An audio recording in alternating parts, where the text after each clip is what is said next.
Solo Sikoa lifting Cody Rhodes up. Spear from Roman. Cover, hook to the leg.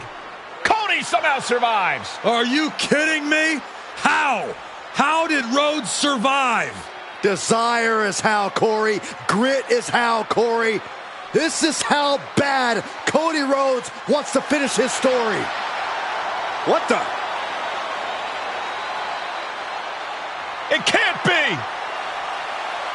It is. John Cena's here. Cena's in WrestleMania. A saving grace for Cody Rhodes. John Cena here to fight off Solo Sikoa. Solo sent crashing to the outside, courtesy of the franchise.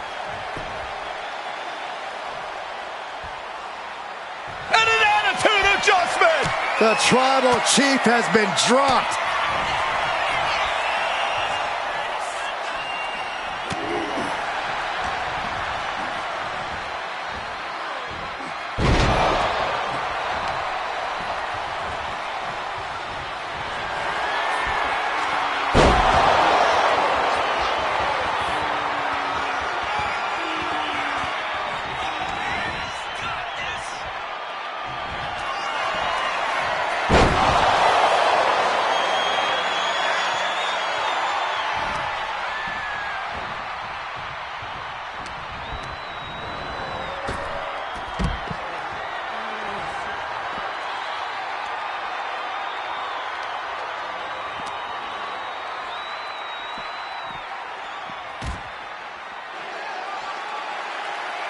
And now John Cena with Solo Sikoa up and through the announce table.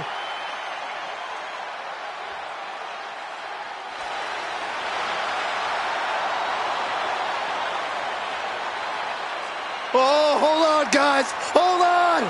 You gotta be kidding me. The final boss is at WrestleMania. What a moment this is. Brings back memories from WrestleMania over a decade ago.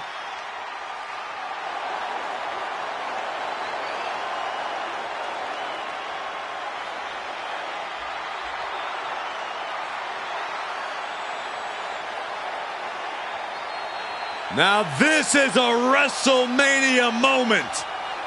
Rock and Cena face to face, feeding off the electricity of this crowd. This is absolutely surreal.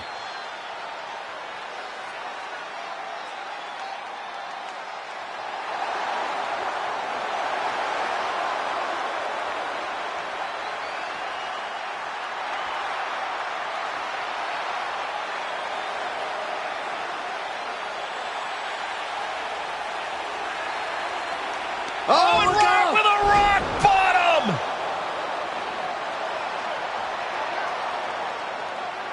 The final boss strikes, and Cena is down. And now The Rock taking off the Mama Rhodes weight belt, and he's going to use it against Cody. What? Oh. No way. No way. Guys? What is going on here?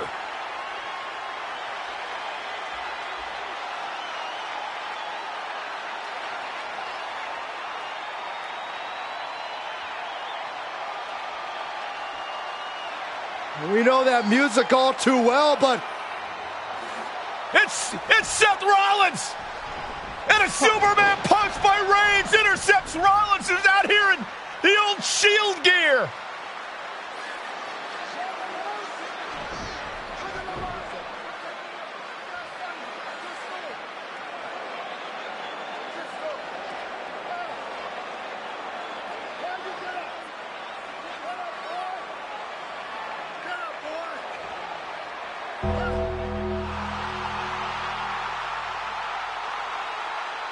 Now what?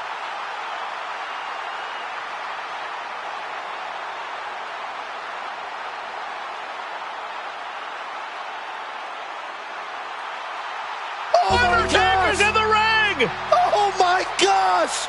The Great One face to face with the Reaper at WrestleMania.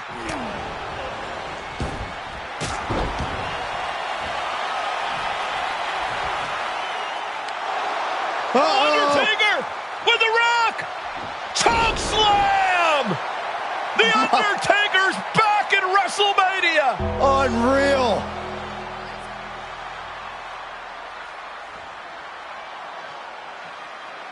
And now Roman Reigns and Cody Rhodes struggling to grab a hold of the steel chair in the ring. Both men struggling to their feet. Roman beats Cody Rhodes. And this could be disastrous for the American Nightmare.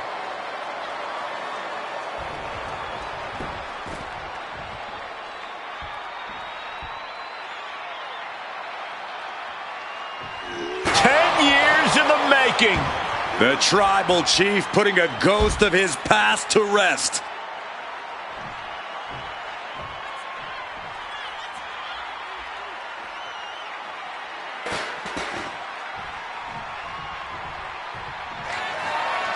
Roman Reigns setting up, looking for the spear to put Cody away. No! Cody catches Roman. Crossroads. And another crossroads. Looking for the trifecta now. Finish the story. Everybody seems to think that WrestleMania 40 was the night the bloodline ended. But anyone who knows us knows that it's going to take more than one bad night to bring us down. If anything, we're just getting started.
Ladies and gentlemen, this is an event of international magnitude.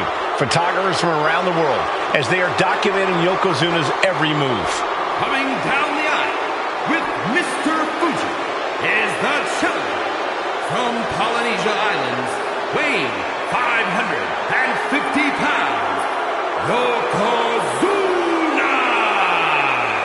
One thing, Corey, he's 550 pounds, bigger than he's ever been.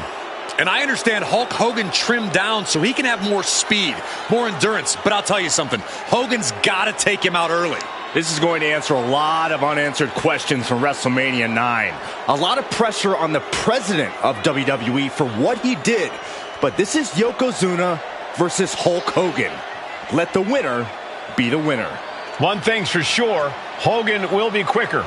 He will be faster than he's ever been in any previous title defense. Well, this is going to be interesting because he's wrestling a fresh Yokozuna this time. Not a man who's already wrestled a 15-minute match with Bret the Hitman Hart. Well, Hogan and Yokozuna's last match lasted less than 30 seconds when Hogan won the title at WrestleMania. Well, I can tell you, this match will go much longer. Yokozuna will not be caught by surprise this time.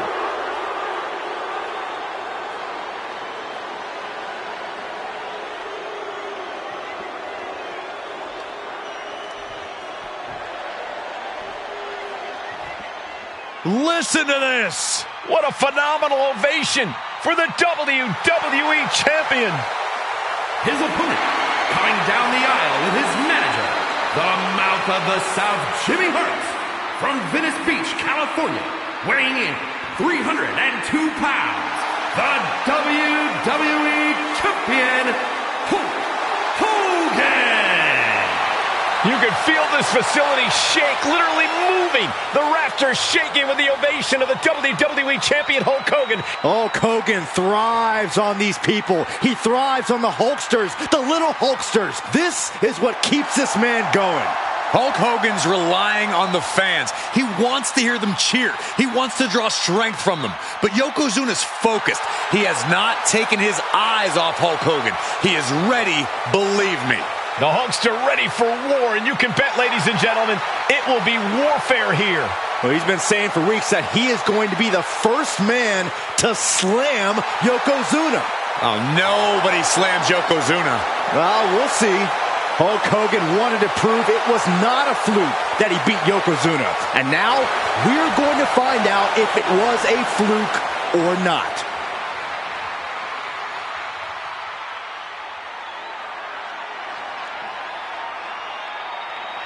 You win this title, you are primed for big things.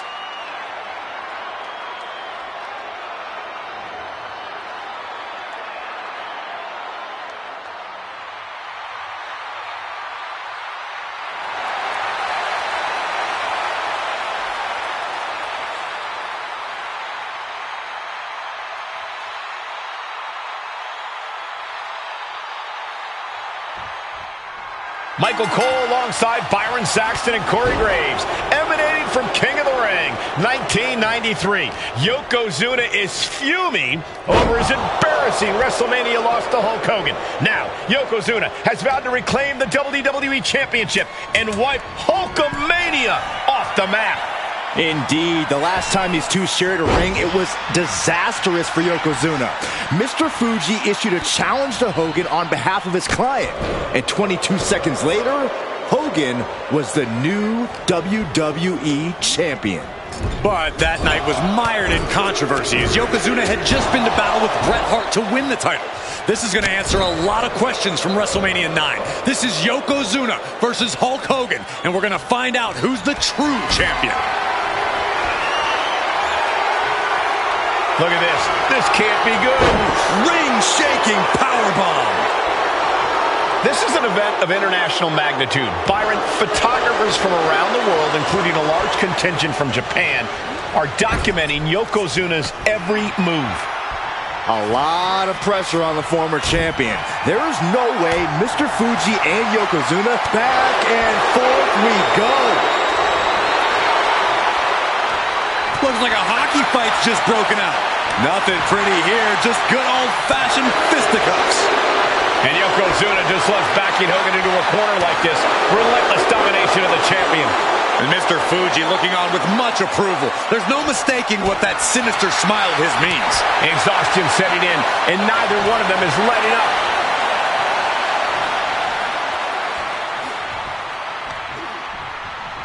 Oh, man, right to the esophagus. Hulk Hogan, a 5-time champion now. This is his first title defense. The Hulkster has spent the last 2 months in Hollywood due to prior commitments, but you've got to understand that Hulk never expected to be WWE Champion coming out of WrestleMania. Well, now that Hogan has emerged from his paradise, the gravity of this situation with Yokozuna is going to hit him like thunder. Flapjack. Gosh, landing face first. Yokozuna engaging. Oh no, bear hug applied. This is not good for the Hulkster. The bear hug cinched in. Gotta find a way out and catch your breath. Look at this, no quit whatsoever. Raining down elbows and escaping the bear hug. Yokozuna able to stop the blitz that was coming his way.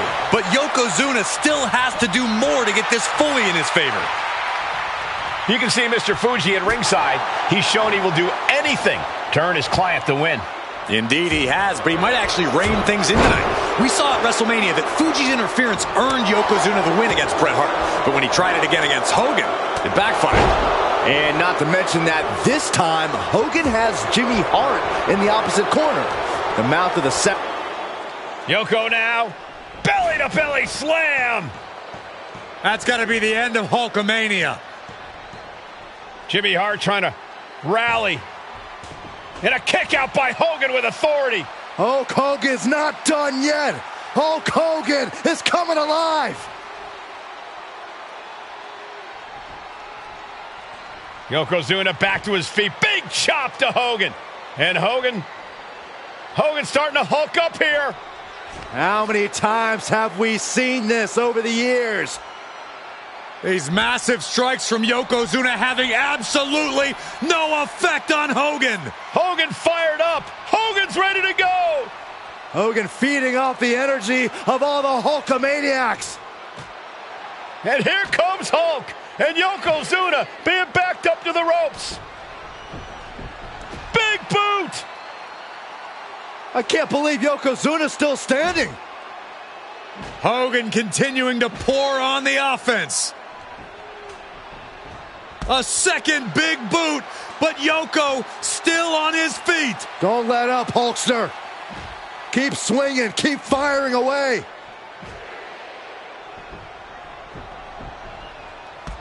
That boot, Yoko staggering, stunning, and he's down.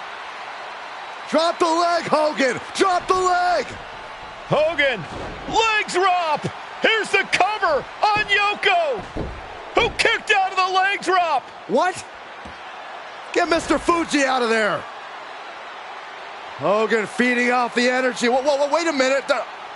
What is that photographer doing on the apron? There's a match going on. What the heck? What was that? What in the world just happened here?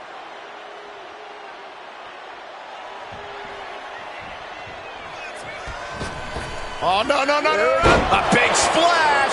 Yokozuna demonstrating his full power. Hogan's in trouble. And Yokozuna didn't see. Oh, shocking inside cradle. Small packages could be it. And he only stays down for a 1 count. He's still got more left in the tank. Oh, Yokozuna counters. The big man, Yokozuna. The big leg drop by Yoko. There's that agility and ruthlessness. Here's the pin. Title could be decided. Kick out. What a match.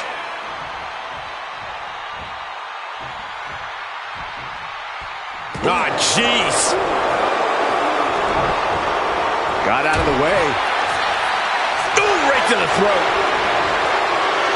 Yoko says this one's over. Bonsai drop. Could that be enough to gain the title? 2. And Yokozuna is once again champion. I can't believe it. The winner of this bout and new WWE Champion, Yokozuna. We have the official word. Yokozuna is indeed the new WWE Champion. We may have just witnessed the end of Hulkamania, gentlemen. There's no may about it, Cole. Yokozuna just conquered Hogan, and every newspaper in Japan is going to be filled with pictures of our new WWE Champion. Here in the heartland of America, the heart of Hulkamania, has just stopped beating. Hulk Hogan. Michael Cole alongside Byron Saxton and Corey Graves, emanating from King of the Ring, 1993. Yokozuna is fuming over his embarrassing WrestleMania loss to Hulk Hogan. Now, Yokozuna has vowed to reclaim the WWE Championship and wipe Hulkamania off the map. Indeed, the last time these two shared a ring, it was disastrous for Yokozuna. Mr. Fuji issued a challenge to Hogan on behalf of his client. And 22 seconds later, Hogan was the new WWE Champion. But that night was mired in controversy as Yokozuna had just been to battle with Bret Hart to win the title.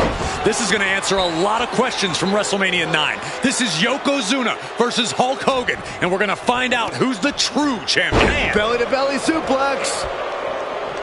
Still so much more action to come after this amazing matchup. Of course, we have the King of the Ring finals later, but before then, there will be an 8-man tag team match with the Steiner brothers and the Head Shrinkers on opposite sides.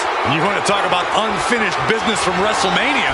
Those two teams went to war back in Vegas, and I expect even more hard hits here tonight. We know each man's strategy coming in. Yokozuna has added 50 pounds to his frame since WrestleMania, while Hogan has actually slimmed down since he captured the WWE Championship. Indeed, we're going to see more speed, more endurance from the Hulkster. But now that Yokozuna has hit 550 pounds, every kick, every leg drop, and every bonsai drop will be even more impactful. Hulk Hogan, a 5-time champion now. This is his first title defense. The Hulkster has spent the last 2 months in Hollywood due to prior commitments, but you've got to understand that Hulk never expected to be WWE Champion coming out of WrestleMania. Well, now that Hogan has emerged from his paradise, the gravity of this situation with Yokozuna is going to hit him like thunder. Oh no, bear hug applied. This is not good for the Hulk. Bear hug! Well-placed elbow will get you out of it. That might be enough. Yes, it is. Counters. Oh, flapjack. Gosh, landing face first. Can we talk about Yokozuna's meteoric rise in WWE? He's accomplished quite a lot in a short amount of time. Just look at the man's track record at major events. He made his premium event debut with a quick win at Survivor Series, won the Royal Rumble. Yoko now. Belly-to-belly slam. That's got to be the end of Hulkamania. Jimmy Hart trying to rally. And a kick out by Hogan with authority. Hulk Hogan's not done yet. Hulk Hogan is coming alive. Yokozuna back to his feet. Big chop to Hogan. And Hogan's starting to hulk up here. How many times have we seen this over the years?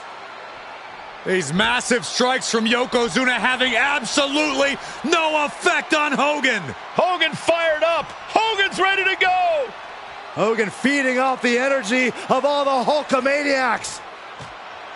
And here comes Hulk. And Yokozuna being backed up to the ropes. Big boot. I can't believe Yokozuna's still standing. Hogan continuing to pour on the offense.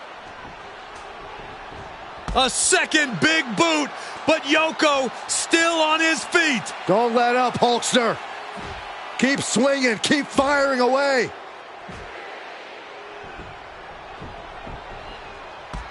That boot, Yoko staggering, stunning, and he's down. Drop the leg, Hogan. Drop the leg. Hogan, leg drop. Here's the cover on Yoko, who kicked out of the leg drop. What? Get Mr. Fuji out of there. Hogan feeding off the energy. Whoa, wait a minute. What is that photographer doing on the apron? There's a match going on. What the heck? What was that? What in the world just happened here?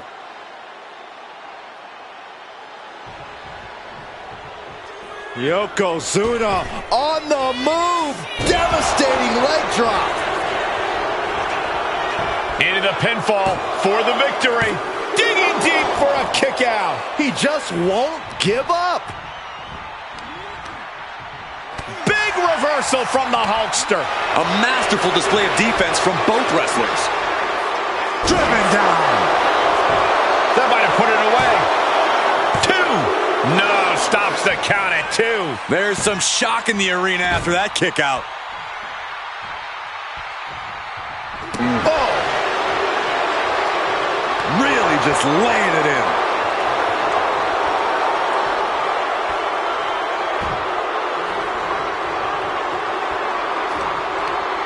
Whoa, stiff headbutt.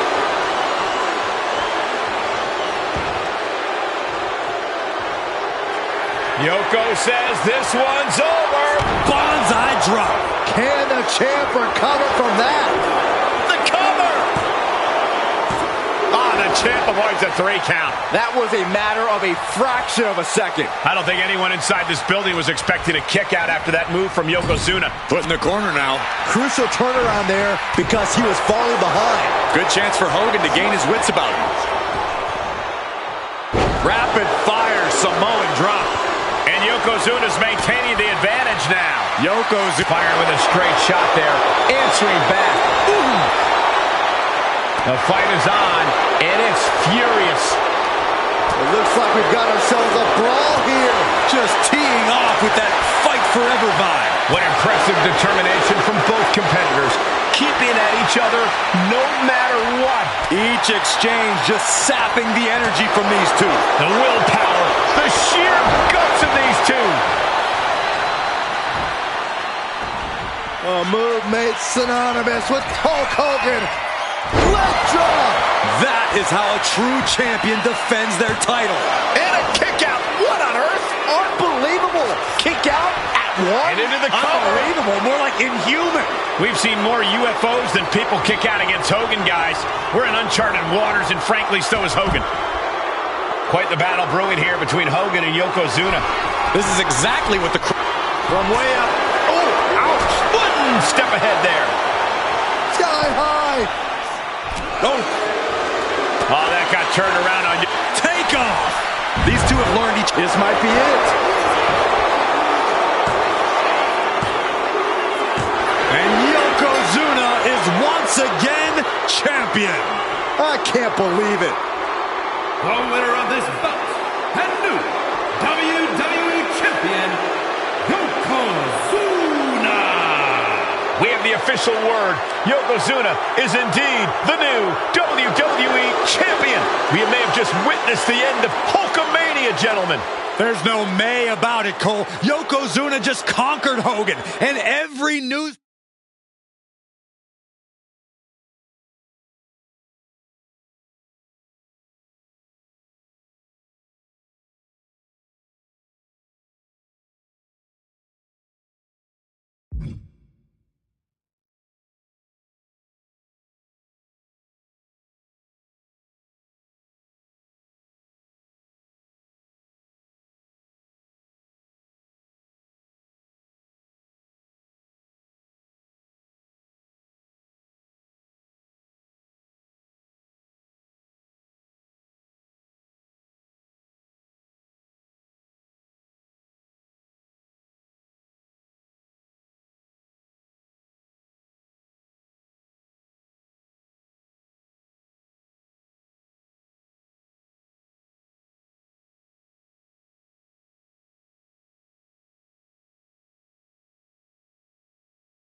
Our next chapter sees the showcase spotlight shine on an area in which the family built their legacy: tag team wrestling. Starting with the wild Samoans, Afa and Sika, all the way through to more recent champions like the Usos or Tama Tonga and Tonga Loa. This dynasty has always excelled in tag team competition, consistently showing an ability to dominate the division with a wide variety of looks. And the first team that we will look at, accompanied to the ring by Alpha himself. Fatu and Samu, the Head Shrinkers. They put the fear in people's hearts. That's what the Head Shrinkers did back in the day. Second to none in that ring. You know, hard-nosed, battle-tested. They went for it every single night. More astute fans may also know that early in their journeys, Samu and Fatu were managed by me, Paul Heyman, then known as Paul E. Dangerously, and the SST, the Samoan SWAT team. The Samoan SWAT team is here. Vengeance is mine. Already an imposing force that early on, their future greatness was obvious to so many industry experts. Alpha, more than anybody, knew he had the team on his hands, with Samu being his son and Fatu his nephew. The tribal elder was able to mentor both, instilling in them the same unrelenting approach to competition that made the wild Samoans world famous. The team toured through regional promotions before a quick stop with me in WCW, but WWE was always their goal.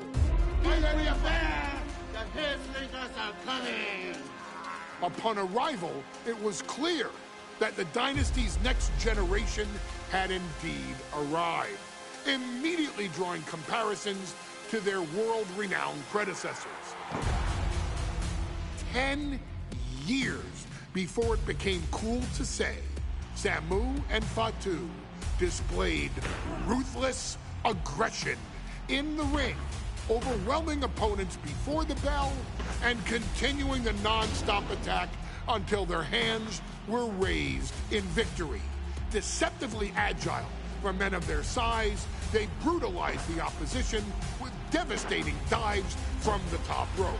The duo would eventually go on to capture the WWE Tag Team Championships in the spring of 1994, fulfilling the promise and carrying the legacy to even greater heights. At WrestleMania 9, the Head Shrinkers' one and only in-ring WrestleMania appearance saw them taking on Rick and Scott, the Steiner brothers. Be prepared, Steiner brothers. We're gonna give you a pain that you have never felt before. Yeah! While I'm not one to make excuses, I am one to give opportunities to you, our expert gaming member of the WWE Universe. And so, today, you have the opportunity to make things right. WrestleMania 9, Las Vegas, Nevada. The Steiners performed at a near-perfect level that day, able to find every reversal and in the chaos emerge victorious. We are asking you to fix that, stop them in their tracks, and get the Head Shrinkers that WrestleMania victory you and I both know they deserve. But if you're not careful, you're going to find yourself reliving the very same memories that have haunted Samu and Fatu for years. Steiner lines, suplexes, Frankensteiners that will all bring your evening to a vicious, miserable end.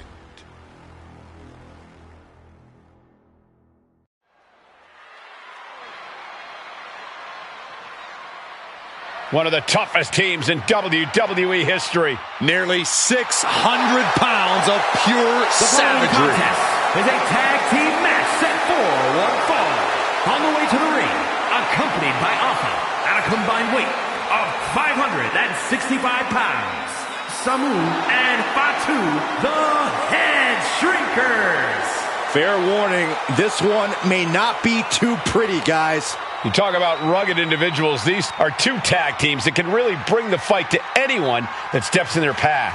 Yeah, there's about to be a seismic collision in the ring.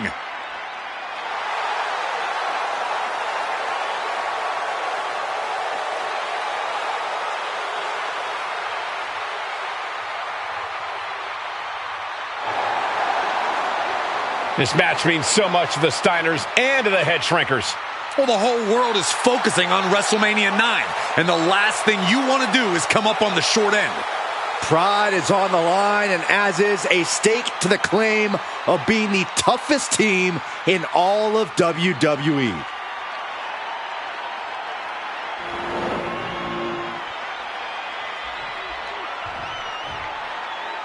The Steiner brothers getting a tremendous ovation here in their first WrestleMania, and we'll see if they can carry on Michigan's winning ways. And their opponents, at a combined weight of 531 pounds, Rick and Scott, the Steiner brothers.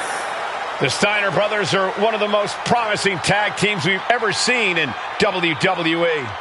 But Samu and Fatu are looking to stomp out any of that promise right here at WrestleMania. Let me warn the WWE Universe right now. This is going to be a brutal match. Just two heavy-hitting tag teams going at it. Physical, smash-mouth wrestling. And like Saxton said, it won't be pretty at all.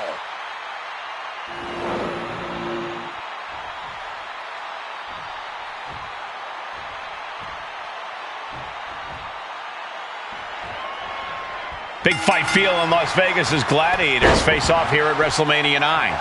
And we are watching four men who would have been right at home inside of a Roman Coliseum. The Head Shrinkers and the Steiners are ready for a true battle. Both teams are relatively new to WWE, but we've seen that each duo is not afraid to get physical. Each side is looking for their first WrestleMania win, and they will do anything to earn it. The whole world is focused on WrestleMania 9 tonight. The last thing you want to do is come out on the wrong side of a match like this. That's right. A big win at WrestleMania means a big boost in the tag division and a substantial winner's purse. I don't think the Head Shrinkers concern themselves much with the financial matters, Saxton, but they are dead set on proving they're the toughest dudes around. Ouch. I've seen Samu and Fatu headbutt each other during matches. If they do that to their own flesh and blood, who knows what they'll do to the Steiners? It's just a byproduct of the brutal take-no-prisoners offense of the Head Shrinkers, Byron. These guys will bite, scratch, and claw their way to a win. Rulebook be damned. And with Rick and Scott coming from an amateur collegiate background, they might be a bit more hesitant to bend the rules. Hopefully the Steiners can adapt, and fast. Yes, there's the tag. And into the corner he goes. Oh, what a headbutt. Samu and Fatu, already some success in the tag division tonight, could really be their coming out party. Well, they certainly have a tradition to uphold, Cole. The man in their corner, Alpha, has held the WWE tag titles on 3 occasions, and he's primed to bring the Head Shrinkers to the top as well.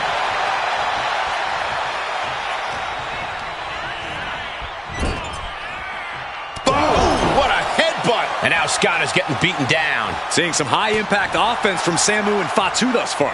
I'm not sure the Head Shrinkers are even going for the victory. They just want to destroy the Steiners.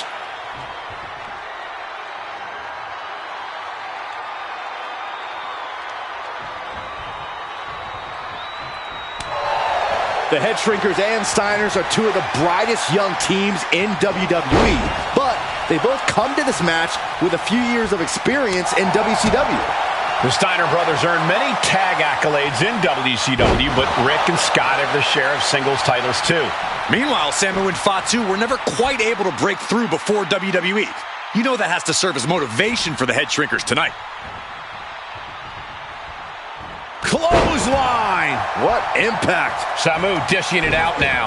The Head Shrinkers smartly keeping themselves out of the grasp of Rick and Scott Steiner.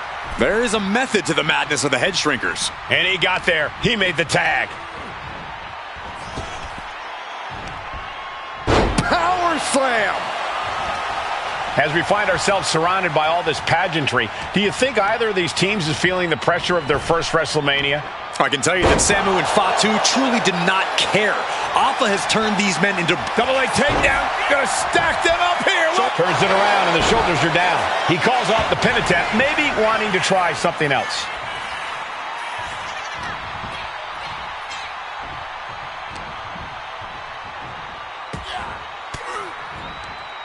Turns that in his favor.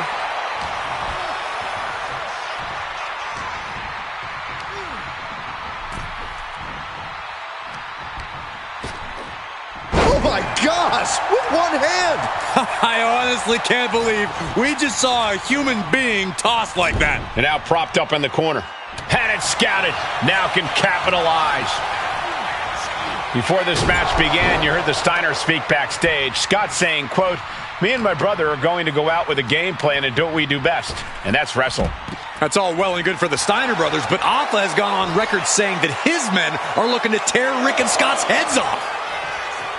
You can tell he's looking to end this here.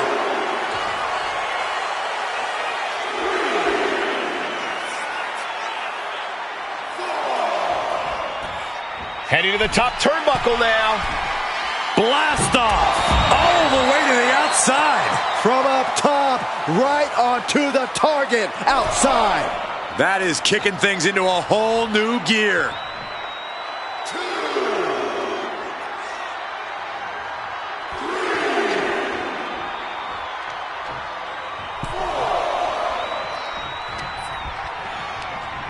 And he goes crashing to the outside.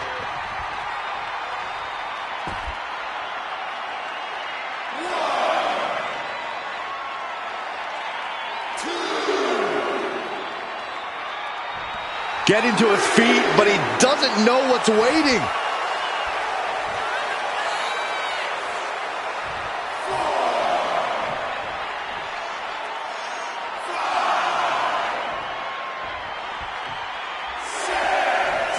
Oh, man. And we are really seeing the amazing skill sets of all four men in this tag team showcase. Well, we already knew about the brawling of the head shrinkers and the grappling of the Steiners, but men as big as these four behemoths should not be able to fly around the ring like they have thus far. It is made for an extremely tough act to follow, guys.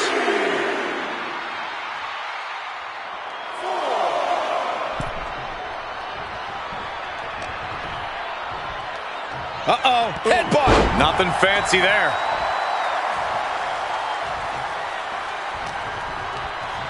Oh, toss to ringside.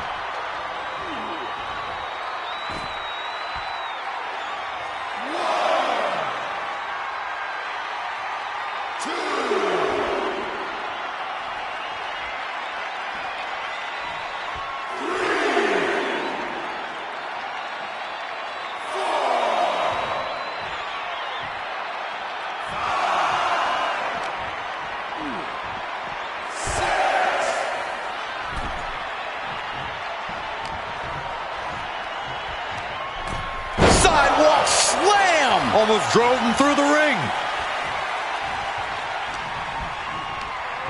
Oh, and he gets discarded out of the ring.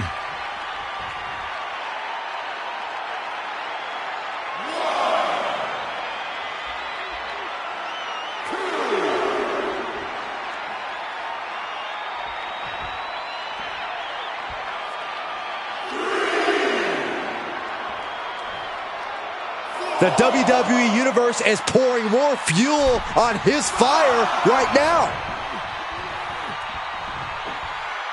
Picture perfect backbreaker.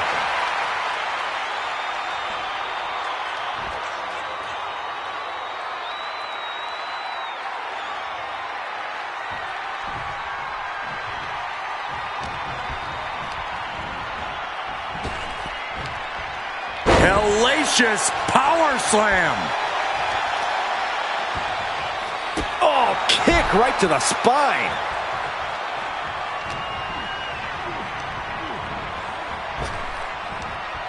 Exhibiting a crazy amount of strength here. The damage is really piling up now.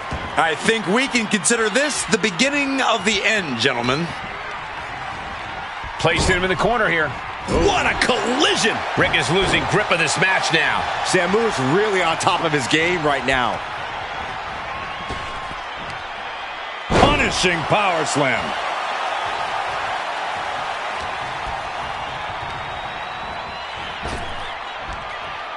Down with force.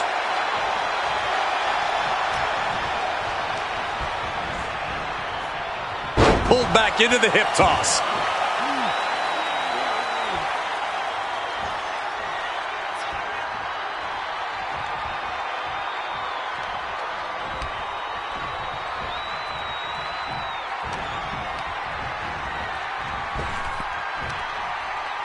Impressive display of power. Samu is really displaying aggression. Looks like Rick is having trouble generating any sort of defense. Clothesline! Well, that'll leave a mark. Rick gets that sent right back to him. Put into the corner. What could be next? My goodness, did you hear that chop? And there goes Steiner, sent outside the ring. Fatu like a one-man wrecking machine right now, cleaning house. Oh, look at this, the power by Scott Steiner. But the tag was made and Scott not aware. Big kick. Scott Steiner did not see the blind tag made by Samu. Oh, this is not looking good for Steiner. And this is what the head shrinkers do. Top-tier tag team wrestling. Steiner didn't see the tag, decided to hot dog around, and got a foot in the face for it. Steiner cuts him off. Oh, what a tackle. Oh, you can tell he's feeling it now.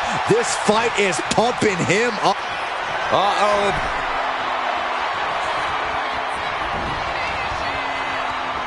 Arms are trapped. Tied up in a headbutt from behind. Oh, look at this. Headbutt.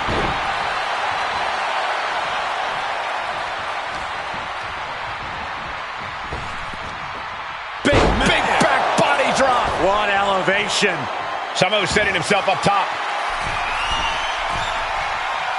From the top. Diving headbutt.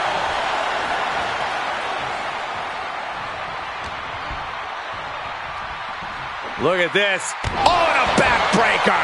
Right to the spine. He's been put through the ringer tonight. Yeah, holding strong for this long in a tag team match is commendable, but it... Oh, nice takedown. Gonna spin them over and... Oh, look at this. Boston Crab. Single leg crab is in. Using his leg strength to escape. Clothesline. Steiner looking powerless to every attack. The attacks will not relent from Samu. Uh-oh, headbutt. Nothing fancy there.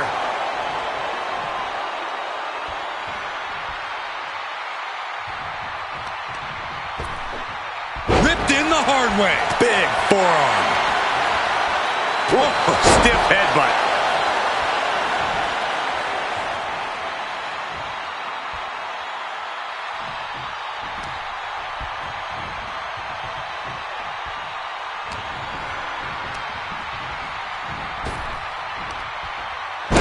Slam. Momentum moving towards Samu's corner. And Scott's got to flip the switch soon. Placing him in the corner. Repeated headbutts. Just bludgeoning their opponent.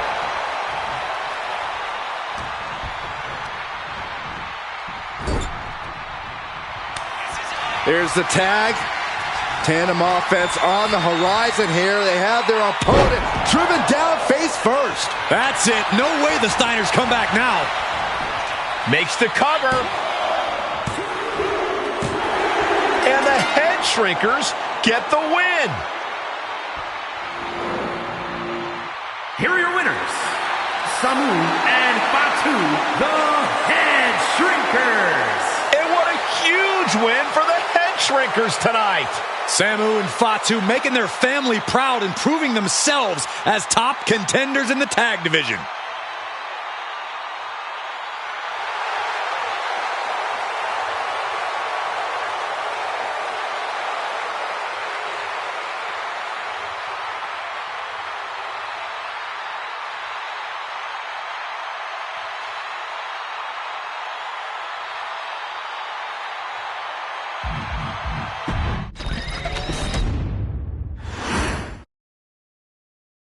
Hey, let's put this in the simplest of all terms.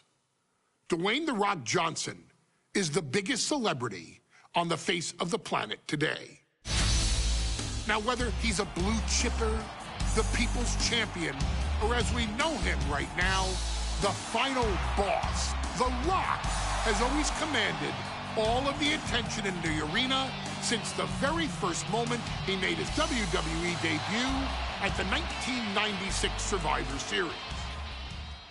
Born into this business, The Rock would become WWE's first ever third-generation superstar, following in the footsteps of his father and grandfather.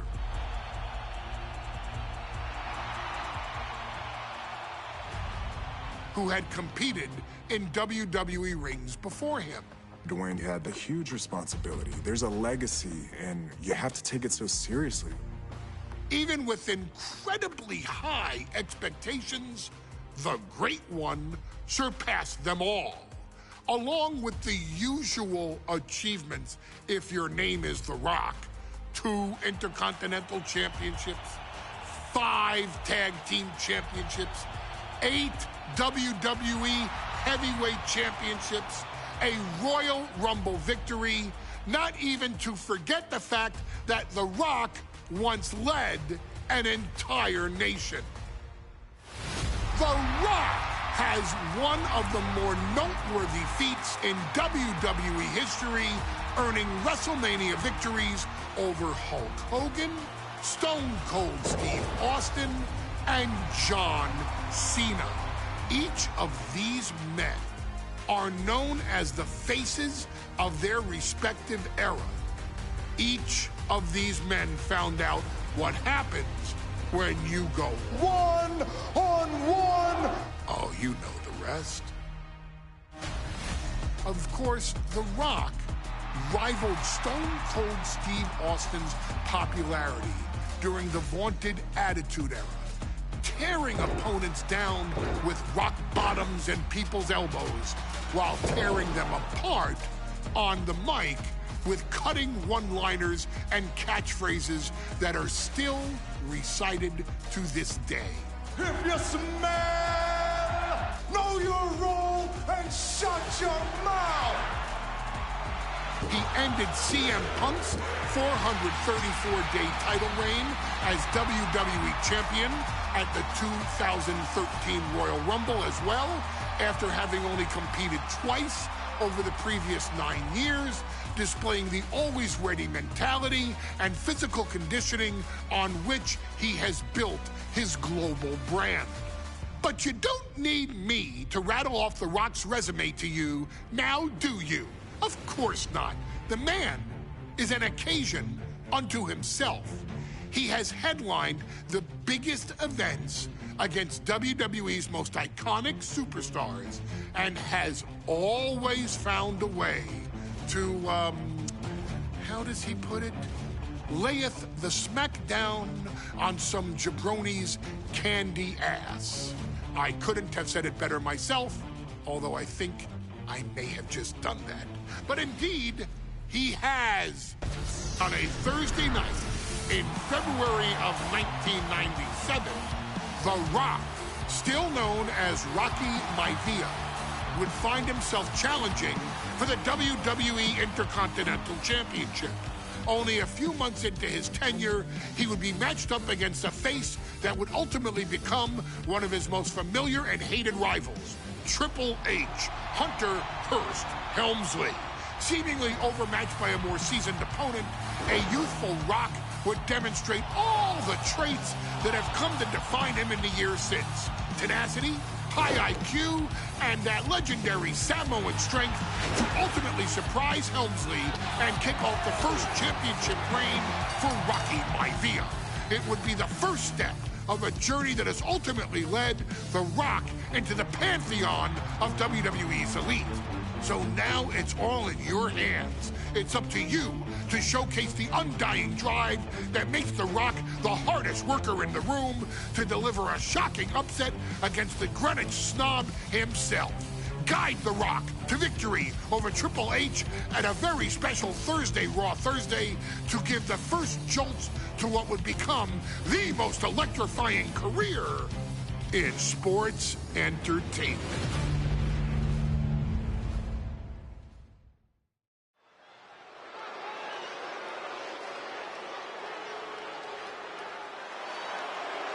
And here comes the #1 contender, at least for tonight, Rocky Maivia.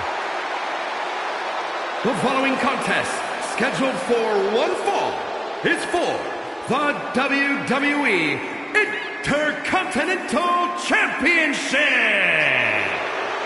Making his way to the ring is the challenger from the South Pacific, weighing in at 275 pounds, Rocky Maivia. A blue chip talent with a bright future.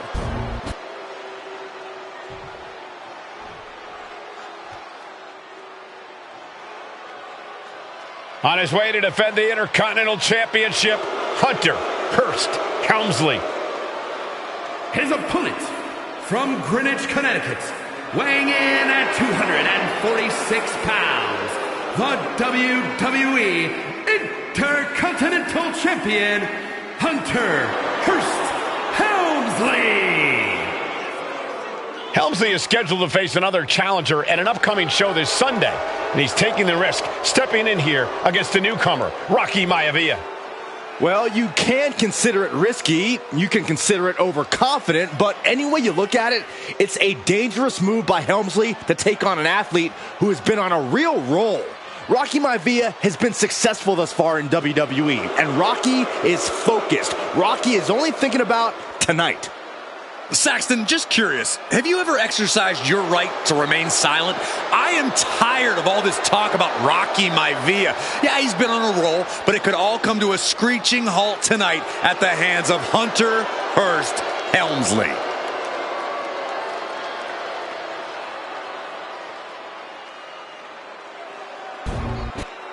Social media is buzzing, as it always is when this title is defended.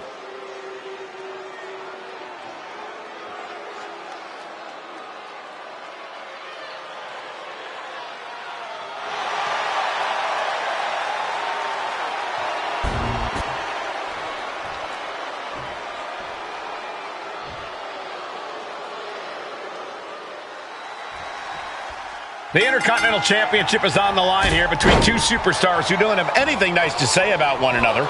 The challenger, Rocky Maivia, and our current champion, Hunter Hearst Helmsley. Well, Helmsley is our champion for a reason. He's a cut above the rest, a higher class of in-ring competitor. This Rocky Maivia guy should learn his place and respect his betters. Well, that attitude is exactly why Maivia is so eager to go after Helmsley and his title. He wants to prove Helmsley is just a snide and arrogant blowhard who doesn't deserve to be champion. Only one of these men will leave this ring our Intercontinental Champion. This should be a memorable match. Intercontinental Championship at stake right here in Lowell, Massachusetts. We're expecting an emotional night for all of us, considering that Shawn Michaels will forfeit the WWE Championship live tonight. Yeah, I saw a very dejected HBK earlier today. I couldn't even get him to crack a smile at all. Well, that's just because no one's ever happy to see you, Saxton. Down in a hurry.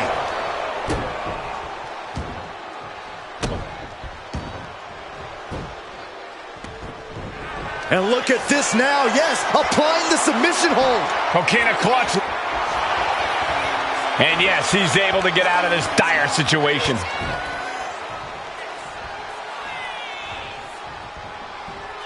Drop kick on target. And even before the bell rang tonight, I think Hunter Hearst Helmsley has been trying to frustrate Rocky. He's tried to say, hey, young fella, we're going to do things at my pace, not yours. Rocky, the 6'5", around 270-pound stud, just has to keep his cool. Don't take any unnecessary chances against a cagey competitor the caliber of our Intercontinental Champion. If Rocky Maivia is going to take down the more polished and experienced Hunter Hearst Helmsley, he's going to have to do it with unrelenting energy. Rocky has to keep coming at the champion with big attacks until Helmsley collapses under the onslaught. It's a bold strategy that will take everything the young Maivia's got, but you're right. It could be his best path to his first championship win. Deeper into this match now, and I think it's Helmsley who's reaching peak front. Look out! Lands the splash. Maivia dishing it out now. The power of Rocky Maivia is too much for Helmsley. Hunter whipped into the corner. Nobody home. Rocky hit hard. And now Hunter looks to take over this match. Helmsley muscling Maivia up to the top turnbuckle and a big right hand. Helmsley with something big in mind here for his challenger tonight.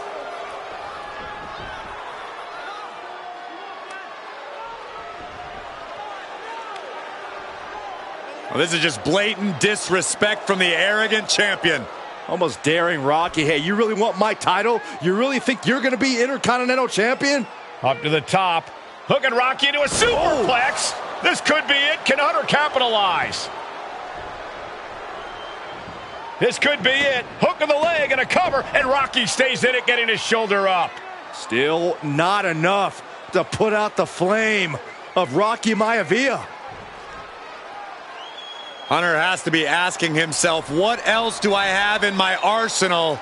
And I think we may get our answer, gentlemen. Yeah, it's just a matter of time, I believe, before this one's over. Hunter hooking Rocky, taking his time, looking to put him away. Maivia just collapsed. This just shows you how much damage Hunter Hearst Helmsley has inflicted on the challenger in this matchup. I think Maivia's done. The official might want to step in, call this one. The official checking on Rocky. Hunter Hearst Helmsley believes this is close to being over. Lifting him back up again. Rocky rolls through. Shoulders down. Rocky wins the title. Rocky Maivia has shocked Hunter Hearst Helmsley. Here is your winner and the new Intercontinental Champion, Rocky Maivia. We have a new Intercontinental Champion.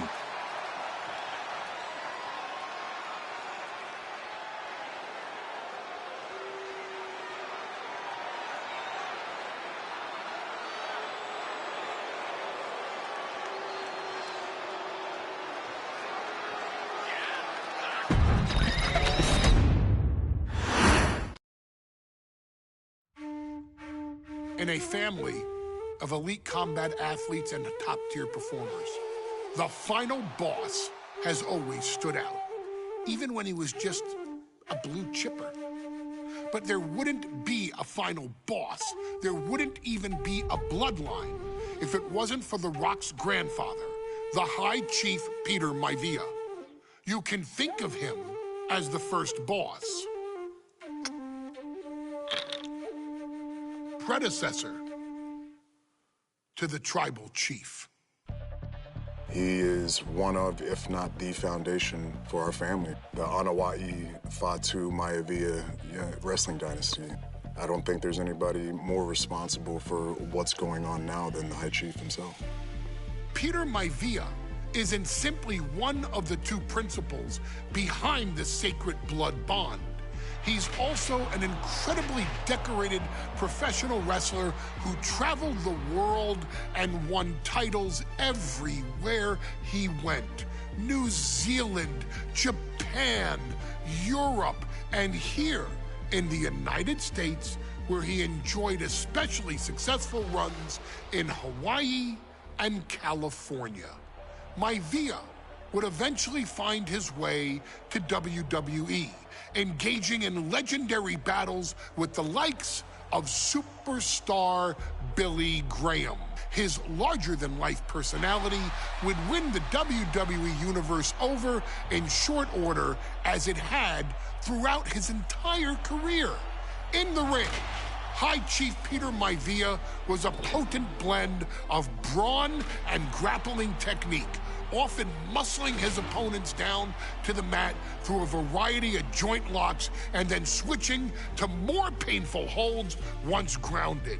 His sleeper hold and stump puller were both feared and renowned, and make no mistake about it, Maivia knew there was always more than one path to the ultimate victory.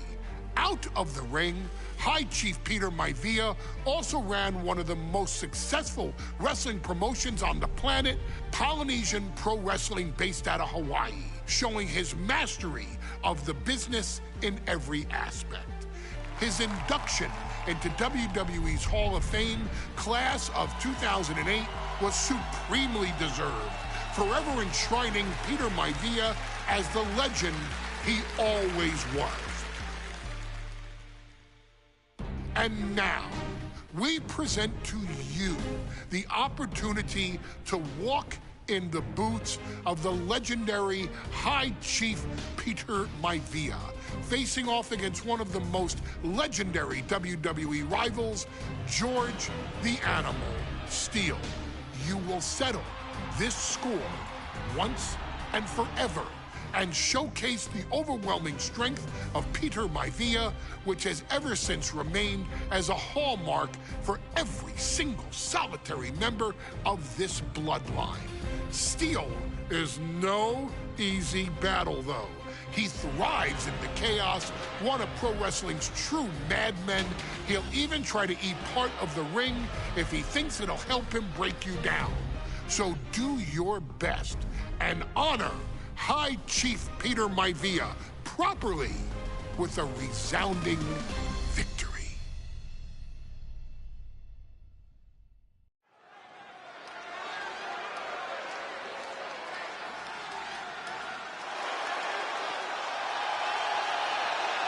Uh-oh, somebody called the local zoo. The following contest is scheduled for one fall and is a steel cage match. Introducing first, from Detroit, Michigan, weighing in at 275 pounds, George the Animal Steele. I'm not even sure the cage can contain this man.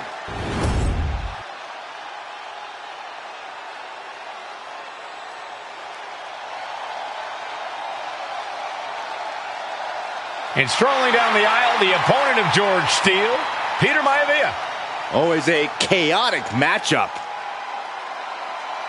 His opponent from the Isle of Samoa, weighing in at 275 pounds, High Chief Peter Maivia. Steele had better keep an eye on Maivia, because Maivia is a true brawler. Few men can handle the chaos of the animal inside a steel cage, but I believe the High Chief is ready.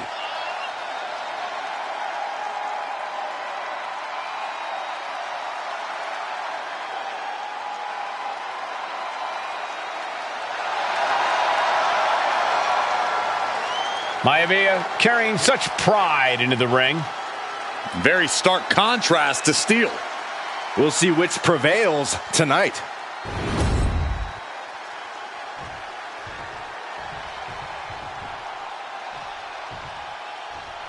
Steel cage match underway. Peter Maivia versus George the Animal Steele. Most of the matches between Peter Maivia and George Steele have ended inconclusively, but this time we'll have a winner.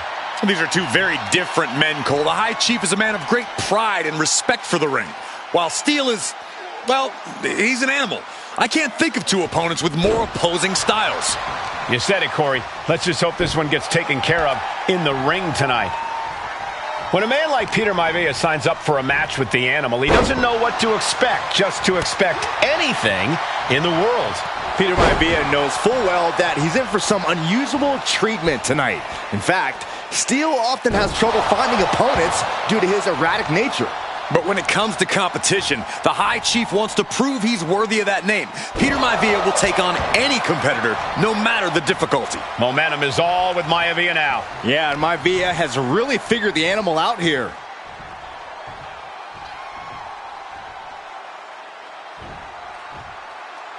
absolute dominance.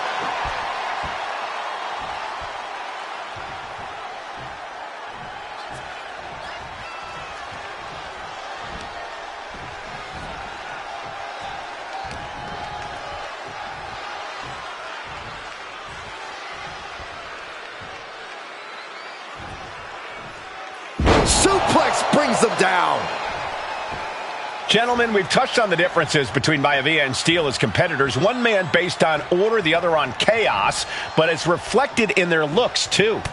Indeed, Michael. Just look at the sculpted physique of the High Chief. And the tribal tattoos on his body are extremely intricate and definitely eye-catching. And Steele is, well, he's an ugly creature. Enough hair on his upper torso to classify as fur. Folds in his bald head. He's like a modern-day Neanderthal. Big impact. Peter Maivia now with the upper hand. And you can see Steele is struggling to weather the storm of the High Chief. Maivia gets taken over. Going for the win. Reverses the pin attempt. Hold on. He stops the count. George the Animal Steele might be a bit of an underdog here. In fact, he lost the match by countout to the High Chief. In Steele's defense, I'm not sure he knows how to count exactly or how to read a rule book. So he's got to be happy to be in this cage. Well, Maivia is called the High Chief in part because of his commanding presence in the ring. He's more than ready for what the animal will throw at him, even inside a cage. Two very opposing styles in every sense of the word, Corey. High Chief Maivia is a much more physically gifted and talented athlete in the ring than Steele. What's it going to take for the animal to get the upper hand here? Well, he's got to be even more chaotic than ever inside this cage. Nothing about Steele makes sense to someone as traditional as Maivia. There's never any telling what the animal's going to do in a match, and he needs to keep it that way. Tremendous pressure on the head and neck. Some folks call Peter Maivia the Flying Hawaiian, and the reasons are obvious for that moniker. But guys, how has he earned the other nickname of the High Chief? Well, Cole, Peter Maivia is very close to the Anawa'i family. In fact, Peter's considered a blood brother to the patriarch of that clan. When you add on the fact that Maivia was born and raised in Samoa, you can see the great pride he has for that land and its people in the tribal ink that covers his body. Oh, shot right to the kidney. Oh, what a headbutt. Peter Maivia is looking unstoppable now. And I don't see Peter Maivia slowing down anytime soon. Each athlete finding an answer for everything thrown at them. George the Animal Steele is not a wrestler by any stretch of the imagination, guys. He's... Here we go. Oh! Oh, my goodness. Ah, what a smash. That is just insulting. Oh, my gosh. Maivia just dominated the animal with that one. Measured up nicely. Fist drop.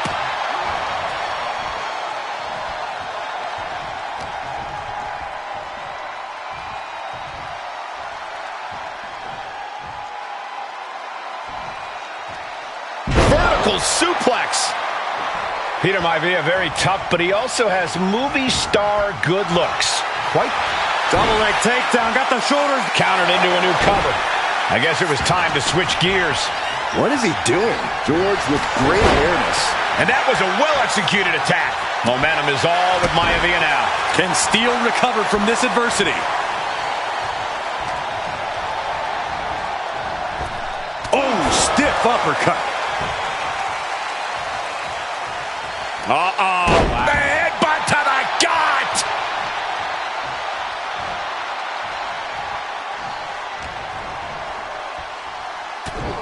Headbutt. Oh, not done yet. A second and a third, too. Boom. The animal has to be elated to be in this steel cage against one of his biggest rivals, no less. Yeah, Byron, we've seen the animal brandish a weapon against Peter Maivia before when it was against the rules. The High Chief better be prepared for Steele to get even crazier. Oh, Maivia is prepared, all right. The man is extremely tough and agile. In fact, the High Chief's entire body can be considered a weapon. Peter Maivia is looking unstoppable now. Maivia just smothering his opponent with offense.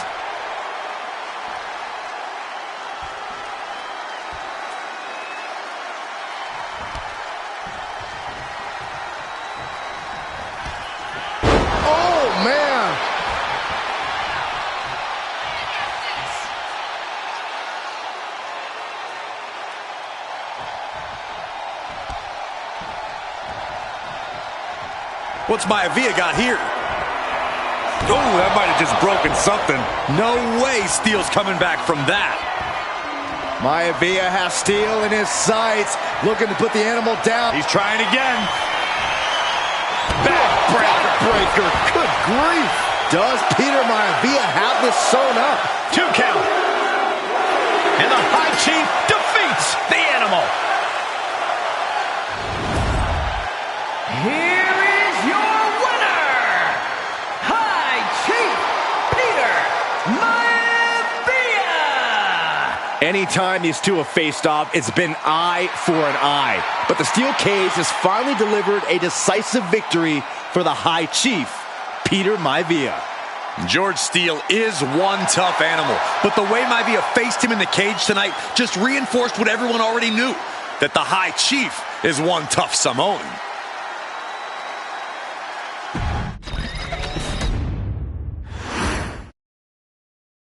She's not like most girls. She's also not like most WWE superstars. Nia Jax, the reigning queen of the ring, is a reckoning, a force of nature that blitzes right through her competition. A cousin of The Rock, Nia Jax arrived in NXT almost 10 years ago with astronomical expectations. Undaunted, Nia Jax would dominate early opponents, finding herself competing for the NXT Women's Championship mere months after her debut. It did not take long for those running Raw and SmackDown to take notice. Well, our next pick, Nia Jax. And Nia Jax would join the Raw roster as part of the 2016 draft lottery. And since joining the main roster, absolutely no one has been safe from Nia Jax. She is a 2-time women's champion. She is a 2-time women's tag team champion. She competed in the men's Royal Rumble match in 2019, even getting an elimination while in the ring. Nia Jax looking to eliminate. She does. She's battled standouts like Charlotte, Bayley, and Becky Lynch. And all the while, she has left undeniable destruction in her wake. In the ring, she applies many of the same tactics that once benefited Yokozuna, even using her own version of the Bonsai Drop, known as the Annihilator. And just like its namesake, if it connects, your night is over. And Nia Jax remains driven for even more success, jumping at any opportunity to prove her dominance. This last year, that included entering into the 2024 Queen of the Ring tournament after earning victories over Naomi, Jade Cargill, and Bianca Belair. Nia Jax would fight her way into the finals, taking on former NXT Women's Champion Lyra Valkyria. Valkyria built a lot of momentum, defeating Dakota Kai, Zoe Stark, and Io Sky to punch her ticket into the final at the Queen and King of the Ring. With an obvious game plan, Lyra would look to stick and move, avoiding the colossal attacks of her opponent. Unfortunately, as often happens when competing against Nia Jax, Lyra made one miscalculation, and that error in judgment provided Nia Jax with the opening she needed to annihilate her competition. This is your opportunity to crown the first queen in Bloodline history. Make Lyra suffer. Make her regret ever entering your ring. Showcase the otherworldly power that forces an entire roster to cower in your presence. Because when you're an irresistible force like Nia Jax, resistance is futile.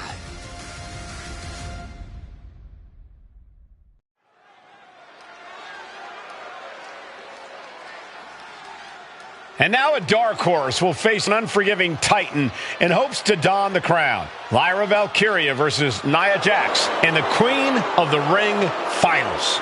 The following is the final match in the Queen of the Ring tournament. Introducing first, from San Diego, California, Nia Jax. I cannot wait to witness what unfolds here. The irresistible force has been on a tear recently. And Nia believes the crown already belongs to her. Will Jax's menacing presence and sheer power be too much for Valkyria to overcome? Or can Lyra write a happy ever after ending to her Cinderella story?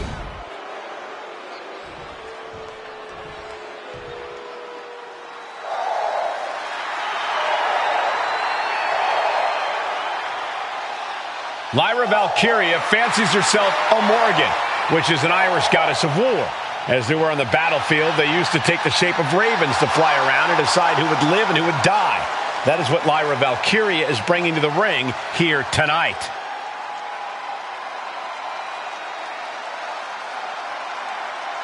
And her opponent, from Dublin, Ireland, Lyra Valkyria. Lyra Valkyria may have read a little too much fantasy in her day, and now is reality. Lyra Valkyria is about to go toe-to-toe with a real-life, fire-breathing dragon in the form of Nia Jax. Nia Jax, who's in the best physical condition of her career, tonight will make someone. Will it be Lyra? Will it be Nia? We'll find out in a matter of moments. And guys, you win the crown. Guess what waits for you in August? A date with the champion of your respective brand at SummerSlam.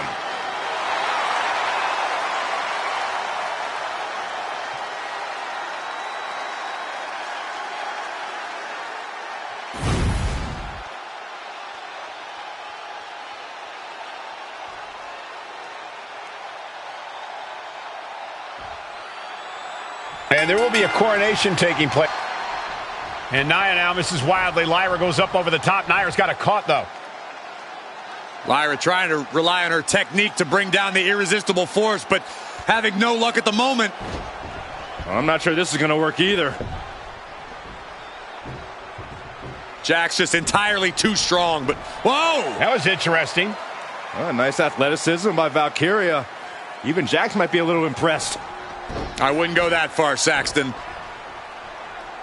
Here comes Nia, just imposing her will on Lyra Valkyria.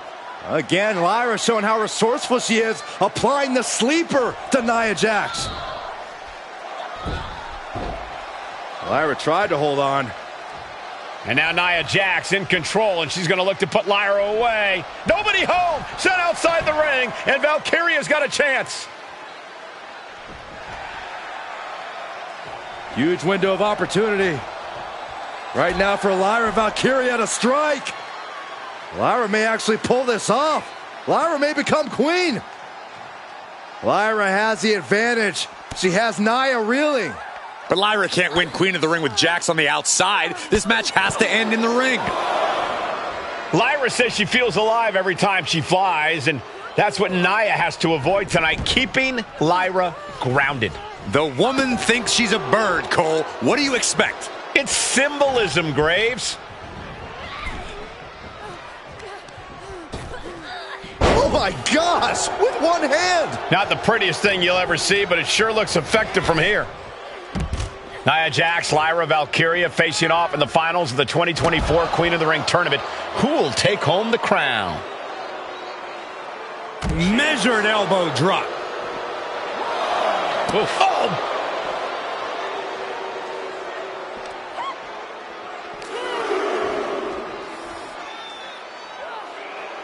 Wait for it. Boom! Alabama slam. Each woman here has had a tough road to become a Queen of the Ring finalist. Every matchup in this bracket has been a toss-up. Valkyria knocked off former women's champion Io Sky earlier this week, but Nia's had an even tougher challenge. Two great former champions in the form of Naomi and Bianca Belair. Even more impressive than that, she handed Jade Cargill her first WWE loss. Granted, Corey, that was a disqualification victory for Jax. I'd say there's still some unfinished business between Nia and Jade. Jax with the irresistible offense. Yeah, Nia is just buzzing right through Lyra here. And now placed in the corner. Oh, and a head spot. Golly, Nia is just cornering Valkyria. Jax abusing Lyra, showing no mercy. I think it's a preview of what kind of queen Nia Jax would be. The kind of queen that will happily send victims to the guillotine. Many in the WWE Universe getting their first look at Lyra Valkyria. She's only had 3 main roster matches so far, and they were all in this tournament. Big wins over Dakota Kai, Zoe Stark, and Io Sky over the last 3 weeks. That's an extremely impressive start for Lyra. Wow, undefeated for 3 weeks? When Nia Jax joined the main roster, she didn't lose a match for over 7 months, and Jax has stayed that dominant for years. Corey, what do you think is going to be the key in this match for Nia Jax? She certainly made plenty of promises when it comes to being Queen of the Ring. What Nia brings to the dance, Cole, is raw power, the likes of which you rarely... Valkyria crushed in the corner by Jax. Squashing Lyra in the corner, and the beginning of the end may be near. And Nia now, with Lyra on her back, going to climb up to the second rope. This is a scary situation for Lyra. Oh, look at this. Maybe not. No way. There's no way. Oh, my. Oh, no. Good night. Annihilator. Here is your winner and the new Queen of the Ring, Nia Jax. What a victory to the brand new Queen of the Ring. Nia said she would do it, and she backed up her claims. And now the Chief Content Officer of WWE, Triple H, going to come in to congratulate Nia Jax and officially crown her the Queen of the Ring. Absolute dominance by the new Queen.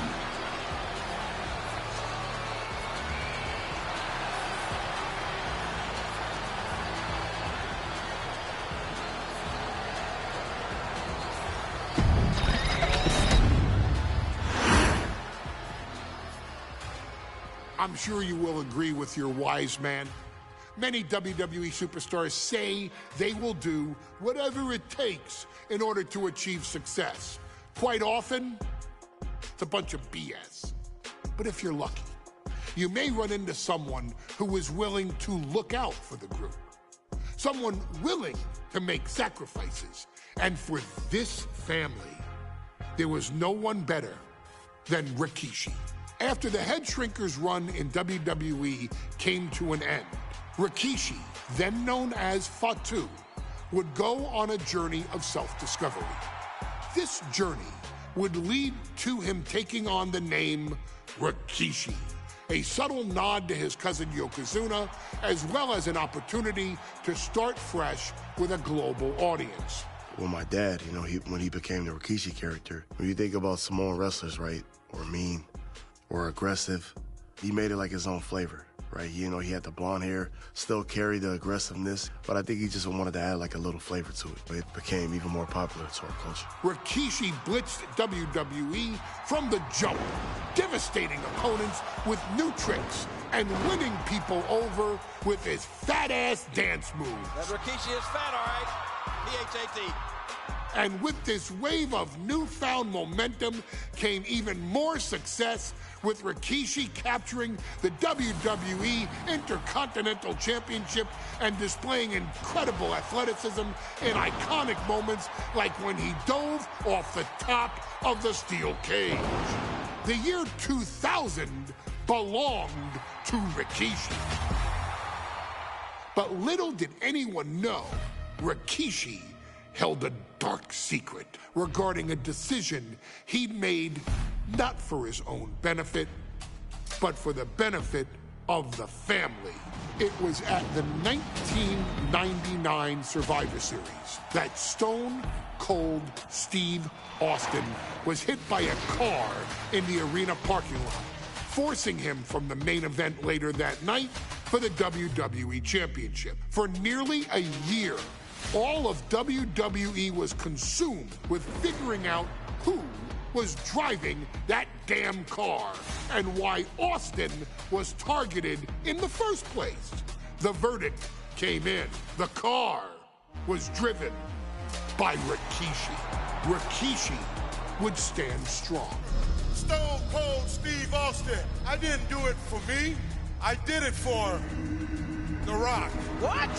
Rikishi would lay out a years-long gripe that WWE preferred Steve Austin to The Rock, and so Rikishi had made sure that The Rock's only competition had been removed from the picture. Rikishi sacrificed his own popularity to reach this goal. The Rock thrived while Austin was on the shelf. For Rikishi, the struggle and fall was all worth it. Rikishi knew that he would eventually have to face off with the Texas Rattlesnake to answer for his sins, and he welcomed that meeting with open arms. What Rikishi was unprepared for was for WWE to stack the deck entirely, looking to make Rikishi pay for taking out their golden goose. Stone Cold Steve Austin was allowed to drive his truck directly to the ring and was generally given the freedom to do whatever the hell he wanted in the name of revenge. We are going to make things right. This time, when Rikishi and Stone Cold Steve Austin lock horns, there will be no stacking of the deck. Someone willing to give of himself so that his family, this family, can succeed, deserves better. So get in there and showcase the never say die spirit that has led this family to victory time and time and time and time and time and time again. Use whatever weapon you can get your hands on and prove to Stone Cold Steve Austin that you will do anything for the people.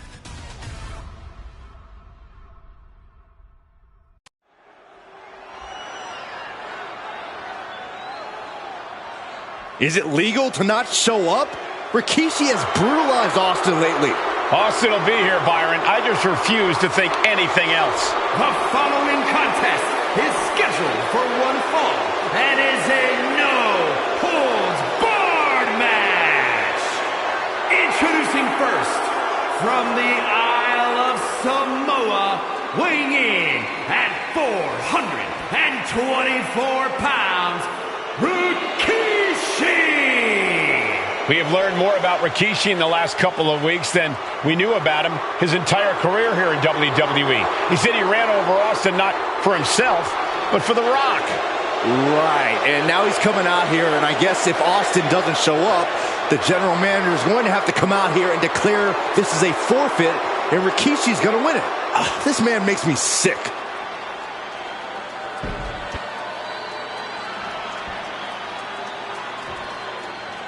Is he here? Well, there's the Rattlesnake's music. He's here. Austin's here. Stone Cold Steve Austin came here with no fear, no hesitation, just revenge. His opponent, from Victoria, Texas, weighing in at 252 pounds, Stone Cold Steve Austin! Austin fought for his life to make it back here, to make Rikishi pay. Now there is no way Rikishi can escape the Texas Rattlesnake. It's been almost a year since Austin competed in the ring. Austin is a man possessed. Rikishi feels good about running over Austin and said he'd do it again. That man is sick. Well, Rikishi made two mistakes. One, trying to end Austin's life. And two, not being man enough to finish the job. Austin's going to absolutely tee off on Rikishi. This one is going to get ugly in a hurry.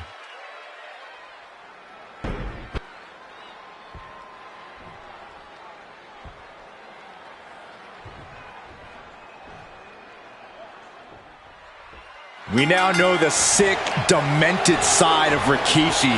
Rikishi almost cost Austin his life. Instead, he's here tonight to finish the job. Listen, Rikishi has seen members of his family be skipped over while other superstars skyrocketed to unimaginable heights. Rikishi feels it's The Rock's time, not Austin's. It's been a month of stunning revelations, all leading to the in-ring return of Stone Cold. Clubbing forearm! We've talked so much about motives leading into this match. In my view, Rikishis are delusional. His family have been given equal opportunities, and they all took full advantage of them.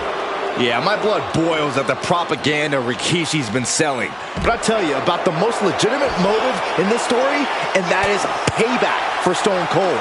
Austin nearly had his life taken from him, and there is no greater reason to stomp the tar out of somebody than that. Rikishi is picking the competition apart. No one holding Rikishi's family down now, taking out all those years of frustration on Austin here.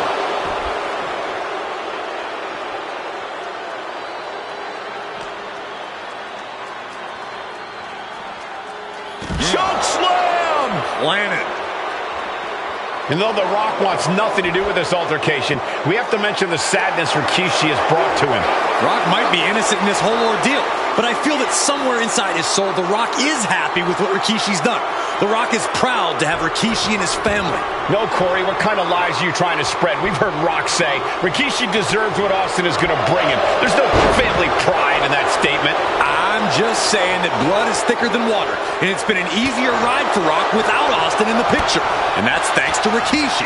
Sounds more like Rikishi is trying to take credit for all The Rock's success. Corey, this situation is so far beyond rash. Going head-to-head, putting each other to the test. Oof! Neither competitor is backing down. Slugging away with everything they've got. Two titans trading strikes and refusing to back down. Bam! Ooh! What a headbutt. Vicious. Rikishi feeling the pride of his family with every ounce of damage he delivers to Stone Cold. Oof! Talk about force. That'll give you whiplash. He's hurled out and crashes down to the floor. He's out of the ring. What does he have in mind now?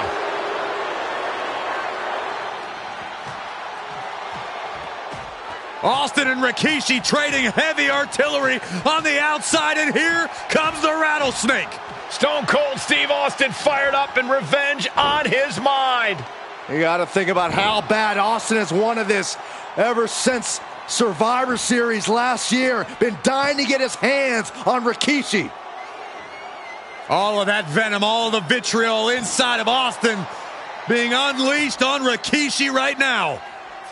Remember, this is no holds barred. Anything goes. Austin has Rikishi down. The rattlesnake is red hot. And do you hear this capacity crowd? They want more from Stone Cold. All that he wants to see Rikishi get beaten down like a pile of human filth.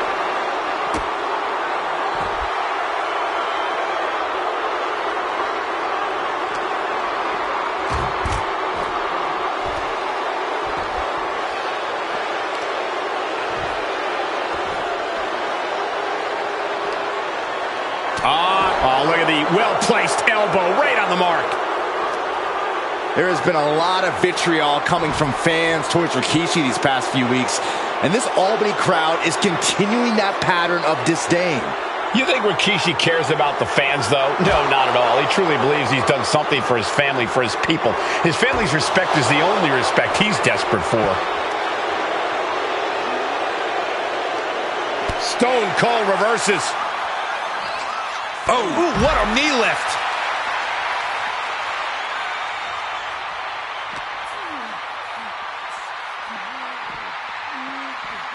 Tossed back into the ring. He's going for the cover. For the win. And he fights it off. Getting that shoulder up now is huge. Relentlessly stomping away at his opponent. Scary mindset for the rattlesnake. Austin has scattered pictures of Rikishi all over his home. Said that every time he looks at Rikishi, he's looking at Incoming! Oh, man, he landed rough there. Rikishi finds his target with that one. And Rikishi enjoying how he's worn down the rattlesnake throughout this match. And I bet The Rock is smiling about it, too. Oh, stop that nonsense, Corey. Oh! Ricocheting off the turnbuckles. And now Austin ragdolled to the outside. Things are heading ringside now. And we know how despicable Rikishi has been, but to throw vinegar on the rattlesnake's nest, Rikishi goes and destroys Austin's truck with a sledgehammer. Well, hell hath no fury like a man who has his car tampered with. It's just extra motivation for every fist Austin lands in this fight.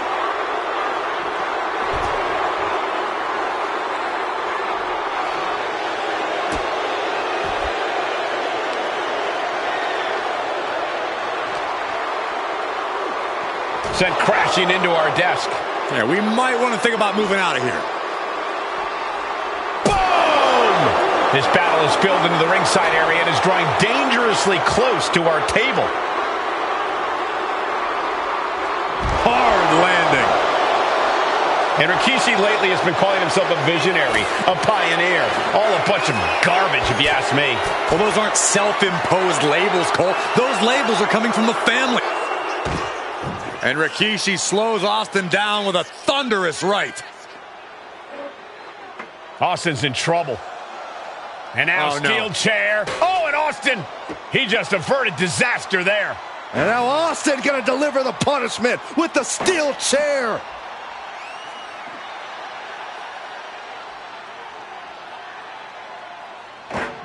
A relentless Texas rattlesnake beating the brakes off of Rikishi with a steel chair. And again, thunderous blows by Austin. Down goes Rikishi. Austin beating the hell out of him. I know Austin has good reason to be doing all this, but he could be taking it too far at this point. I don't think the rattlesnake is taking it far enough, Corey. Austin wants to put Rikishi's life in danger, just like Rikishi did to him. Uh-oh. Rikishi driver. And Austin is out.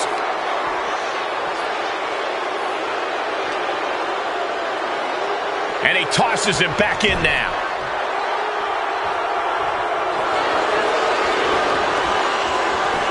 Shoulders down. A kick out at 2. How?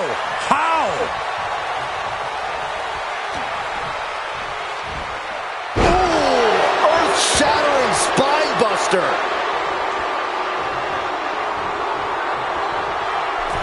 Caught him right in the jaw. Ugh, what a shot. Boom, what a punch. What a punch. Big hip attack. Shoulders down, going for the win. Rikishi somehow defangs the rattlesnake. Damn it. The winner of this bout, Rikishi! This is not what many of us expected to see. We wanted to see retribution, but Rikishi was too much of a monster for Stone Cold tonight. The vitriol that consumed Rikishi powered him to finish the job and leave a battered Austin in his rear-view mirror.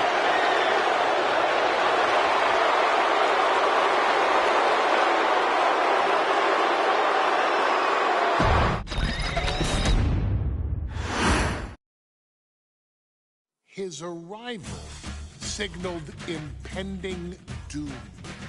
His very presence was enough to intimidate even the bravest WWE competitor. His name itself simply meant the end. And if you found yourself standing across the ring from Umaga, you were most certainly coming to the end of your own road.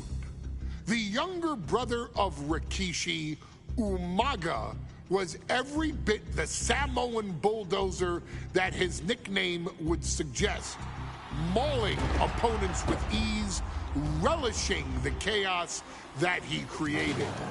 A menace To the entire roster, an unrepentant badass, Umaga tortured his prey with high-impact collisions before ultimately sealing their fate with his vaunted Samoan spike, a vicious move used today by Solo Sikoa. Inside the ring, man, he was just a complete monster. Anybody that stood in front of him, he was going to wreck him no matter what he had to do. He was just a crazy, wild Samoan. Outside of the ring, man, just a loving guy to be around. A fun uncle, always joking, always barbecuing at his house. I always looked up to him. He was just so cool. Perhaps an unheralded aspect of Umaga's game was his mastery of mental warfare. Umaga loved to present a wild, out-of-control savage, one who needed manager Armando Alejandro Estrada to handle all the details while he destroyed opponents. Umaga was the perfect definition of the word aura. A two-time intercontinental heavyweight champion, Umaga established himself as one of the purest forms of dominance to ever set foot in a WWE ring. His intense clashes with Batista, the Heartbreak Kid Shawn Michaels, and Triple H, along with WWE Championship battles against John Cena, still live on in the memories of those who were fortunate enough to watch Umaga perform. And Umaga will live in immortality through every member of this family, whether it's with a huge Samoan drop, a running bulldozer into the corner, a Samoan spike, or even a war cry in the middle of battle. Umaga is forever. I wish he was here. I know he's watching from above. So you, our beloved Us in training, are asked one simple thing here in the WWE 2K25 showcase: to defeat John Cena. You've done that in this mode before, right? Simple. It was at New Year's Revolution in 2007 that Umaga and John Cena first collided for the WWE title. Umaga appeared to be too much for Cena in the minds of many pundits. Undefeated in WWE some 9 months after his debut, and things were going very well for Umaga. Until they weren't. Umaga would see his undefeated streak end by, of all things, a damn roll-up after rushing directly into the outstretched shoes of John Cena. 1 second of luck allowed John Cena to escape the inevitable, and now it's on you to fix it. Head into that ring. Showcase Umaga's cruel brutality and get Umaga the WWE Heavyweight Championship victory that he should have gotten in the first place. I assure you, my dear friend, Armando Alejandro Estrada will make sure nothing else goes wrong if you take care of business inside the ring.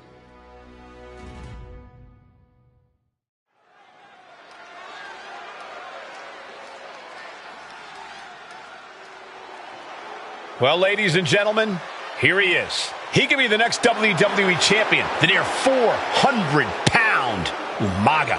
A man that since debuting right after WrestleMania 9 months ago has remained undefeated. And Umaga has been in the ring, Byron, with the best of WWE.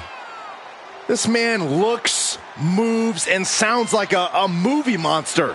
Except Umaga is for real. He is a Samoan bulldozer, an 18-wheel version with a mean streak. Big, athletic, strong, and probably going to outweigh John Cena by well over 100 pounds. Since 1963, the WWE title's only changed hands twice here in Kansas City. That's twice in the last 47 years. But Umaga is a scary human being, and he can easily change that trend right here tonight.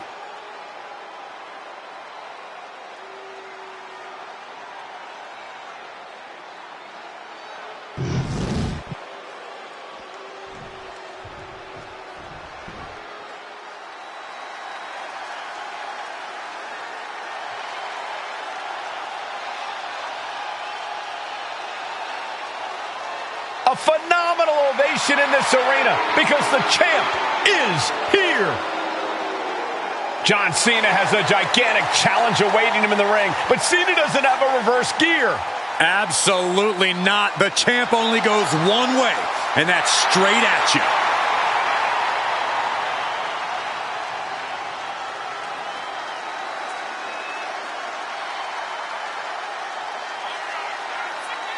John Cena, a three-time WWE champion, the handler of Umaga, Armando Estrada, trying to control this undefeated challenger.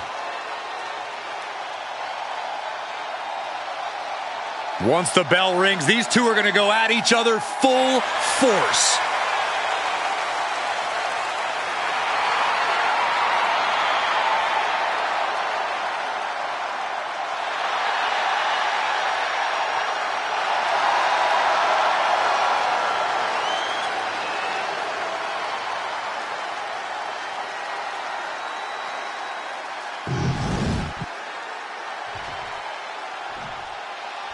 The following contest is scheduled for one fall, and it is for the WWE Championship. Introducing first, the challenger from the Isle of Samoa, weighing in at 353 pounds, Umaga.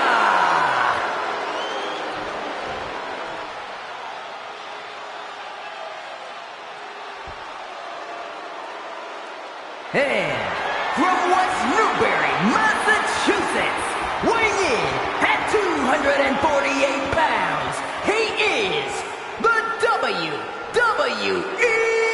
Champion, John Cena!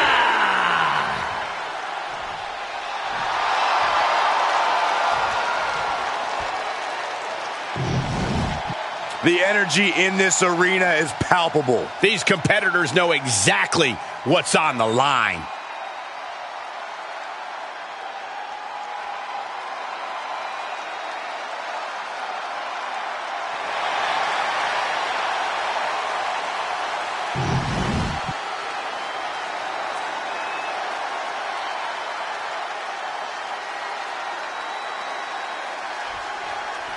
John Cena and Umaga battling here for the WWE Championship. Will John Cena halt the Samoan Bulldozer's path to destruction? Cena's going to have to go all out to accomplish that. No one has been able to withstand Umaga thus far. This brutal Samoan has made a mockery of his challengers and is perhaps the ultimate super heavyweight threat. As Cena could be in for the greatest challenge as champion tonight. But if anyone can overcome the terrifying ruthlessness of Umaga, it has to be John Cena. And there's the Uranagi. Planted them. Cena tonight attempting to do something no one else has been able to do. Be it HBK, Triple H, Kane, the list goes on and on.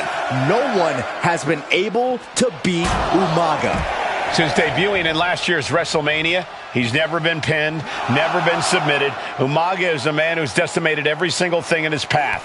It's not hyperbole to call him a dangerous and deadly savage. Taking this fight back into the ring.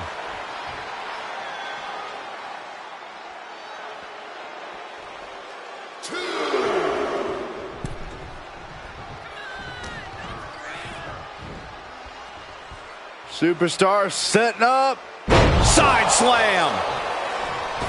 A rare position for Cena in this fight. We can't often say that John's overpowered in a matchup, but this 360-plus pound Samoan bulldozer, no, nothing fancy here. Tasting victory. Backed up, raising the arm before one. Maybe that was just to keep his opponent off balance.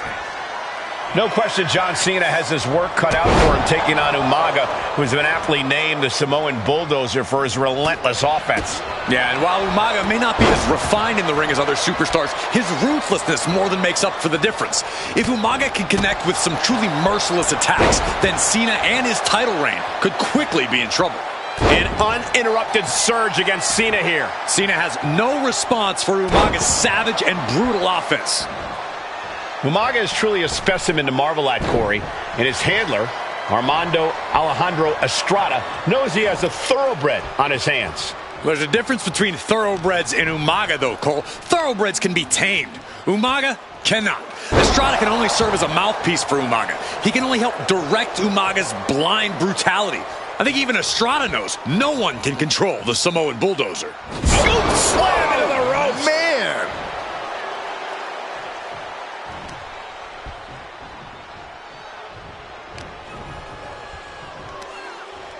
Uh-oh. Oh, the reversal by Cena. Both competitors showing they've studied the other's playbooks to the T. Oh, what a slam! Planted him. And Umaga, of course, coming from a very rich heritage. Some of the greatest athletes in any sport come from the Samoan heritage. Umaga's aggressiveness can be traced back to his bloodline. When you're fighting a Samoan, you are battling a tough, scary human being. Spiked, sit out, pile driver. Drop the champ right on their head with that. They got to be rattled. Oh, putting focus on the arm here. Uh-oh.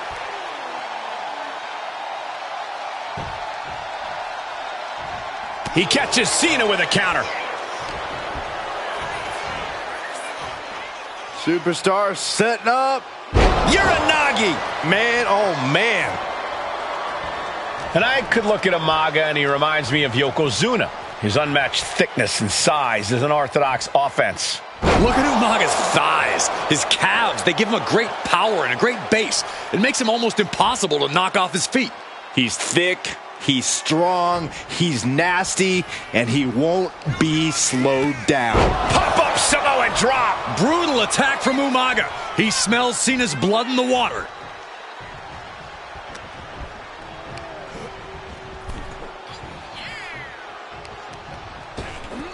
Oh my gosh, with one hand.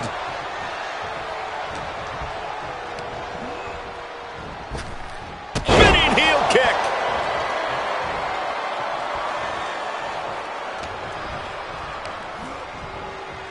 Hard into the corner.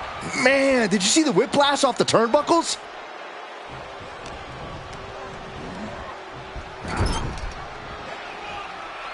And Cena flattened in the corner. Umaga's just overpowering him. Look at the strength. Into the corner, just setting Cena up.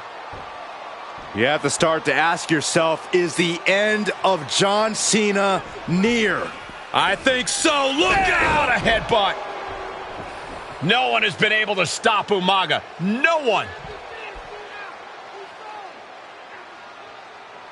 You are seeing why Umaga is undefeated. Why no one has been able to stop the Samoan bulldozer. Here comes Umaga, and Cena catches him with a boot. John Cena from behind, rolls him up, shoulders down, and a kick out by Umaga. And Cena immediately back into the clutches of Umaga. I'm not sure what else Cena can do here. I'm not sure John Cena knows how to stop Umaga. And Corey, you know there's no force equal to being on the receiving end of a headbutt from Umaga.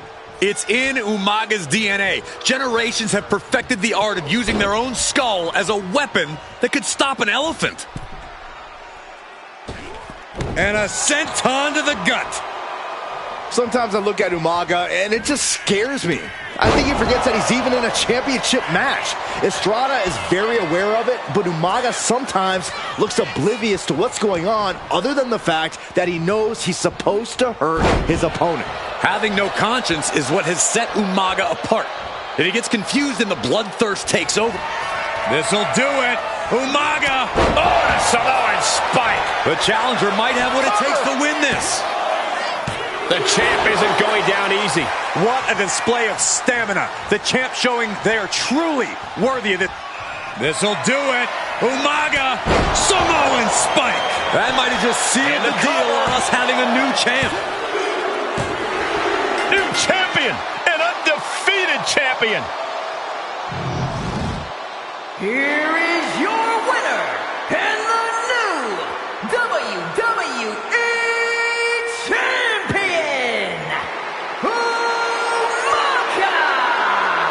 This proves it. Truly no one can withstand Umaga. The Samoan bulldozer has wrecked his way straight to the WWE Championship. Cena's title reign is over. An incredibly impressive showing from Umaga tonight, absolutely leveling John Cena in a savage display of dominance. Will Cena come looking for a rematch? Only time will tell. But for now, this is...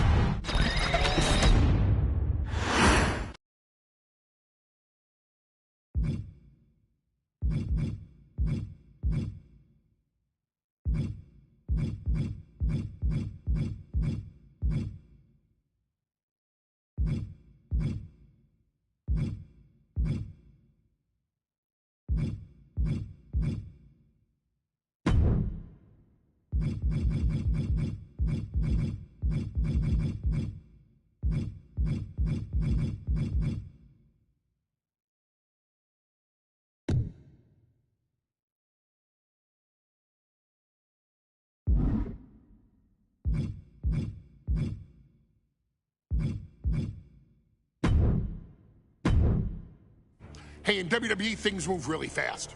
If you aren't present in the moment, it can feel like a year goes by in only 2 or 3 minutes. That's why you always have to make time to make sure that you check.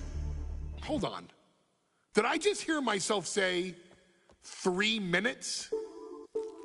Stop. Can you believe I'm actually doing Eric Bischoff's shtick? In the early 2000s, few words sent a shudder through the roster like the words 3 minutes, summoning the fearsome duo of Rosie and Jamal, collectively known as the 3-minute warning.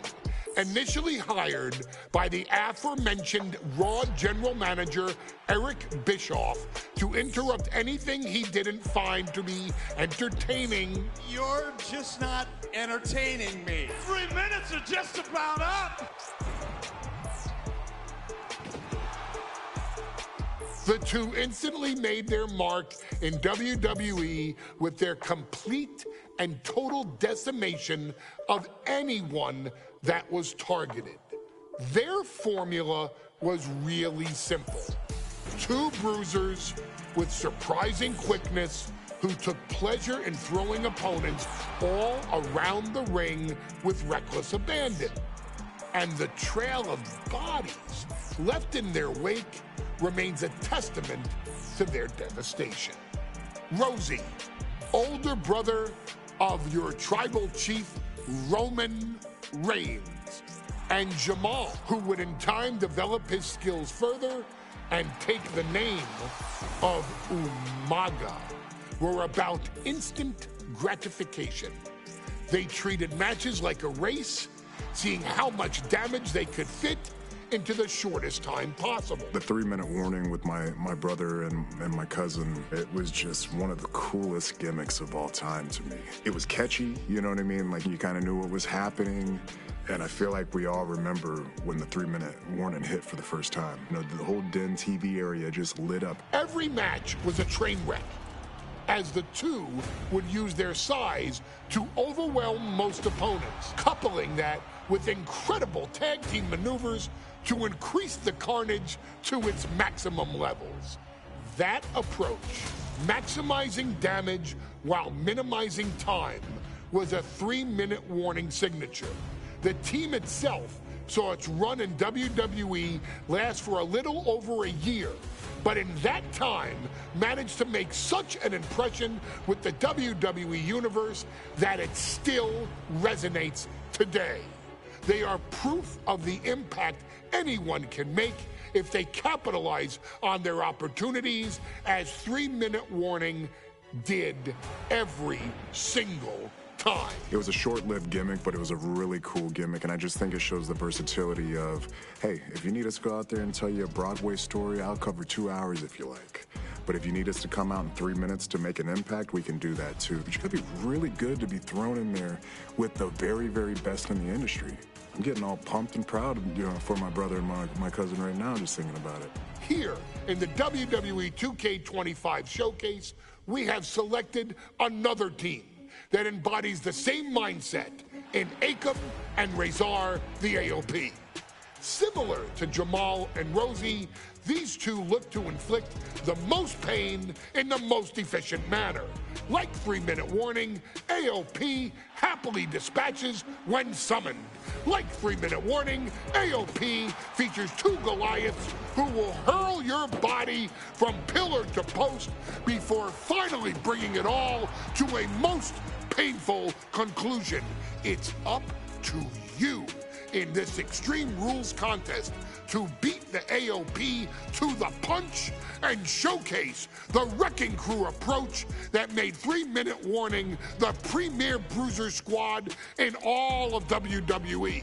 And don't worry, we will give you more than 3 minutes to make that fact perfectly clear. As a matter of fact, take your time and enjoy dishing out the punishment.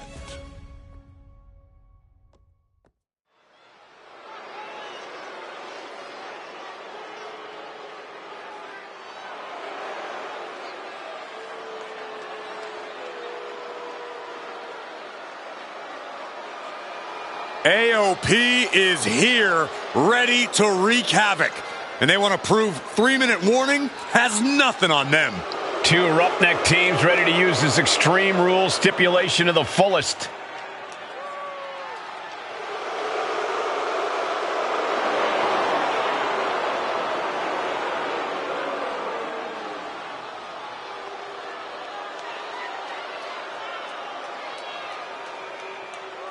The following contest is a tag team Extreme Rules match and accompanied by Paul Ellering at a combined weight of 620 pounds. Akam and Razor, the authors of Pain. AOP look unintimidated by the task at hand. They are totally prepared for the merciless tandem of 3-minute warning. You know, there's actually a lot in common between these two teams in terms of tactics and physicality.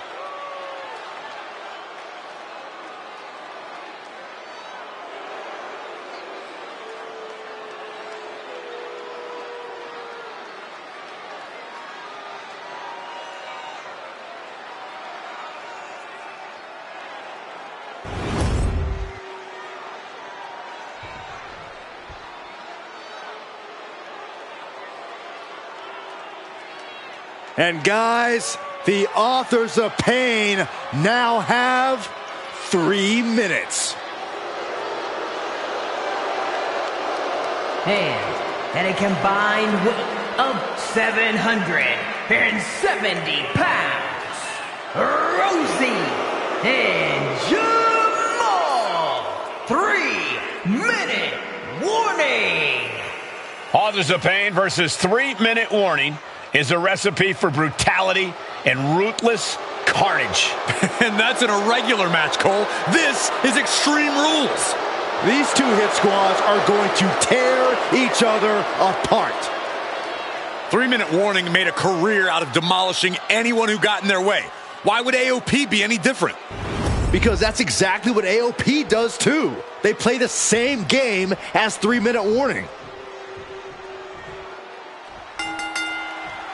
Here we go with AOP and 3-minute warning going head-to-head. This is an Extreme Rules match, and it's a good thing it is, because neither one of these teams likes to play by the rules or limit their aggressive tendencies. Well, there is nothing on the minds of these men except dealing as much damage to one another as possible. Both 3-minute warning and the AOP excel at brutalizing their opponents and inflicting massive amounts of pain. But only one of them can be the best at it. We can safely predict that this is going to be an exceptionally gruesome and painful match to watch. Rosie and Jamal tell their victims that they will feel the 3-minute warning. What does that mean, Corey? Well, it means a lot of superstars will get run over by the pain train, and it's only going to feel like the longest 3 minutes of their lives. When you're as big and strong as Rosie and Jamal, that's how quickly it can be over. Many would call the AOP and 3-minute warning equally brutal. How can one of these teams get the edge in this head-to-head contest? It's true they're well matched, but AOP tends to be the more methodical and calculating of the two teams.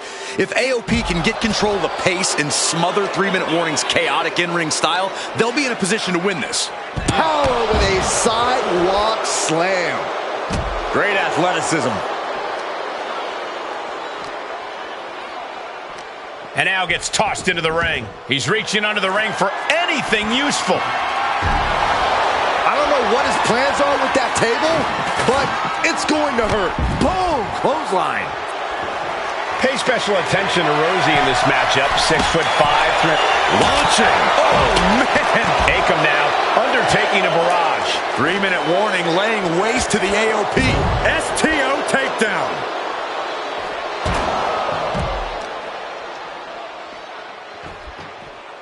Down to opponent and a double axe handle smash. He's taking a bit of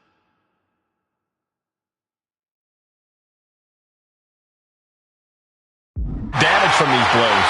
Rosie held nothing back on that attack. Now, why would you be setting the ladder up out there? What in the world is going on here? Despite his toughness, Jamal actually looked pretty bothered by that one. And he throws the opposition back into the ring. Uh-oh. Razor gets fended off. Man, Rosie and Jamal, Akam and Razor representing the biggest, most imposing teams WWE has ever seen. Both teams don't care what the motive is, don't care who the target is. Their goal always remains the same, and that is complete destruction of the opposition. We call them equal opportunity ass kickers. And look at this now. Bad intentions coming with his hold. Side slam. Extremely painful hold there. How do you get out of this? Oh, look at that. What a great counter. What a sidewalk slam. Double arm.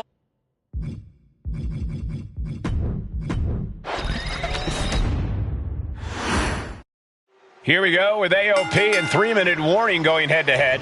This is an Extreme Rules match, and it's a good thing it is, because neither one of these teams likes to play by the rules or limit their aggressive tendencies. Well, there is nothing on the minds of these men except dealing as much damage to one another as possible. Both 3-minute warning and the AOP excel at brutalizing their opponents and inflicting massive amounts of pain. But only one of them can be the best at it. We can safely predict that this is going to be an exceptionally gruesome and painful match to watch. Pay special attention to Rosie in this matchup. 6'5", 375 pounds. The man can run a 40-yard dash in 4.8 seconds. This guy is a pure athlete. Rosie played high school football with a legendary running back before playing college ball in Hawaii. Imagine being pancaked by the force Rosie brings. Clamping down hard on the trapezius muscle. Many would call the AOP and 3-minute warning equally brutal. How can one of these teams get the edge in this head-to-head contest? It's true. Bear hug, squeezing the bear hug. Well-placed elbow will get you out of it. That might be enough. Yes, it is. Just look at the size of all these superstars. The ring had to be reinforced before this match. Over 1,300 combined pounds colliding. These men are so big and so thick, it's a challenge to wrap your... Oh, stop right to the hand. You can feel the resentment building with each stomp there. What a headbutt. The hit's starting to take their toll on him a little. Oh, what a kick. Oh, man. man, just punishing. Oh my, what a splash! That was one big behemoth flying down with authority and force. Effective dodge there. Watch for the hardcore style of 3-minute warning. Both of these men are from the hood, so to speak. Grew up in the streets, brought up to be tough. Rosie and Jamal have a rough tenacity. A duo that couldn't care less about headlocks. They're just all about beating the hell out of you. 3-minute warnings, thug-like tactics need to be... Can he do it here? Oh, man, this could really come back to bite him in the end. Headed out to ringside now. What does he have planned? Oh my, what a splash! Completely steamrolled. Oh, he had that scouted. Stiff elbow will break that up. Boom, running STO plants him. Nicely done. He's looking for something. This could get dangerous. Rosie and Jamal tell their victims that they will feel the 3-minute warning. What does that mean, Corey? Well, it means a lot of superstars will get run over by the pain train, and it's only going to feel like the longest 3 minutes of their lives. When you're as big and strong as Rosie and Jamal, that's how quickly it can be over. Big splash! The sheer force of that landing was probably enough to fracture a few bones. Looks like he knows that he who laughs last is the one with the sledgehammer. No count out as he takes things out of the ring. He gets into the ring. And what's this manager looking for under the ring? He has no business down there. Why are they coming over here? Lots of space and concrete, that's why. Oh! A chance to win it here. And he kicks out at 2. Somehow, some way. Man, Rosie and Jamal, Akam and Razor, representing the biggest, most imposing teams WWE has ever seen. Both teams don't... There it is. He could end it here. 3, no! Somehow, some way, he is still in this.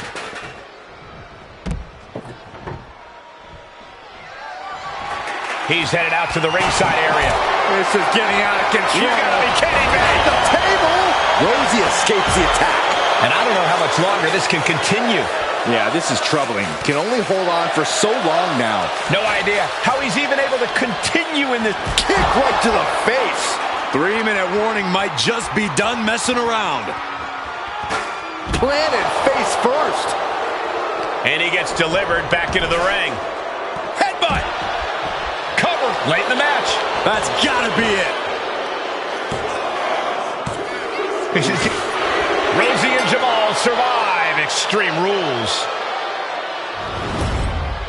Here are your winners, Rosie and Jamal. 3-minute warning. Gotta give it up to 3-minute warning. In a contest between two of the most badass squads we've ever seen, they were the tougher competitors. Yeah, but AOP certainly made 3-minute warning earn this win. Just think about all the carnage we witnessed here tonight.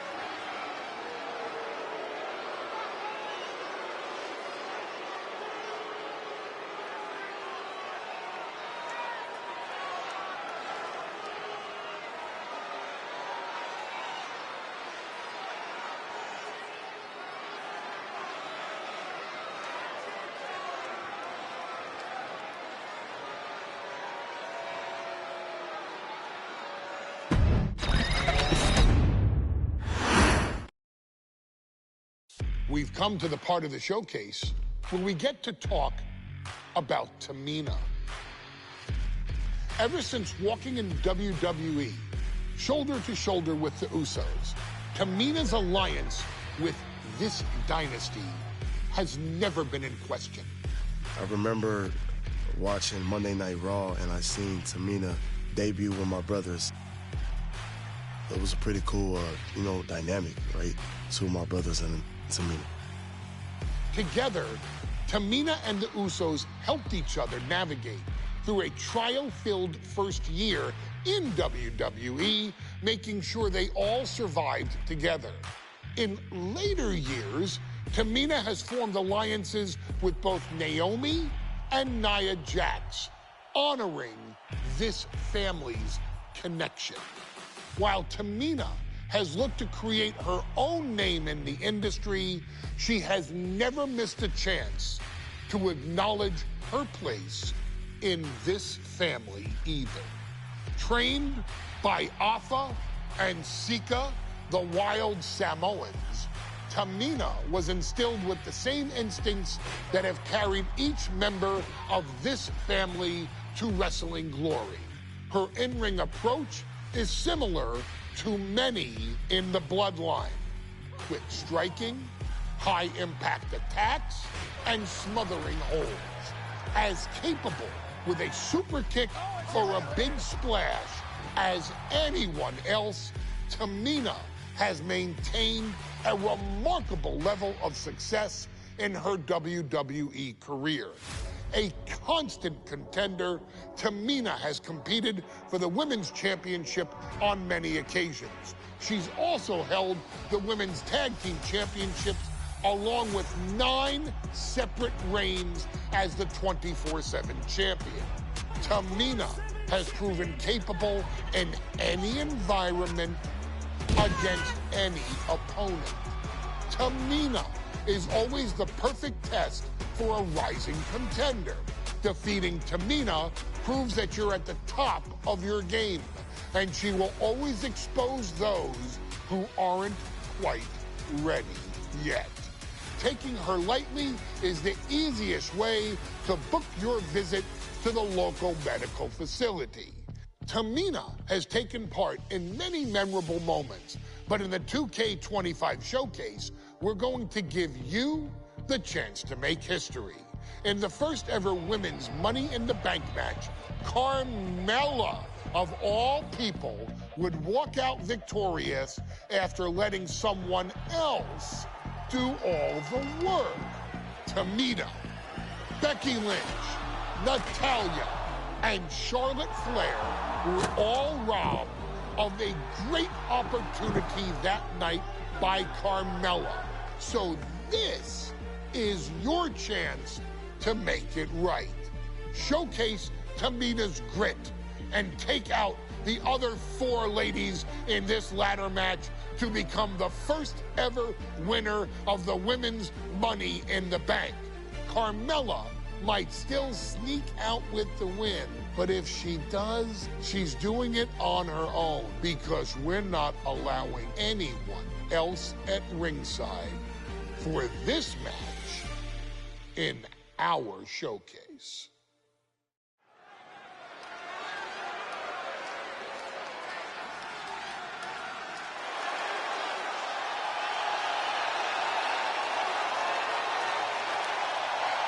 We are making history tonight here in St. Louis, the first ever Women's Money in the Bank ladder match.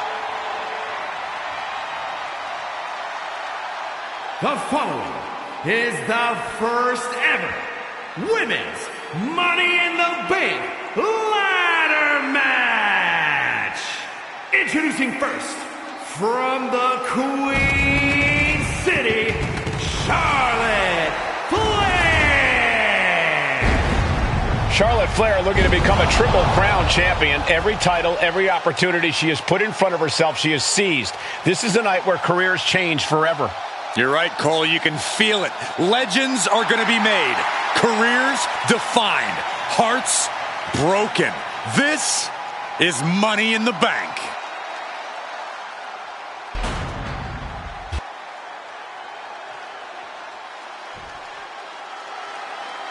And Byron, Becky Lynch with a very astute point. I rip off arms. You can't exactly climb a ladder with no arms.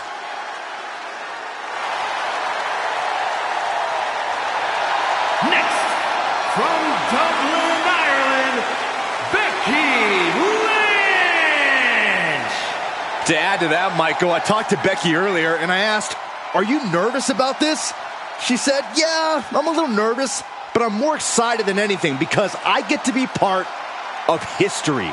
Becky Lynch, the first woman drafted to SmackDown, first SmackDown Women's Champion. Can she become the first Miss Money in the Bank? Well, you could feel the excitement the moment they brought out the ladders before this show started. There is a big fight feel right here in St. Louis.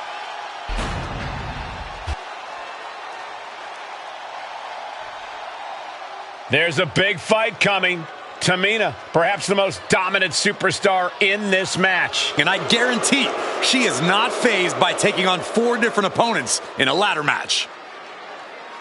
From the Pacific Islands, Tamina! This is a milestone moment that is being watched all over the world. And Tamina is hoping to live up to her family's legacy. She wants that briefcase. She wants that title. It's in her blood.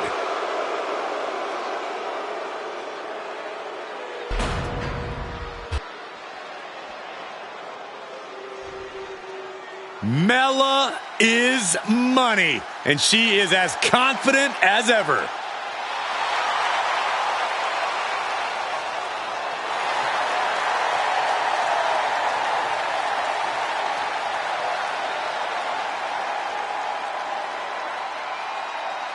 Making her way to the ring from Staten Island, Carmella! Byron, Carmella's made a couple of good points recently, saying, "I was the last woman drafted in the WWE draft last summer." How big of a chip is on her shoulder? Oh, she's got a huge chip on her shoulder. And also, don't forget, Carmella has had some major victories lately, so she has all the fuel you could need heading into a match of this type.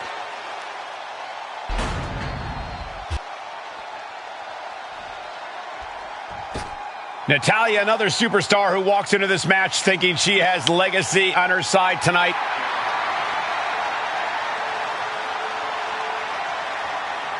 And from Calgary, Alberta, Canada, Natalya! Every last woman in this match has chased this opportunity so fiercely. They have chased the championship, perhaps none more so than Natalya.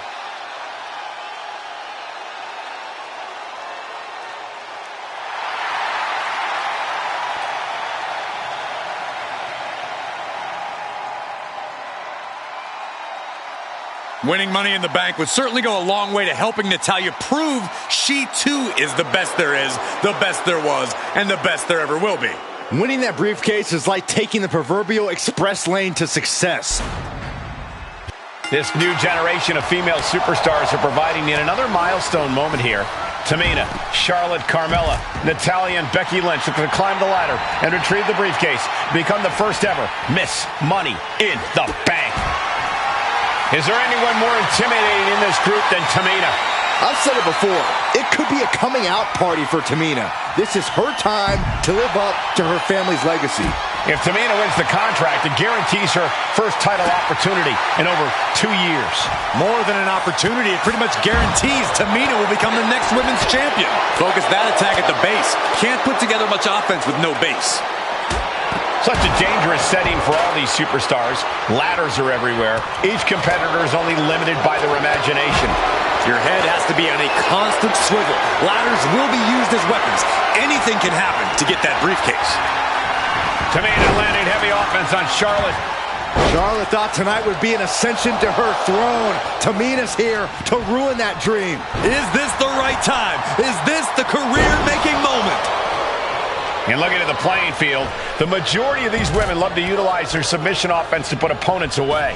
Tapping someone out won't win this match, but these women should not shy away from using the biggest weapons in their arsenal. We've heard Becky say she was going to rip arms off tonight. You can't exactly climb a ladder with no arms. You gotta wonder if there's more animosity in this match than we previously thought. Kick to the gut.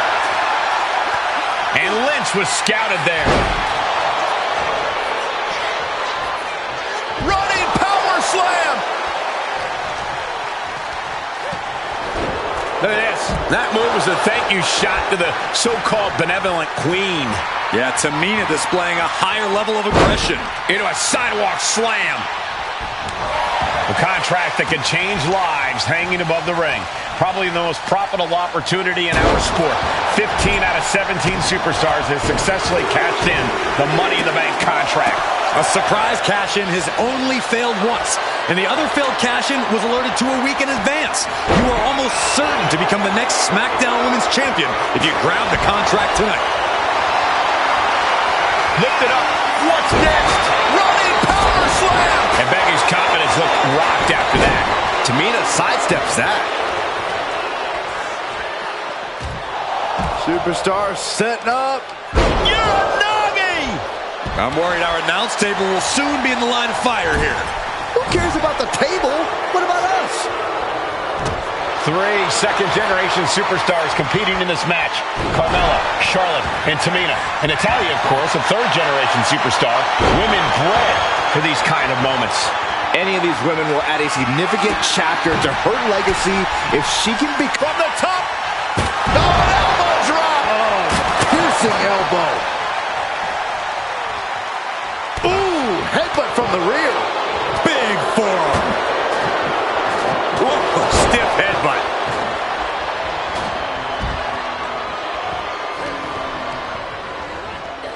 In the corner now, she doesn't want to stay there. Disgusting behavior. There was no respect shown there. Nice reversal by Charlotte Flair. Charlotte driving Tamina, and both tumble to the floor. Both women crashing down hard. The Queen, Charlotte Flair, the first to her feet, surveying the situation. Oh my! Driving Tamina into the steps. Well, you are seeing a heightened level of aggression, heightened level of intensity from all these competitors because of the stakes involved. Guys, where's Charlotte going? And Flair looking to up the ante now from the top. Oh my goodness, taking out everybody. The Queen rising to the occasion. What you just saw is why we say Charlotte is genetically superior. Yeah, undeniable athleticism from the Queen. Can it pave her way to the top of a ladder? Big offense could be coming here. Oh, look at this. Handspring! No safe haven in this match. These ladders can be your best friend or your worst enemy. There's no allies in this match. It's everyone.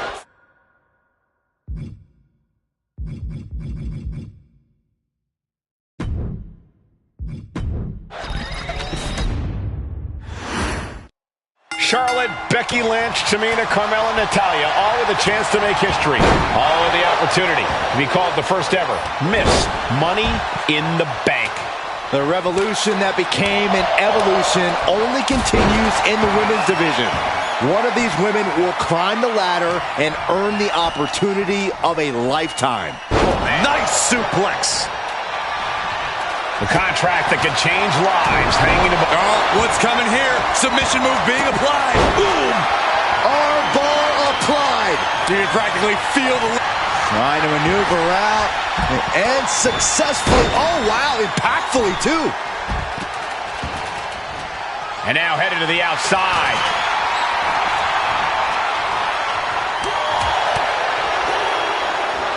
Oh, God. Powerful contact by Tamina. Well, Carmella is certainly being tested now. She needs to protect herself so she can make it up the ladder later. Clothesline. Ooh. Is there anyone more intimidating in this group than Tamina? I've said it before. It could be a coming out party for Tamina. This is her time to live up to her family's legacy. If Tamina wins the contract, it guarantees her first title opportunity in over 2 years. More than an opportunity, it pretty much guarantees Tamina will become the next women's champion.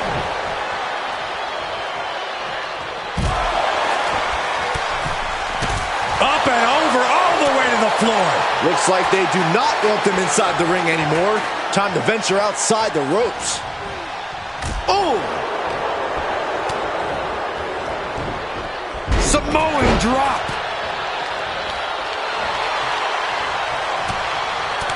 And looking at the playing field, the majority of these women love to utilize their submission offense to put opponents away. Tapping someone out won't win this match, but these women should not shy away from using the biggest weapons in their arsenal. We've heard Becky say she was going to rip arms off tonight.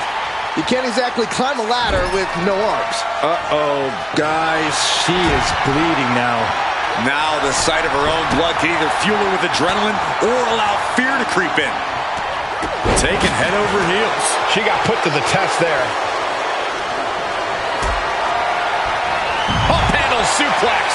And the boat struggling a bit to stay afloat there. That was one of those power bombs that would shorten someone's career. Becky Lynch with a great shot. 3 second-generation superstars competing in this match. Carmella, Charlotte, and Tamina. And Natalya, of course, a third-generation superstar. Women bred for these kind of moments. Any of these women will add a significant chapter to her legacy if she can become the first Miss Money in the Bank. She's heading outside the ring now. And gets tossed back into the mat. Sent hard into the corner. Unloading! Tamina not caring that Becky's a fan favorite. The crowd's adulation is meaningless. All that matters is the contract suspended above the ring. Tamina's been showing so much dominance in this match. No safe haven in this match. These ladders can be your best friend or your worst enemy. There's no allies in this match. Nice reversal by Charlotte Flair. Charlotte driving Tamina, and both tumble to the floor. Both women crashing down hard. The Queen, Charlotte Flair, the first to her feet, surveying the situation. Oh my! Driving Tamina into the steps. Well, you are seeing a heightened level of aggression, heightened level of intensity from all these competitors because of the stakes involved. Guys, where's Charlotte going? And Flair looking to up the ante now from the top. Oh my goodness, taking out everybody. The Queen rising to the occasion. What you just saw is why we say Charlotte is genetically superior. Yeah, undeniable athleticism from the Queen. Can it pave her way to the top? Oh, this is Natalya's wheelhouse. The Hart family legacy lives on. Looking for the suplex all the way up. Look at this power. Oh, no. Escapes and a chop block takes him down. Tamina's absolutely wrecking shop on Natalya, making sure the veteran won't have the strength to climb a ladder at all. Getting dangerously close to our announce table. History on the line. Guaranteed championship opportunity. Nothing but carnage happening in this one.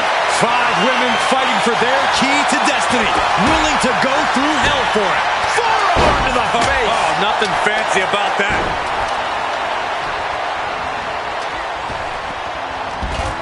Natalya gets drawn in. Double underhook suplex. That could make an opening for her. Drop kick. Hits the mark. Readjusting the furniture. We know how this ends. Quick thinking from Tamina. And she wisely heads back to the ring. Boom! And a big boot. Oh! Bang! What a raucous crowd here tonight. Just absorbing way too much damage at this stage. Yeah, she's in a lot more than rough shape here. Up the ladder now. Let's see if this is right for the picking. She's stretching, but can she get a grip? It's just a matter of time now. No room for error on top of the ladder. Measured kick to the vertebrae. On the button with a low drop kick. What's coming next? A back suplex. Oh, strong impact. She's headed out of the ring. Countouts are not a factor for her.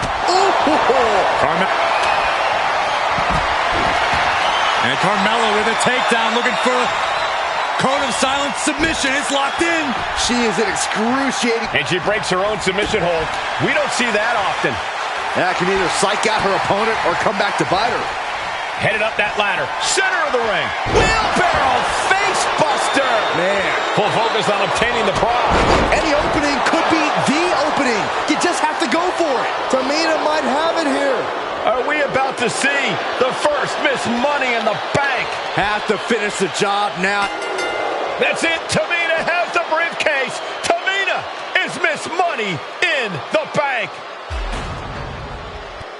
The winner of the Money in the Bank contract and the first ever Miss Money in the Bank, Tamina!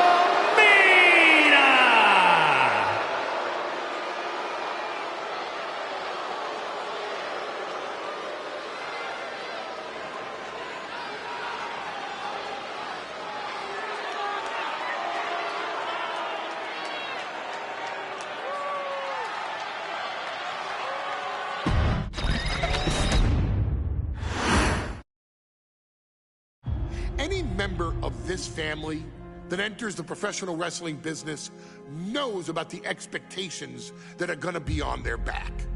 They know about the prestige that their very name carries. They know that those who came before them have accomplished so much. Bearing the weight of those legacies can prove to be way too much for almost anyone. But that was never the case for Jimmy and Jey Uso. Jimmy and Jey Uso looked to be stars from the very start, constantly evolving their look, style, and offense as they progressed in their careers. Face paint and war dances would fade away, and the two would embrace the day one-ish mentality, looking to punish opponents and send them to the Uso Penitentiary. The Usos are 8-time WWE Tag Team Champions. The Usos have main evented WrestleMania after initially fighting for a mere spot on the card. The Usos were the premier team of the 2010s. The Usos are the greatest team of all time. Jimmy and Jey are poetry in motion, each knowing what the other is looking to do next, each using every bit of savvy they gained growing up in professional wrestling to keep their edge. And sure, in recent years, it's been difficult between the two. Jimmy did cost Jey his match at SummerSlam against your tribal chief, Roman Reigns. After months of the anger building between the two, Jimmy and Jey ended up as the first two entrants in the 2024 Royal Rumble match, bringing things to a head. But even that moment wasn't enough to settle the issue, and so they would fight again at WrestleMania 40. Jey Uso truly became main event and found his inner yeet, even adding another tag team championship with Cody Rhodes as his partner. As your wise man eventually would suffer as well, Jimmy found himself betrayed by Solo Sikoa and unceremoniously dumped out of Solo's version of the Bloodline. When Jimmy and Jey are a tag team, they are pure art. They are the reason for the resurgence of tag team wrestling's popularity over the last 15 years. And perhaps, oh, perhaps, their grandest moment came during the 2017 Hell in a Cell, when they would lock horns with perhaps their greatest opposition ever, The New Day. From July to October of that year, the SmackDown Tag Team titles would change hands 4 times between the two teams, both looking for ultimate bragging rights. The Usos' connection as twins always gave them an upper hand with most teams. But the New Day had their own trick, utilizing the Freebird rule to allow any 2 of the 3 members to compete in any match. Jimmy and Jay could never know for sure who the opponents would be, with a different game plan needed for each iteration. With nothing clearly settled after 4 months, the New Day would offer to defend inside Hell in a Cell, and the Usos gladly accepted. We've seen the Usos showcase tag team wrestling at its most beautiful. Now we want you to showcase the brutality that exists within Hell in a Cell. Big E and Xavier Woods are going to use everything at their disposal to take you down. But you've been down since day one. Now it's time to force the New Day to realize there's nothing wrong with them being in second place. And there's nothing that's stopping you inside Hell in a Cell.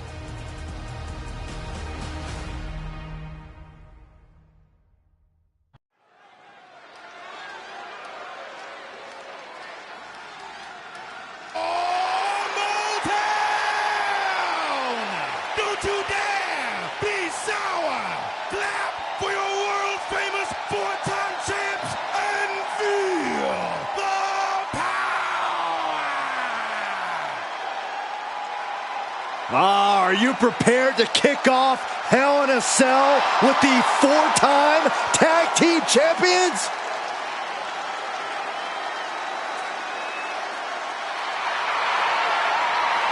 The following contest is a tag team Hell in a Cell match and is for the SmackDown Tag Team Championship, and accompanied by Kofi Kingston at a combined weight of 490 pounds, the SmackDown Tag Team Champions, Xavier Woods and Big E, the New Day. Well, I can't say that I'm ever prepared for a man swiveling his hips and playing the trombone on the way to the biggest fight of his life. This is our first Hell in a Cell match of the night. The New Day actually requested this match to defend their tag titles. Who would have thought 4 months ago when this rivalry began that it would end once and for all inside Hell in a Cell? New Day about to make it evident that the time for fun and games is over.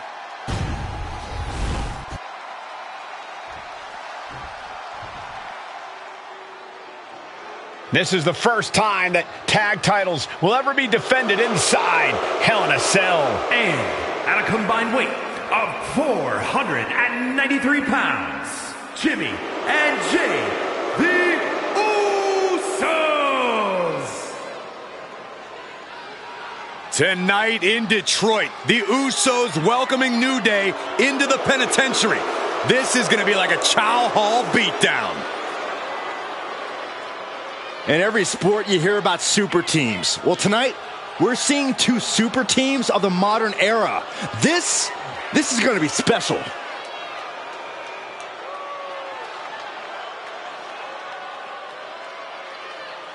Tornado tag rules here, gentlemen. 2-on-2 as Kofi is going to be locked outside the structure.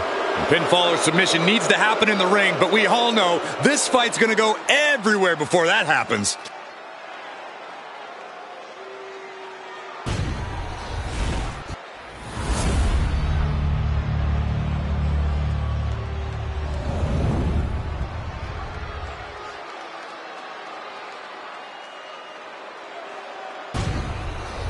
On the line of the tag team championships, teams in their respective corners going over final strategies.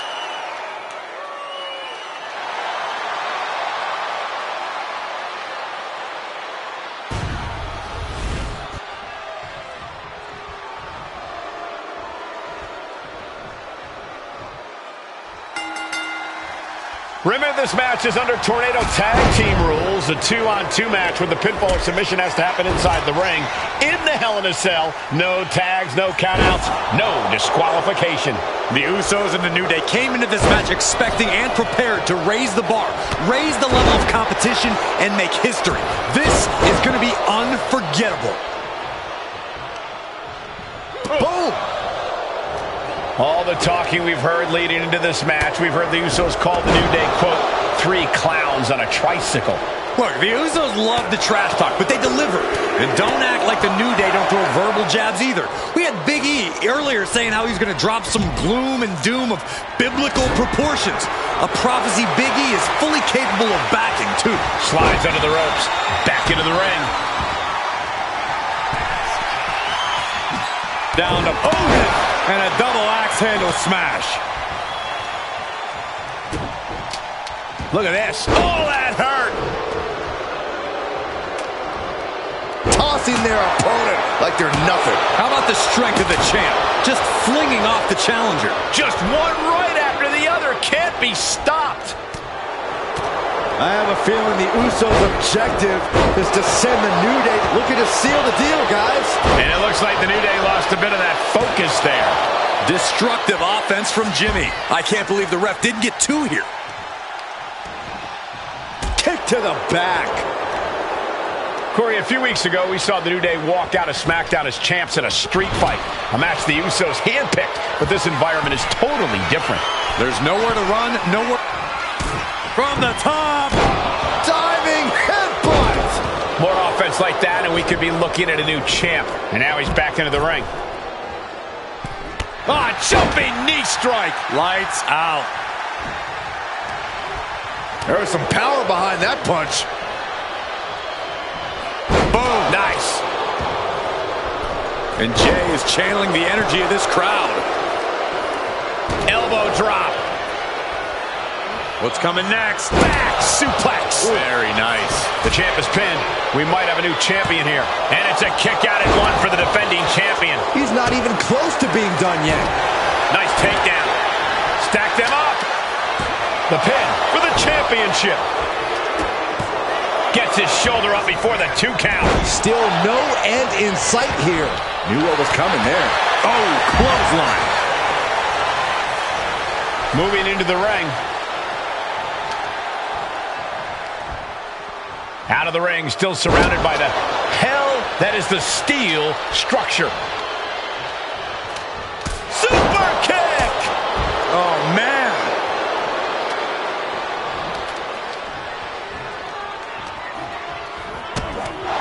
Boom. And an uppercut. Nasty. The Usos following the footsteps of many great family tag teams, the Steiner brothers, the Head Shrinkers, who of course Jay and Jimmy's own father was a member of. Would be a very proud moment for the Anoa'i family if the Usos can capture their 5th tag team championship here. The apple doesn't fall far from the tree for Jay and Jimmy. Just a factory of the elite specimens come from the Anoa'i blood. Popped right in the face. He quickly slides into the ring. Got the cover, looking to hang on to the title. Kicks out before the 2 count. This is where great cardio makes all the difference, helping you stay alive deep into the match. Springboard up. So many amazing matches between these 2 teams. They said it this past week on SmackDown. No matter where we are, we put on a show. The Usos and New Day have a unified goal to raise the bar of tag team competition, to bring the division to a whole nother level. You know, in basketball, they talk about super teams. Well, these 2 teams are the proverbial super teams in WWE. Oh, and an uppercut. Might have lost a tooth. That vicious streak of Jimmy Uso somewhat returned in kind there. Yeah, the New Day building up that quicker pace there. Coming back from the outside now. Clothesline!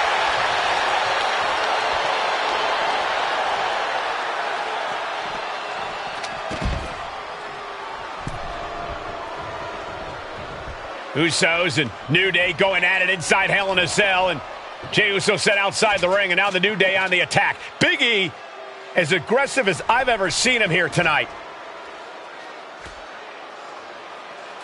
And Xavier Woods now with toys, kendo sticks in hand. And it's about to get more aggressive, more vicious, more barbaric.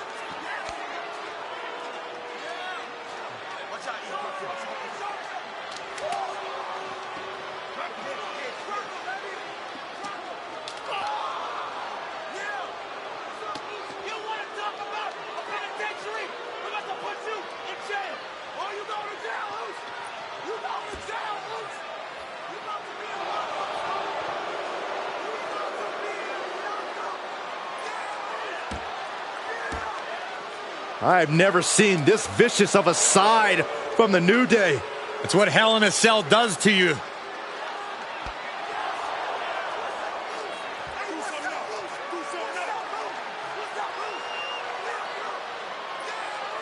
Oh, now with the kendo sticks, Xavier Woods unloading.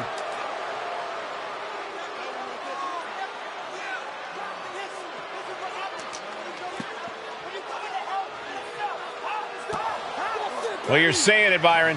Hell in a Cell makes you do some awful things. Just attempting to survive, attempting to win. Do whatever you want, punish however you want. Right now, that seems to be the mission statement of the New Day in order to retain the SmackDown Tag Team titles. And that's what it's about, proving you're the best in one of the most insane environments in WWE today. The New Day have just changed the whole complexion of this match. I don't know if I've seen New Day go to these lengths before. Well, no time to be a jovial bunch when you're in a cell, Michael. Tonight, it's not about entertaining. It's about putting your sworn enemy to rest for good. Talking to Xavier, he told me the one thing the Usos have taught us is that we have to embrace a more lawless culture here in WWE. Uso will take things into the ring. Innovative offense from the Usos. There's the pin for the championship. And the Usos are 5-time tag team champions. Here are your winners, and the new SmackDown Tag Team Champions, Jimmy and Jay, the Usos.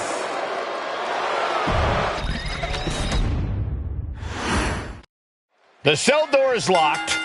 First of two Hell in a Cell matches tonight in Detroit. This is the 20th anniversary of this barbaric match. The Usos and the New Day must... Picture perfect crucifix. Oh, great takedown. Into the cover. The challenger shoulder up after one. No harm in seeing if he could finish him off quick there.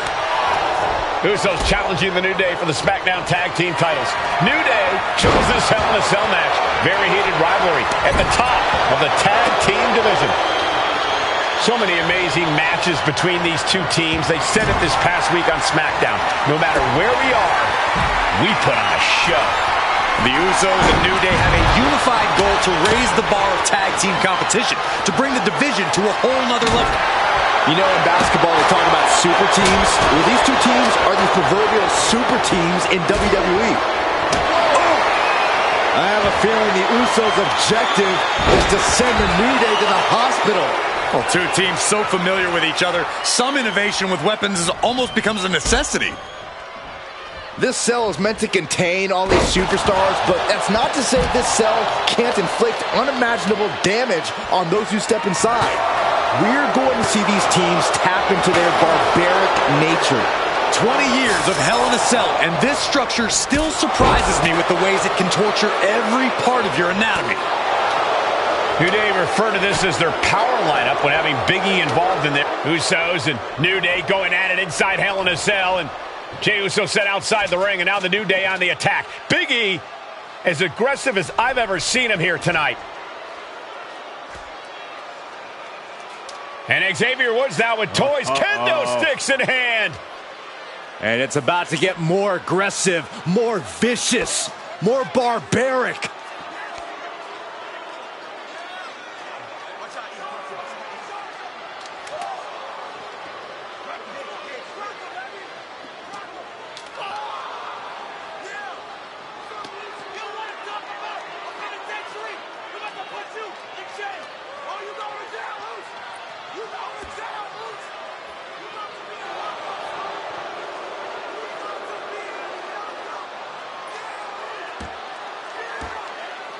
I've never seen this vicious of a side from the New Day. It's what Hell in a Cell does to you.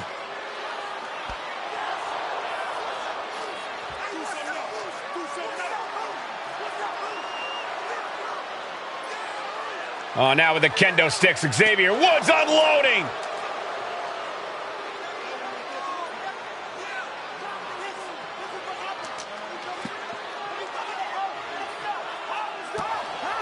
Well, you're saying it, Byron. Hell in a Cell makes you do some awful things. Just attempting to survive, attempting to win. Do whatever you want. Punish however you want. Right now, that seems to be the mission statement of the New Day in order to retain the SmackDown Tag Team titles. And that's what it's about, proving you're the best in one of the most insane environments in WWE today. The New Day have just changed the whole complexion of this match. I don't know if I've seen New Day go to these lengths before. Well, no time to be a jovial bunch when you're in a cell, Michael. Tonight, it's not about entertaining. It's about putting your sworn enemy to rest for good. And he comes in under the ropes now. Big E on the receiving end. The Usos and the New Day have been trading title reigns for the majority of the year now. This, the contractual rematch for the Usos. If they lose, the Usos won't get another opportunity for the titles as long as the New Day are champs. And just being around the Usos, it's not only about winning the tag team titles, it's about stripping the New Day of everything that made them popular with the WWE Universe. It's about making sure the New Day never competes again. It's never been just about the title, Saxton. It's about these two teams wanting to claim supremacy for themselves. Solid punch. Getting carried to a vulnerable position here. An uncanny showing of power. Turning the tables.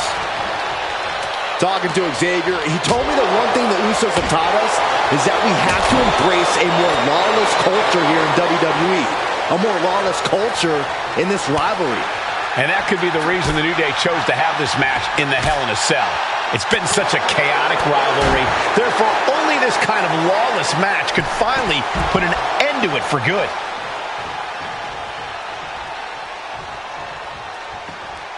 He's rummaging for some sort of equalizer underneath the ring. Bringing out that kendo stick means he is truly willing to go to the extreme. And when he's got that chair, you know he wants to send a serious message. Swing on sight and don't stop swinging till it's over. The Usos being relentless in their punishment. He gets back into the ring. An uppercut. That'll cost some teeth. Wow, springboard attack. The champ with the pin. Kick out after one from the challenger. Refusing to give up even an inch of ground as this match continues. Oh!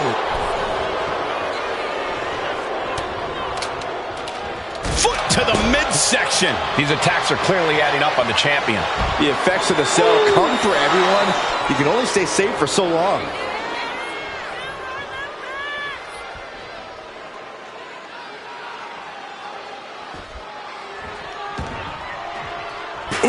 Chucked that chair right at him. Suplex. Elbow drop. Picked up and being carried around now. Crashing down. Samoan drop. Back into the ring now. And Jimmy and Big E slugging it out middle of the ring. This has been a vicious, brutal match between two of the great tag teams today. Here comes Jey Uso into the fray alongside of his brother. Bang! Double super kick. And the Usos now looking for that patented Uso splash from the top rope. Uso splash. The cover to win the tag team titles, and Woods, handcuffs and all, breaks it up.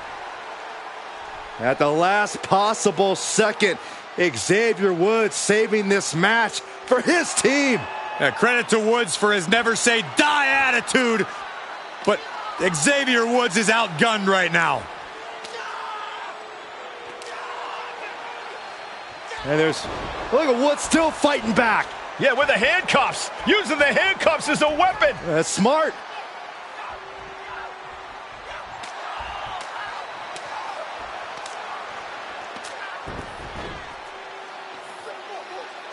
And Woods now down. And trying to still fight back. What heart from Xavier Woods. That heart may not have much more fight left. Jimmy and Jey back up to the top one more time. Uso splash in stereo. The cover. The Usos win the tag team titles. Here are your winners and the new SmackDown Tag Team Champions, the Usos!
Next on our showcase is someone who wasn't born into this family, but has put in the time and more than earned her spot. She's always happy to leave haters in the rear view, and when she enters the room, you will undoubtedly feel the glow.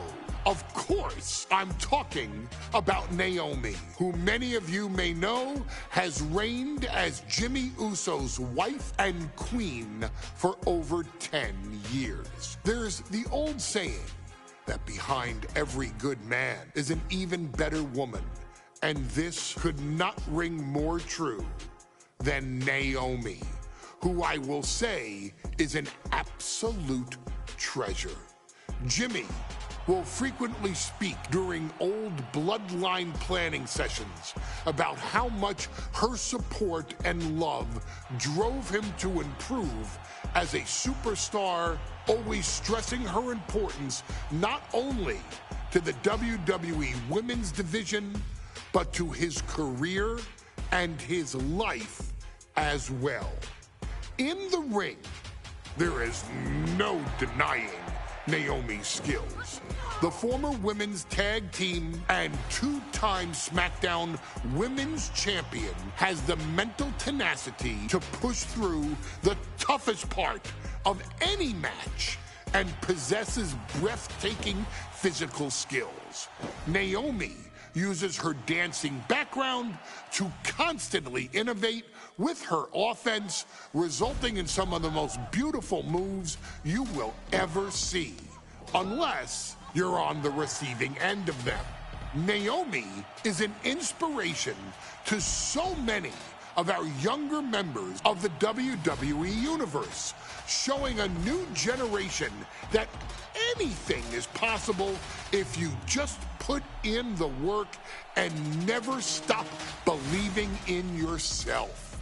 Naomi has battled against the very best in the women's division, taking on foes like Charlotte Flair, Bayley, Shayna Baszler, and Io Sky. My favorite moment of Naomi was when she won the title in her hometown, Orlando, at WrestleMania. To compete against that caliber and maintain the level of success that Naomi has for her entire WWE career is something worth, shall I dare say, acknowledging. Naomi has even teamed with fellow family member Tamina through the years, proving the family you choose can often be the most important. And in true Uso fashion, Naomi shows an unrelenting desire to win, to achieve greatness, and to dominate her opposition. Many mistake her smile as a sign of kindness, but they quickly realize their mistake as Naomi unleashes a flurry of kicks, flies at them with moonsaults from all angles, and then ties them up in knots. Naomi is having fun, but Naomi is never playing.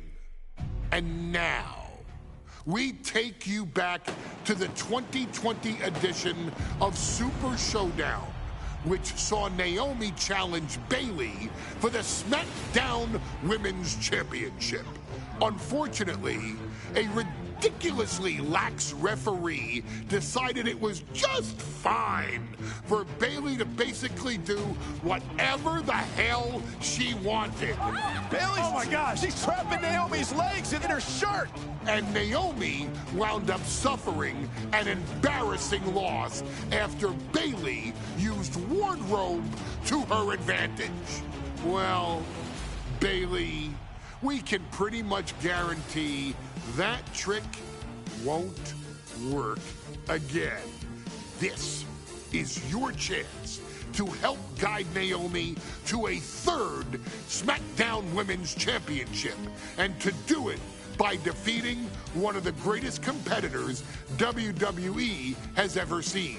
Your wise man has nothing but respect and admiration for Bayley's abilities, but those abilities are eclipsed by Naomi's extraordinary trinity: smarts, strength, and aerial attacks that should give all of you everything you need to get the win and the title.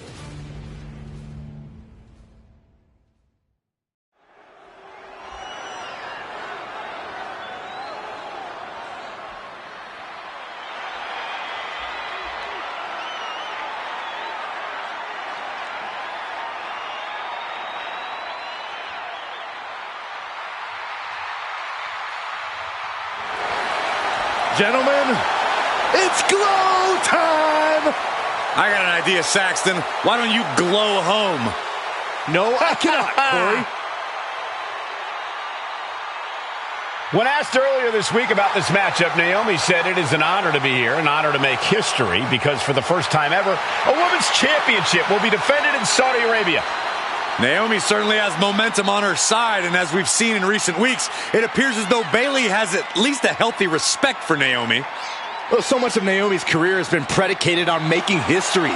You think back to Naomi being the winner of the inaugural WrestleMania Women's Battle Royal, being the first African-American SmackDown Women's Champion, and tonight, once again, an opportunity to make history in her career.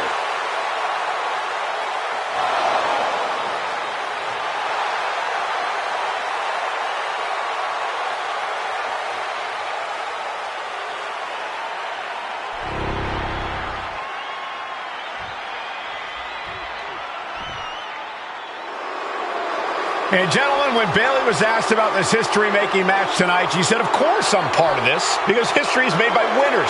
And I'm going to become a role model for everyone here tonight in Saudi Arabia and for everyone around the entire world. I asked Bayley her thoughts on this match, and she said, new country, same sheep. Bayley is nothing if not confident headed into this match. Oh, and everything you just said is indicative of the new attitude, the new personality of Bayley. Bayley has been SmackDown Women's Champion for a record-setting 279 days. She's won every title available in WWE. The NXT Women's Championship, the Raw Women's Championship, the two-time SmackDown Women's Champion, a Tag Team Champion, a Money in the Bank winner. Bayley has accomplished it all. But the one thing Bayley has never done in her career, she's never beat Naomi. And believe me, that is a huge point of confidence for Naomi and a huge pressure on the champion. What an exciting moment for both of these competitors tonight, but once the bell rings, it's down to business. The SmackDown Women's Championship is on the line.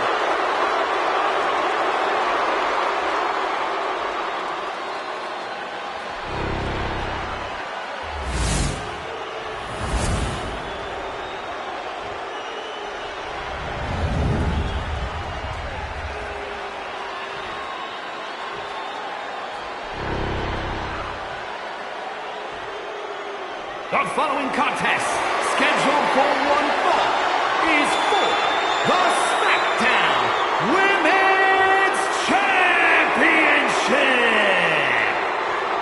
Introducing the challenger from Orlando, Florida, Naomi.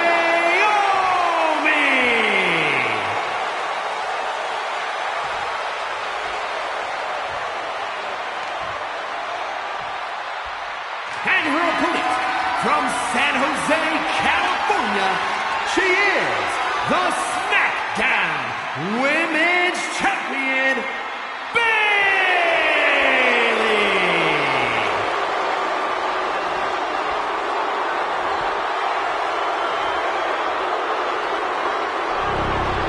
For the first time ever, we have a women's championship match here in the Middle East, in Saudi Arabia. Bayley against Naomi. Will Bayley's record-setting reign end here tonight?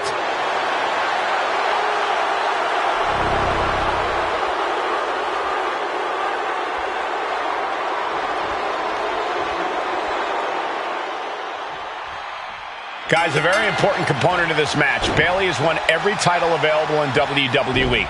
Bayley has accomplished it all. But the one thing Bayley has never done in her career, she's never beaten Naomi. And believe me, that is a huge point of confidence for Naomi and a huge pressure on Bayley. Yeah, but Bayley thrives under pressure. Her resume speaks for itself. Big flying forearm. And Naomi has been quick to take to social media lately, reminding everybody that Bayley has never beaten her one-on-one. Yeah, not so subtle reminder to Bayley, who has been very... This game's about winning at any and all costs. This competitor knows exactly what they want to do.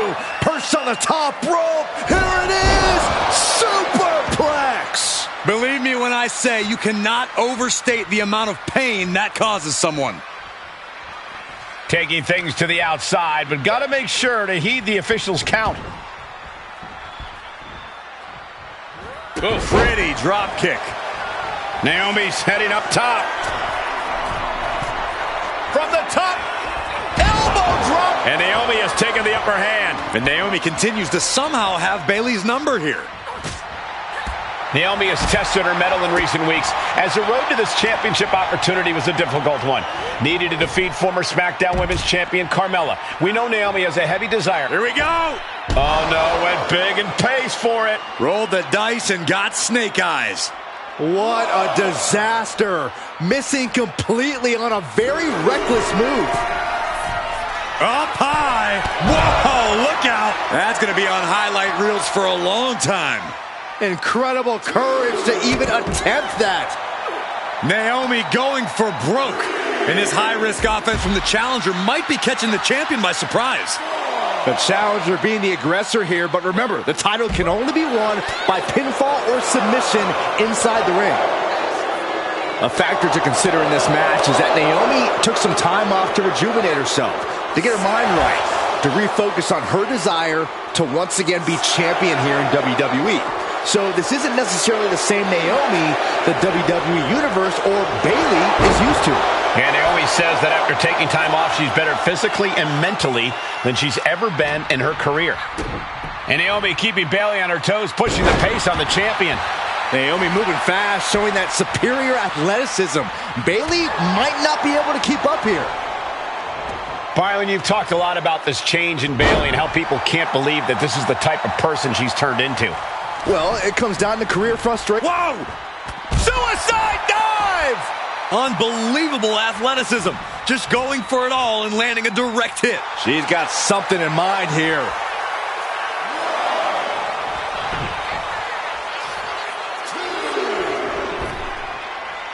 Look out! Taking a flight to nowhere. I think there's going to be some second guessing about trying that move again. Sent straight into the post. Just vicious. Ooh, face first into the post.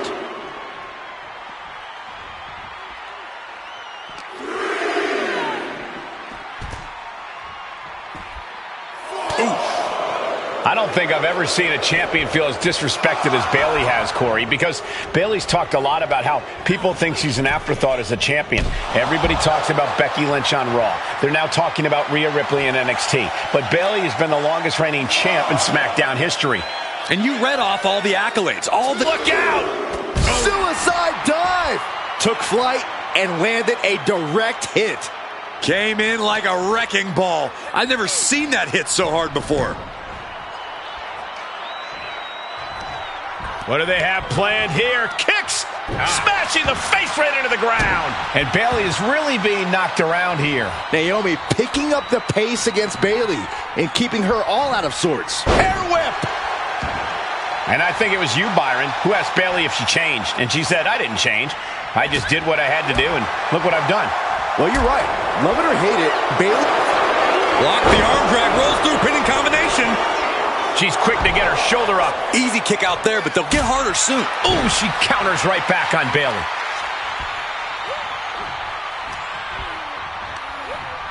In the corner, has to find a way out of there.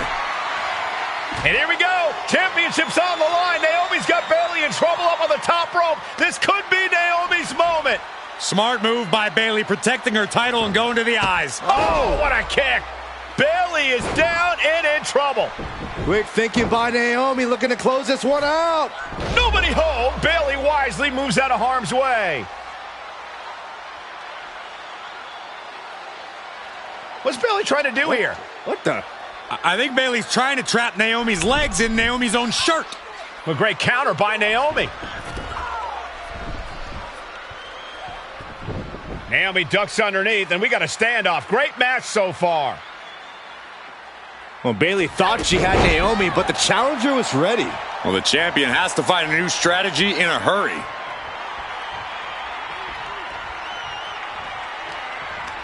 Turns it around.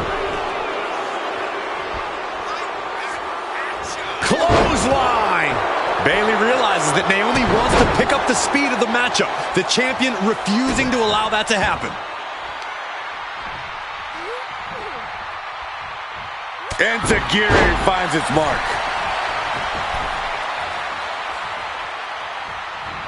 Oh, what a rear view by Naomi. The challenger comes up big. And going for the pin. Naomi did it. We have a new champion. Here is your winner, and the new SmackDown Women's Champion, Naomi! Bayley's stranglehold on the SmackDown Women's Championship has ended. The Glow era has begun. Bayley was as aggressive in this match as she's ever been, but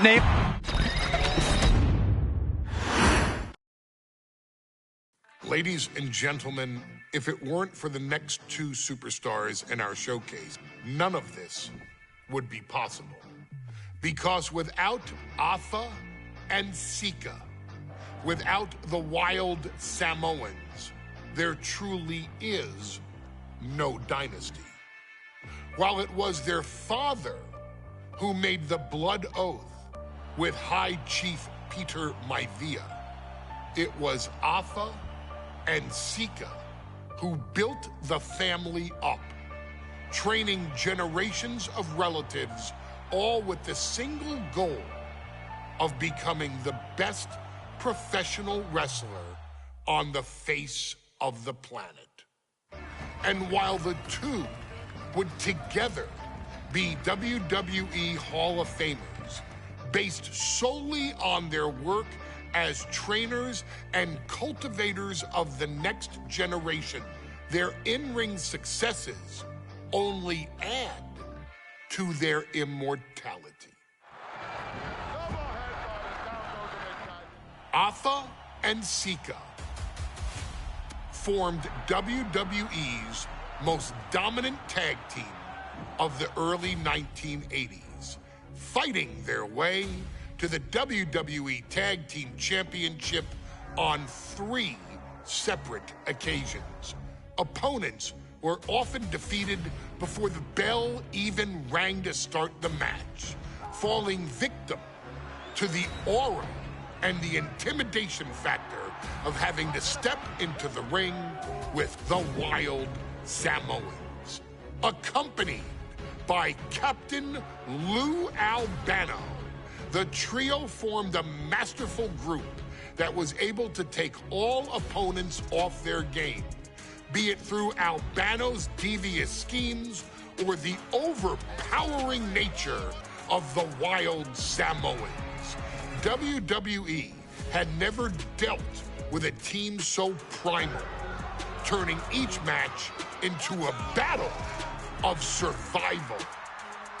Most feared, the deadly Samoan drop, a move that has been imitated by many, but duplicated only by a chosen few. There they are, the Wild Samoans. These are immigrants coming from the island, trying to figure it out, trying to find a way. I couldn't imagine being these men. I couldn't imagine taking on these responsibilities of setting the tone in a whole new country. And then trying to break into entertainment on top of that. But they made it work. And that's what we are. We're workers. We make it work. These tribal elders set the standard for all of their descendants to not only follow, but they also taught their descendants how to surpass it. So beloved were the two that perhaps no moment holds more significance to your tribal chief, Roman Reigns, than when he was presented the Ula Fala by his father Sika and Uncle Afa after the 2020 Hell in a Cell event. You see, it was their acknowledgement that gave Roman Reigns the unshakable confidence to continue his journey to becoming the greatest of all time. The utmost respect, love, and gratitude for those men. Because if my father and uncle don't do what they do, we're not here. We now humbly present to you the honor of walking in the famed footsteps of the Wild Samoans, finding a tag team in WWE's long and storied history that we felt would test the Wild Samoans was not an easy task.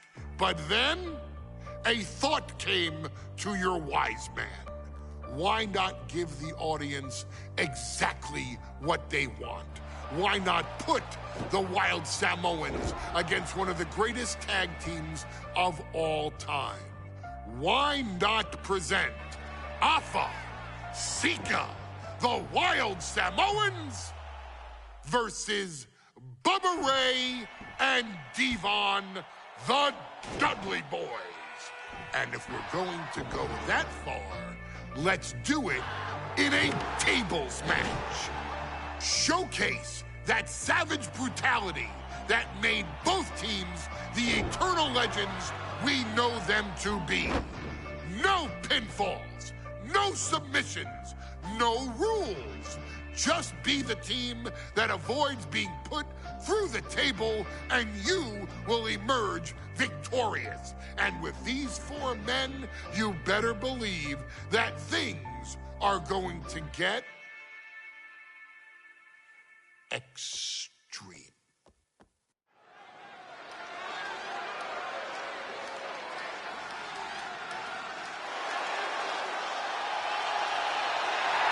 And here they come. Bubba Ray and Devon are ready for a fight. That's just what they'll get from Afa and Sika, and then some.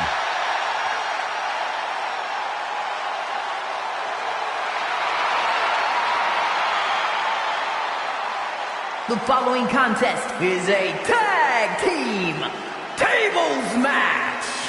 And at a combined weight of 603 pounds, Bubba Ray and Devon, the Dudley Boys. It takes a strong brotherly bond to agree to go into battle against the Wild Samoans, but that's exactly what Bubba Ray and Devon have. I have a strong feeling this match isn't going to be for the faint of heart. Oh, look, the Dudley Boys may not be all there in the head, but they're easily the most highly decorated tag team in pro wrestling history. They've beaten the best, they've beaten the toughest, and they're ready to come in and beat the wildest tonight. Both the Dudley Boys and the Wild Samoans are coming into this tables match with something to prove. Who's the best tag team of all time? Who's the more cohesive, brotherly unit? Who's more savage? Who's more extreme? Gentlemen, we are moments away from finding out the answers to these questions once and for all.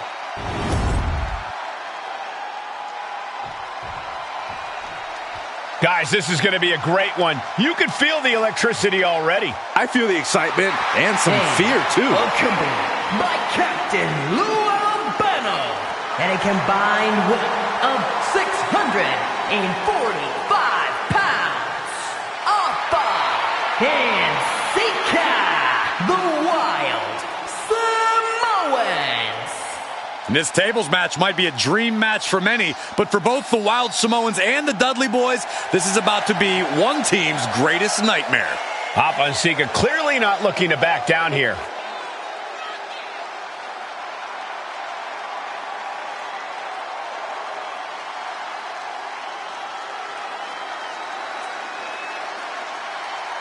The Dudleys can certainly handle their own, but they've never faced anyone or anything like the Wild Samoans. Those mean looks on both Alpha and Sika's faces, I'll tell you, they're out for blood. And the Dudleys are about to walk right into the lion's den.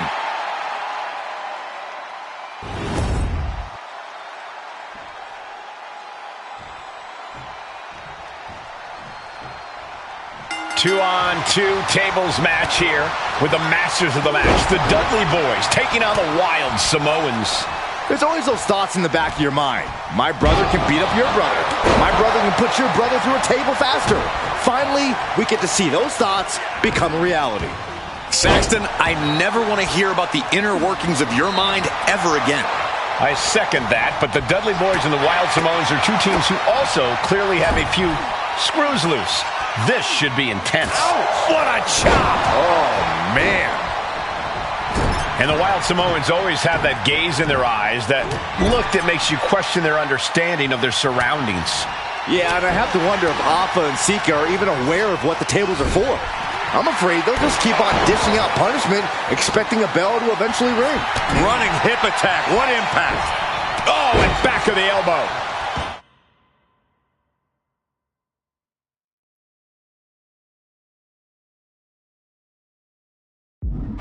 Corey, I've got to know, what can the Wild Samoans do to get the advantage in this tables match? After all, this is the Dudley Boys match, the match they put on the map, the match they're synonymous with. Well, maybe the Wild Samoans have to be a little less wild. Lift off! Whoa, what a landing! Completely throwing self-preservation out the window. I don't know how your mind would even think about doing that. Agonizing. A very ferocious demeanor emanates from the Wild Samoans, like they're part of a pack of untamed beasts. I really wonder what it will take for the Dudley Boys to have control of them. Maybe they'll take a sledgehammer? A truck? They're not human, Byron. You can knock them down, but they'll keep coming back. Down to opponent and a double axe handle smash. Uh-oh, he's searching for something. He's got the table, and I can only imagine what he's thinking of doing with it. Bringing this back into the ring. That's using your head. He's setting this table up, and guys, someone's about to have a really bad night. Does the official not see him removing the turnbuckle pad? Keep your voice down. He's looking fairly drained. Might want to start setting up some tables before this match gets out of hand. Alpha and Sika, both individuals that compete barefooted. Not something common of most wrestlers, Corey, but it is actually very customary in the Samoan wrestling heritage. It's how they train. It's how they live in the Isle of Samoa. And no one delays a fight just to put some boots on. Samoans are ready for battle at the drop of a hat. Gets lifted into position. Oh, right to the throat. And now he gets back into the ring. What a counter by Sika. Popped up into the Samoan drop. Incredible. The Wild Samoans just completely wrecking the Dudley Boys in there. Oh, no, he could be caught here. Bad spot for him. This hold can't end the match. Looking for a counter, and just like that, he manages to break the hold. The Dudley Boys came in tonight knowing they had to turn up the dial, had to match Alpha and Sika's level of aggression. Bubba Ray and Devon know they have to be extreme as they can be. Yeah, but what the Dudleys call extreme, the Wild Samoans just call regular old Tuesday. Alpha and Sika are just a different breed of wrestling. Devon with a kick to the guts, turns his opponent around. And there is saving grace. That was the Dudley Boys showing the Wild Samoans what tag team wrestling is all about.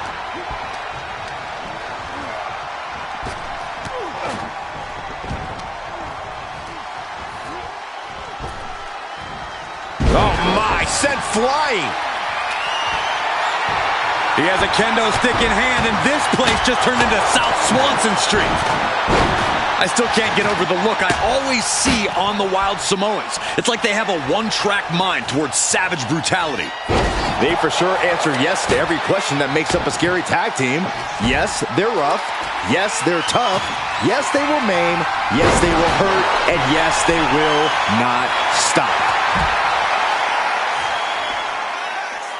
To the sky. Good Lord, taking flight. I can't believe what we just saw. I can't believe that didn't miss. Whip back into the ring.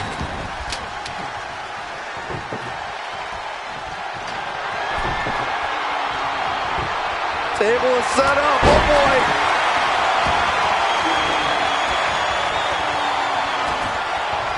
He's doing some dangerous redecorating. I think the table really ties it all together. I don't think this table's gonna last much longer. And Alpha and Sika just beat the Dudley Boys at their own game. Here are your winners, Alpha and Sika, the Wild Samoans. And it's the Wild Samoans standing tall, having beat the Dudley Boys at their own game. Devon and Bubba pushed Alpha and Sika to their limits, but in the end, there was only one way this match could end.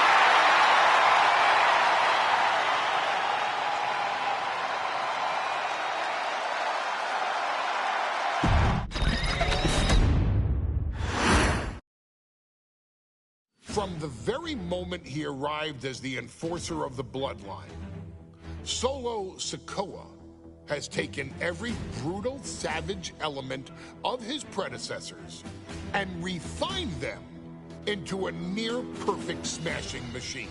Even in the year before his arrival, Solo raised eyebrows and garnered buzz while competing in NXT. But nobody could have predicted just how smoothly his transition to the main roster would go. And before I go on any further, let me make one thing perfectly clear. I'm only saying what I'm saying about Solo Sikoa because I am a wise man. I'm a professional. And because I'm being handsomely compensated for my stellar work as your host of the WWE 2K25 Showcase. I haven't forgotten what Solo Sikoa and his rogue bloodline did to me. But I also know better than to let personal feelings hinder your professional endeavors. So with that being said, since his arrival at Clash at the Castle in 2022, Solo Sikoa has consistently been involved in WWE's biggest moments and biggest matches. He's been victorious in War Games. He's repeatedly enforced the Bloodline's will to maintain Roman Reigns' status as undisputed WWE Universal Heavyweight Champion. I brought Solo in as an insurance policy. Solo was here to protect me. Solo was here to maintain the promised land. He's violent. He's strong, he's fast, he's all those things. And he betrayed me. Any man who would betray me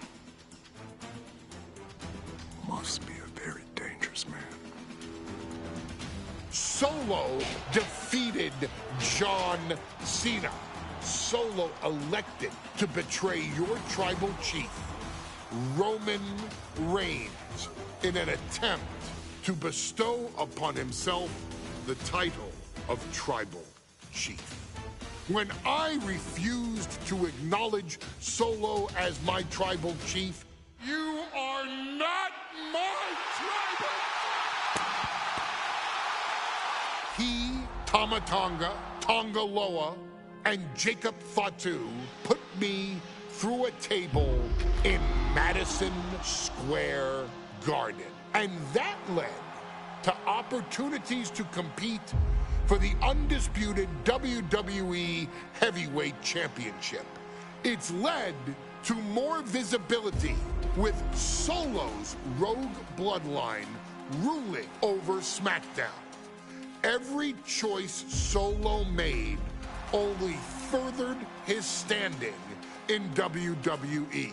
He has the bloodlust of the wild Samoans, the brutality of his cousin Yokozuna, and the single-minded focus of Roman Reigns, all rolled into one. There is no question the future is his for the taking, and that he will be champion many times over, and that he may set records of his own before it's all said and done. Few men have so quickly served notice to all of WWE in the manner that Solo Sikoa has done.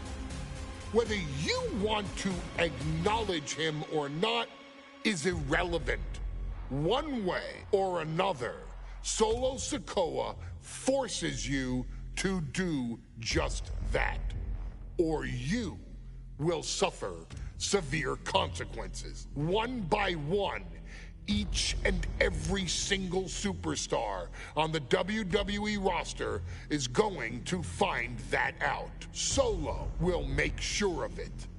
I, of course, will simply await any and every opportunity for your tribal chief, Roman Reigns, to teach Solo some manners. Until that happens, though, we are taking you back to the one-year anniversary special for NXT 2.0, which saw then North American champion Carmelo Hayes, and indeed, he is him, issue an open challenge. Unfortunately for the future superstar, it was to be answered by Solo Sikoa, and things went as well for Hayes as you can probably guess. Showcase the unrelenting fury that has made Solo Sikoa nearly unstoppable, and defeat Carmelo Hayes to earn Solo his first championship victory. It won't be easy against Carmelo, especially when he has Trick Williams watching his back. And if you make one mistake against the champ, he'll take his shot and most likely hit nothing but net.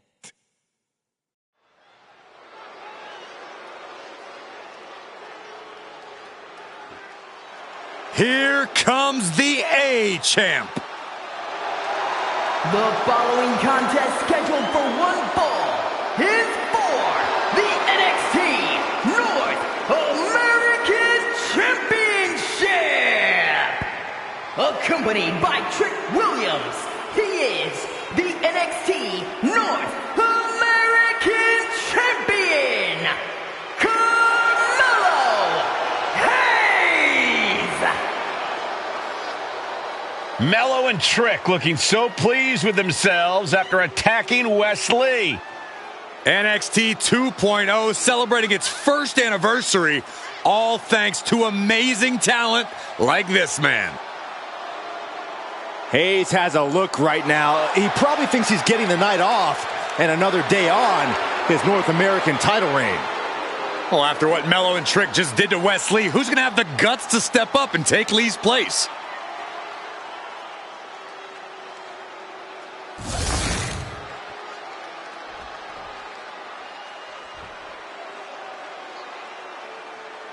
What? This place is shaking! We never thought we'd see Sikoa again. His opponent from Las Vegas, Nevada, weighing in at 250 pounds, Solo Sikoa! And Solo is dressed to fight, too. I really didn't think we'd see him again. We saw him at Clash at the Castle 10 days ago where he cost Drew McIntyre the WWE Universal Championship. Well, as far as I'm personally concerned, Sikoa isn't welcome around here. Melo needs the night off. Well, Melo talks about wearing the biggest crown in the WWE, but it's Sikoa who sits at the biggest table in WWE. Well, he wasn't exactly invited to sit at this table now, was he? We said to expect the unexpected. Is this title match going to happen?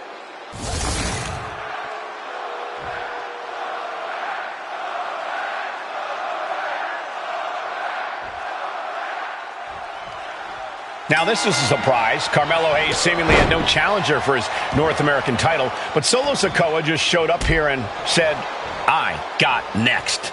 Thank goodness. Melo had an opponent chosen by the NXT Universe as they voted for Wes Lee. But Melo and Trick brutally attacked Lee backstage.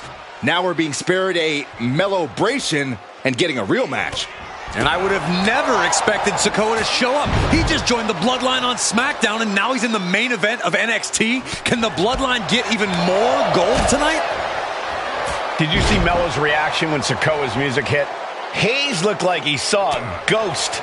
Solo's been saying he got... Finds the roll-up. And the rope stopped the referee's count. Sikoa seems to be executing his game plan. And it looks like Solo has all the answers for Carmelo at this point. Got to be a tough situation for Carmelo Hayes here.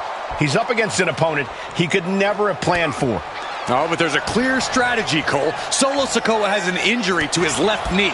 Solo had a brutal Falls Count Anywhere match last month here in NXT, and he just faced Drew McIntyre on SmackDown just a few days ago.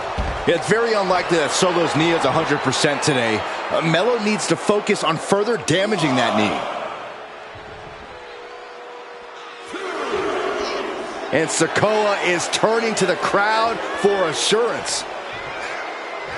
I love to see this. I challenge you to find anyone more talented than this man right here.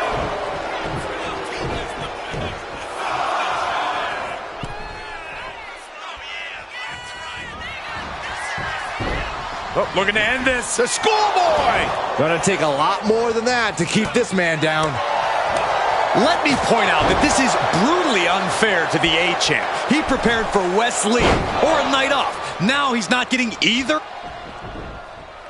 And Sikoa sent toward the ropes, and Carmelo Hayes with a kick right to the midsection. Melo taking it to Sikoa here.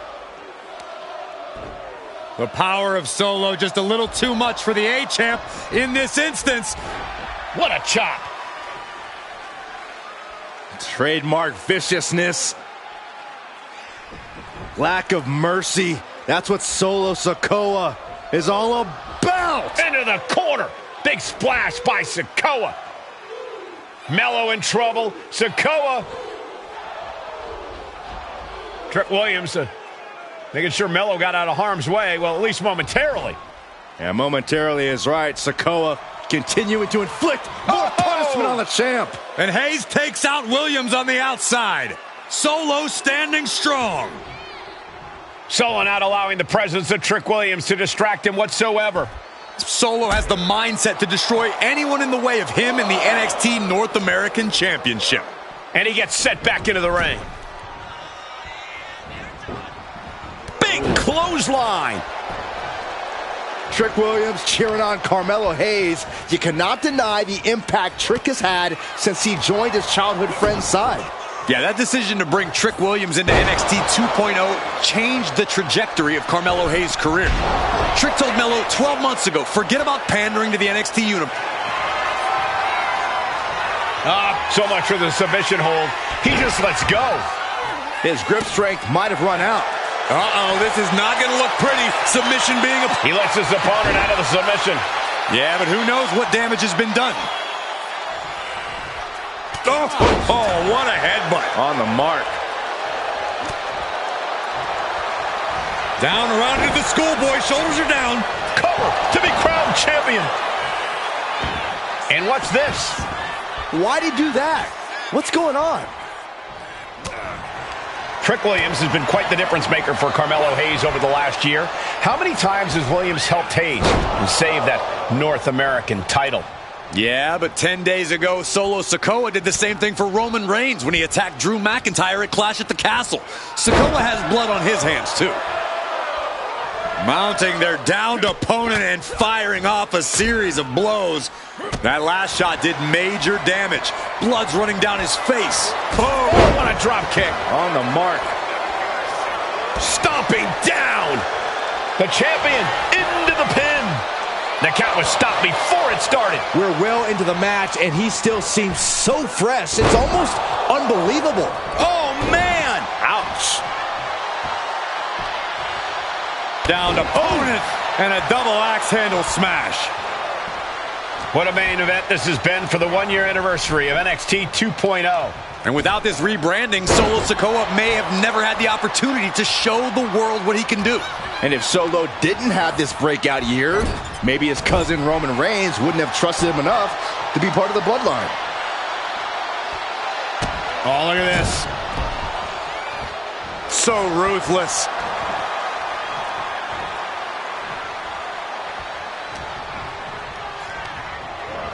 He puts him into the corner. Big uppercut rocks the jaw of Carmelo Hayes. Ripped out of the corner. Looking to put him away, and now Trick Williams up on the apron, causing a distraction.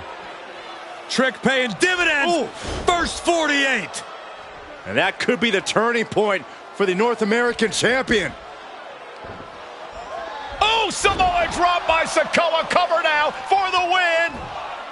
Hayes kicks it too. And Williams once again on the apron. Well, you can see how concerned Trick Williams is that Carmelo Hayes' championship hopes, might be fading away. Super kick drops Williams. Hayes picked out of the sky. Oh, and a spinning solo. Is that it for Carmelo Hayes? Trick is out. Carmelo is dazed. Here's your chance. Winding up. Samoan spike. Are we headed toward the title change? What the? Sikoa is the new champion. Here is your winner, and new NXT North American Champion, Solo Sikoa. Solo is your new champion. It is the North American title now going to SmackDown. This.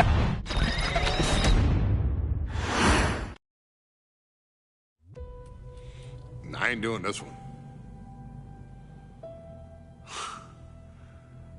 We can have all the fun we want with these video games and this showcase and these fantasy matchups like Offensica versus Bubba Ray and Devon.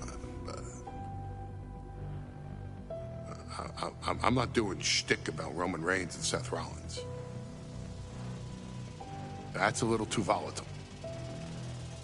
And it's way too personal for Roman Reigns. Roman Reigns and Seth Rollins came up together in the Shield. And Seth Rollins took it upon himself to disband the Shield by blindsiding Roman Reigns with a chair. At WrestleMania 31, Roman Reigns, in the main event of WrestleMania, was about to win the WWE title when Seth Rollins cashed in Money in the Bank and stole the main event, the match, and the title from Roman Reigns. Roman Reigns lost the undisputed championship after almost 4 years the greatest title reign of all time, to Cody Rhodes. Not because Cody Rhodes was the better man, but because Seth Rollins was right there. And the seduction, the bloodlust that Roman Reigns had for that moment of revenge was too much for Roman Reigns to give up. And for the first time in Roman Reigns' life, he took his eye off the ball for that much time and smashed Seth Rollins with a chair, the same way Seth did a decade earlier to Roman. And that moment gave Cody Rhodes all he needed to end the most historic title reign in WWE history. I'm supposed to do shtick about Roman Reigns versus Seth Rollins for a showcase? I mean, it's smart, because the next time Roman Reigns steps into the ring with Seth Rollins will be the last time Seth Rollins steps into a ring. Next time Roman Reigns gets his hands on Seth Rollins, you won't have your architect anymore. You won't have your visionary anymore. You won't have your revolutionary anymore. You will have your tribal chief, Roman Reigns, but you'll never again have Seth freaking Rollins. Roman Reigns will put an end to Seth Rollins in WWE. And then the only way you'll ever be able to see Roman Reigns versus Seth Rollins will be in the WWE 2K25 showcase.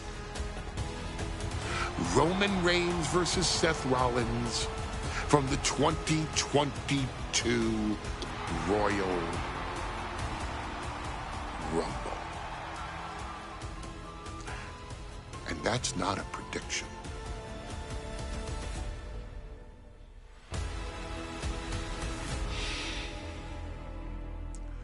That's a spoiler.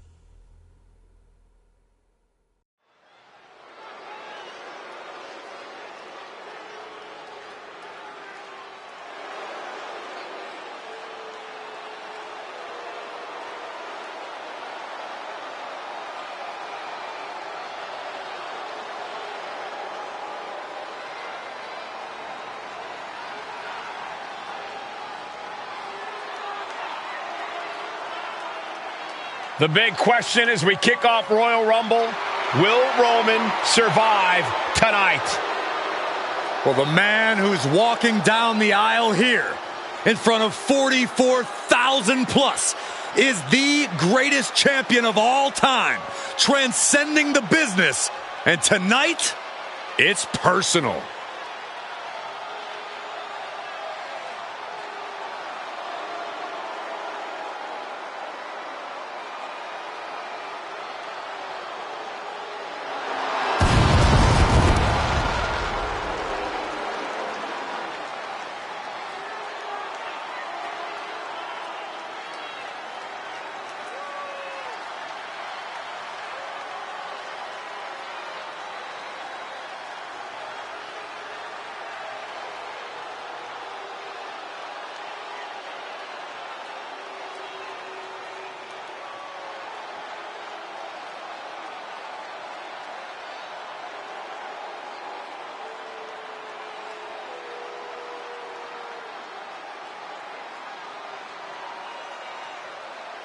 For 17 months, Roman Reigns has dominated everyone.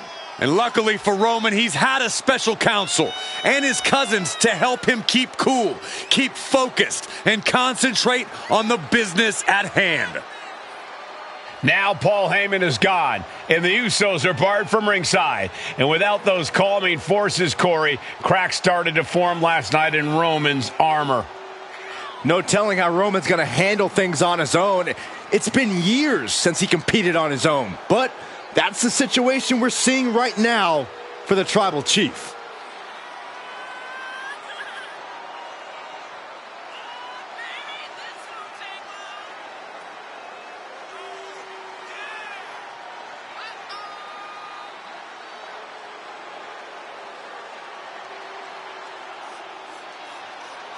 In recent weeks, Seth Rollins touched on the one thing that Roman Reigns has not been able to get over: the dissolution of the Shield at the hands of Seth Rollins. Roman Reigns is a loyal man, a family man, and what Seth Rollins did to his family was cowardly in the eyes of the head of the table, the Tribal Chief, the man who was blessed by the gods of sports entertainment.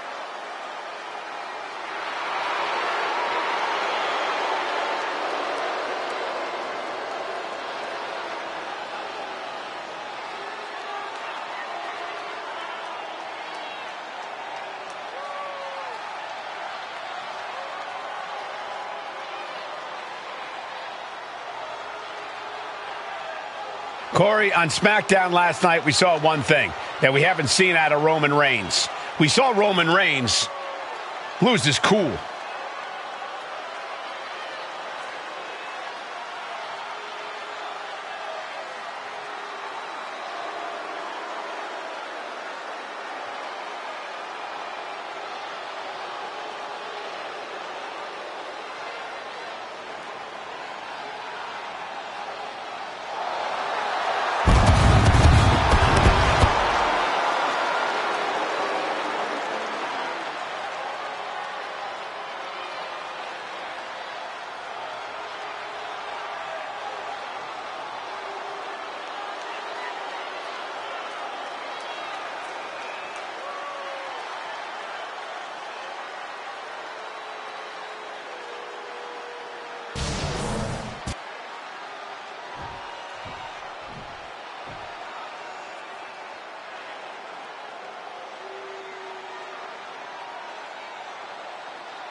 Look at this. Even more mind games from Rollins. As we heard that music pop right there, the Shield, you can't help but have a little nostalgia. You can't help but think back to the glory days of when the Shield would go to town, beating everybody down. Until that man right there, Seth freaking Rollins, decided to tear it apart. Seth Rollins says he knows Roman Reigns so well. He knows how to prey on the insecurities of the Universal Champion. He knew there was one thing that Reigns will never get over, and that is that Seth Rollins chose to end the Shield. The infamous blow to the back of Roman Reigns with a steel chair many years ago, which broke up perhaps the greatest faction in WWE history. Well, tonight, Rollins will use that to get in the head of the champ and win the Universal title.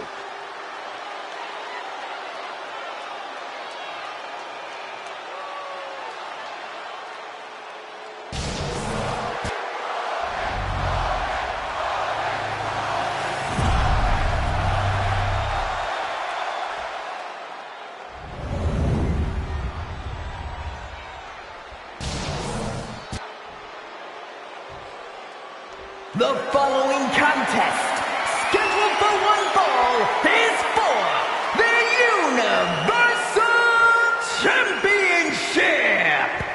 Introducing the challenger from Davenport, Iowa, weighing in at 217 pounds, Seth freaking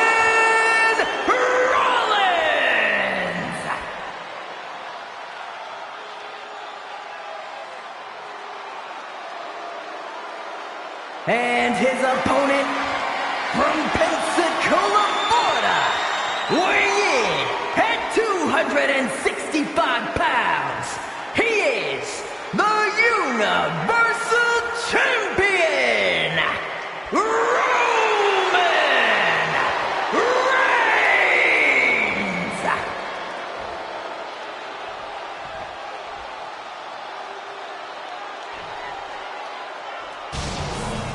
It's been interesting watching Reigns throughout these introductions, muttering to himself at times. Honestly, Rollins seems to be in Roman's head.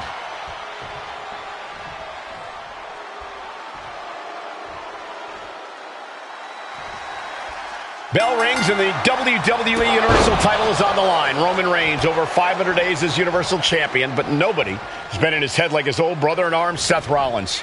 Well, Seth freaking Rollins tore that brotherhood apart 8 years ago, and we can now see that the Tribal Chief never truly recovered from that night. Well, speaking of family, the Usos have been banned from ringside, and last month, Roman fired Heyman from the Bloodline. So right now, the head of the table needs to win without any allies by his side. Gentlemen, for 17 months, Roman Reigns has dominated. He had special counsel and cousins to help him stay in control, to keep his cool, to concentrate on the business at hand. But now Paul Heyman is gone, and the Usos are barred from ringside.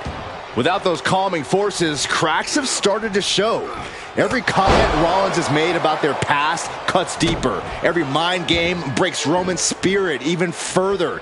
This might be the toughest physical battle the Tribal Chief has faced, but it definitely is his toughest mental battle. Roman certainly seems out of his comfort zone right now, guys. Reigns and his comfort zone aren't even in the same zip code tonight, Cole. Unless he can snap out of it fast, he's going to make a mistake that Rollins will capitalize on. Even before Seth put his gear on, he came into this match with a clear-cut advantage. You're right, Cole. 1 week ago on SmackDown, Seth Rollins and Kevin Owens defeated the Usos. As a result, Jimmy and Jay are barred from ringside. It was an all-or-nothing move, as Rollins would have lost his title opportunity had that match gone the other way. It just proves that Seth freaking Rollins will take every freaking risk to win. Roman cannot be stopped here. And you can see Seth is being run into the ground by Roman. Has him set up in the corner of the ring. No escape from these punches. You want to wear your Shield gear? You want to play mind games with the head of the table, Seth? This is what you get. Be prepared for the wrath of the Tribal Chief. And the wise man, Paul Heyman, will be at ringside for a championship match tonight, just not this one. And that's just sickening to me, Cole. Reigns had just cause for firing the wise man, and now Paul's right back with his old client. Heyman has zero loyalty. Rolled up from behind. This could be it. He's on the ropes, and the ref calls off the count. Ooh, he fends that off. Got flipped upside down there. Seth is being overwhelmed. The power and rage of the Tribal Chief is just overwhelming Rollins here.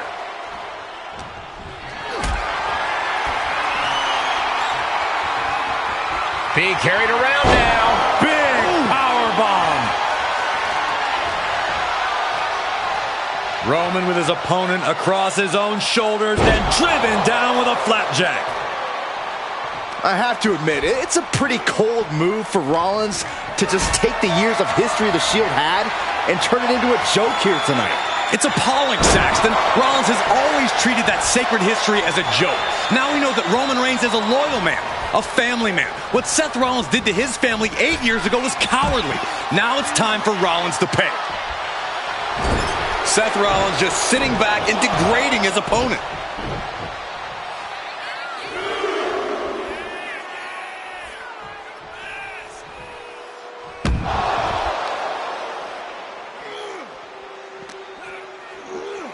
Boom!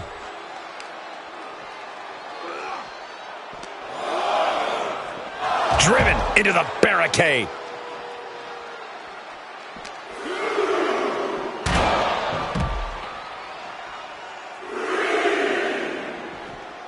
Right across the larynx. I hate to say this, but the Tribal Chief has become extremely frazzled without the benefit of having the bloodline by his side. Every little move Rollins makes seems to put Reigns on edge. This outfit, the Shield's entrance music. I bet if Rollins gave Roman a fist bump, it would make the Tribal Chief go nuclear. Goes under the ropes and into the ring. Oh, clothesline! Roman Reigns has just taken command. Right now, Seth is unable to evade Roman's offense. And I think that just opened him up. Yep, certainly did. Goodness, look at the blood flowing.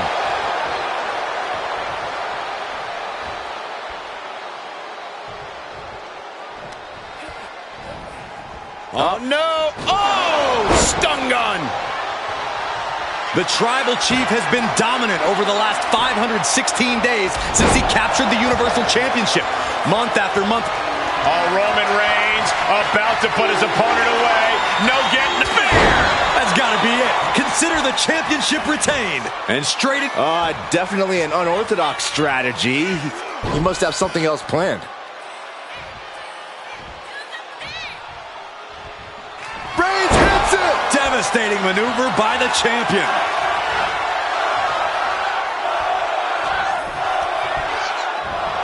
Just sent crashing to the arena floor.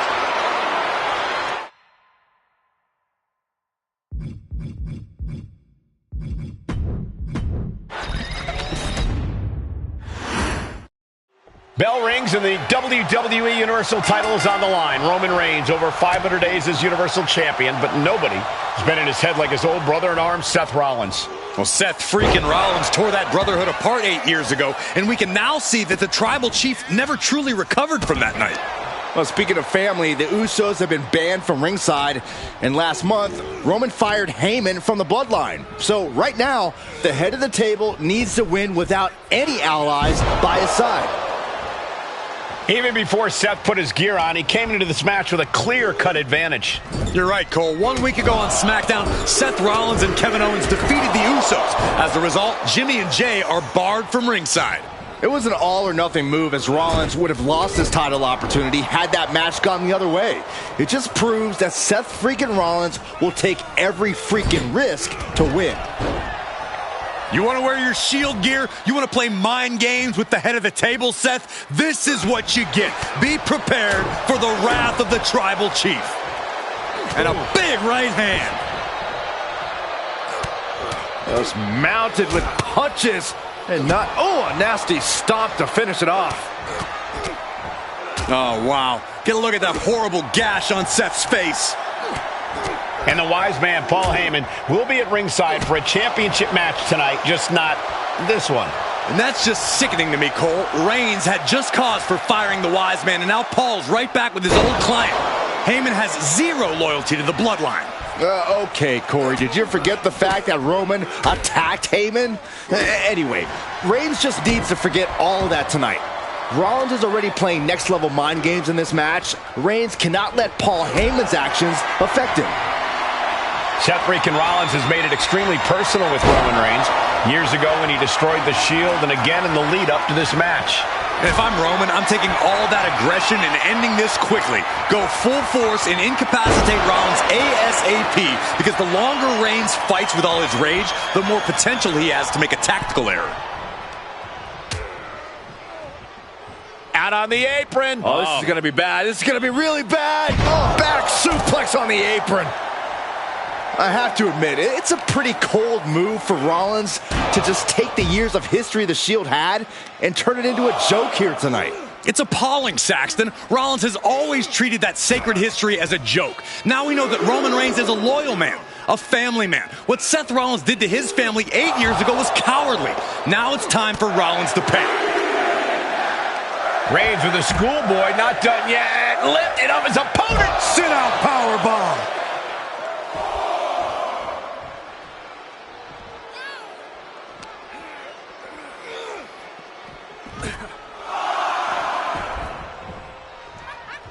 And he now slides back into the ring. Oh, what a right hand! Absolutely laid Rollins out. And now Reigns can finally overcome his former Shield brother. And a stomp to the gut. The Tribal Chief has been dominant over the last 516 days since he captured the Universal Championship. Month after month, he's dominated every top contender on the SmackDown roster.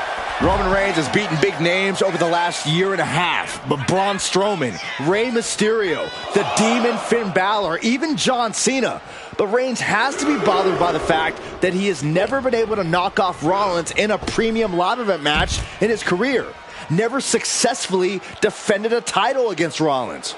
Indeed, two of the biggest PLE losses of Roman Reigns' career have been... What a spear by Reigns! That's it, the title's going nowhere.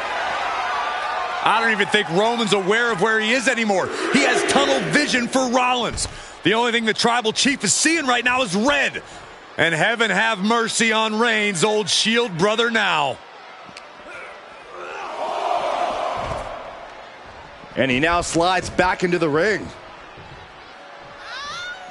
And this one's taken to the outside.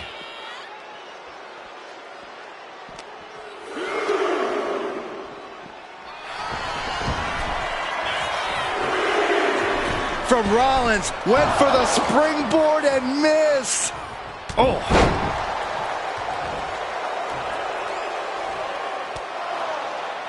And here's Reigns now, misses wildly with the clothesline attempt. Spear! Spear by Reigns! Roman Reigns from out of nowhere with a spear! That could end it for Rollins if Roman could just make the cover. Roman trying to fight through the pain. Oh my, guys. Guys, look at what Rollins is doing.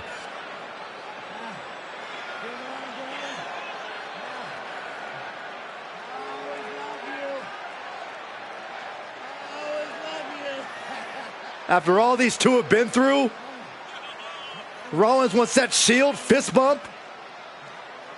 Reigns shaking it off as Rollins continues to try to play mind games. Yeah, but that may have triggered a litany of emotions within the tribal chief. Reigns unsure of what to do.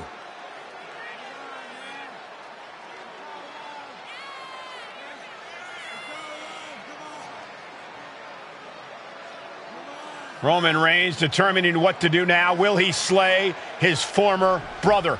Reigns now. Look, gonna lock in the guillotine. Submission well, there's move your locked answer. in. Submission move locked in. Rollins in major peril right now. Rollins looking like he's starting to fade.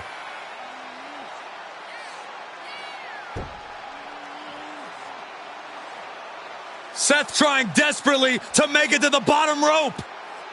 I'm not sure he can make it, Corey. Trying to make it to the rope to force some sort of break. Seth trying to hang on. How can he do this here? Is Rollins going to tap here? What's Rollins going to do? Is he going to tap out? Well, he makes it to the rope. Reigns has a 5 count to break the hold.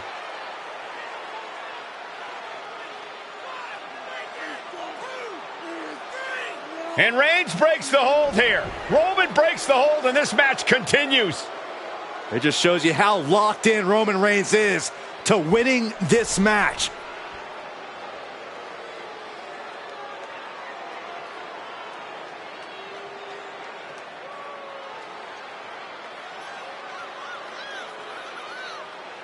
Rollins just motionless now. Roman had that guillotine locked in far too long. Well, the oxygen slowly circulating through Seth again, but I feel it's just a matter of time. The fun and games Rollins has been playing has pushed the tribal chief past his boiling point. And into the turnbuckle he goes.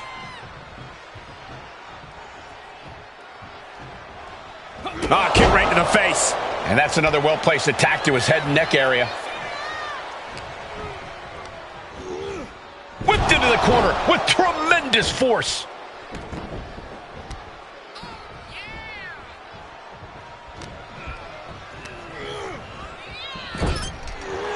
What a way to get out of that one. Now he's looking for some momentum. That might have been the decisive moment he was looking for in this. Reigns averts the attack. All these counters, it's like they're in each other's minds. Ooh, just bouncing off the turnbuckle.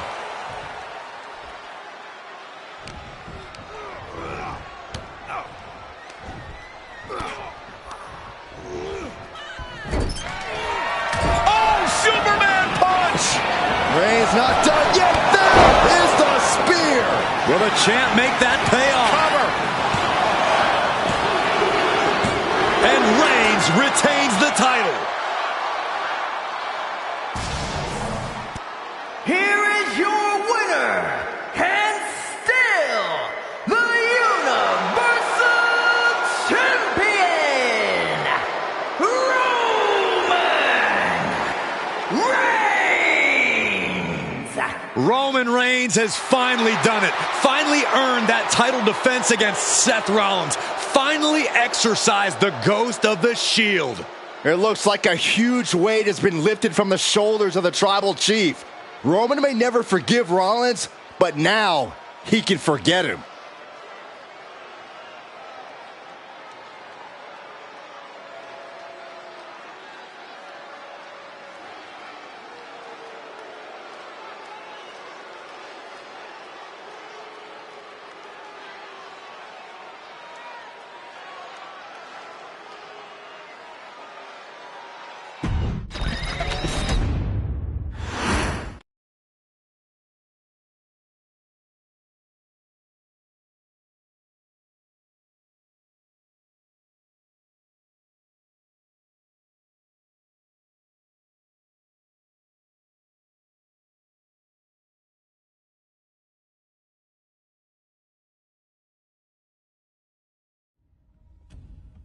I'm the last guy to knock a revolution. I've led a few of those, you know. I admire revolutionaries. I respect evolutionaries. They are the lifeblood of the bloodline. So when Solo Sikoa seized the moment and became the tribal chief in Roman Reigns' absence, I didn't like it. I don't even think I respected it. But something deep down in me admired it. That took some forward thinking. I'm the chief now! Now we all know what happened when the OG bloodline, led by Roman Reigns, faced the new rogue bloodline, led by Solo Sikoa, in the War Games. But there was a discussion here while planning the WWE 2K25 showcase that has me, your wise man, admittedly a little intrigued.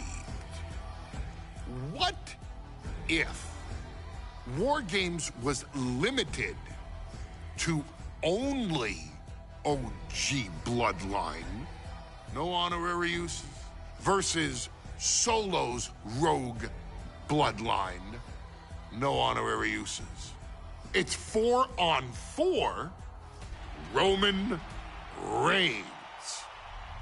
The Usos, Sami Zayn, versus Solo Sikoa, Tama Tonga, Tonga Loa, and the most dangerous new competitor WWE has ever seen, the Samoan werewolf Jacob Fatu. What happens then?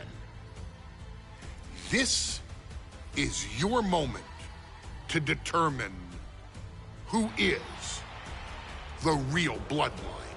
This is your moment to determine who is the only bloodline. This is where the bloodline's legacy and the bloodline's future is in your hands.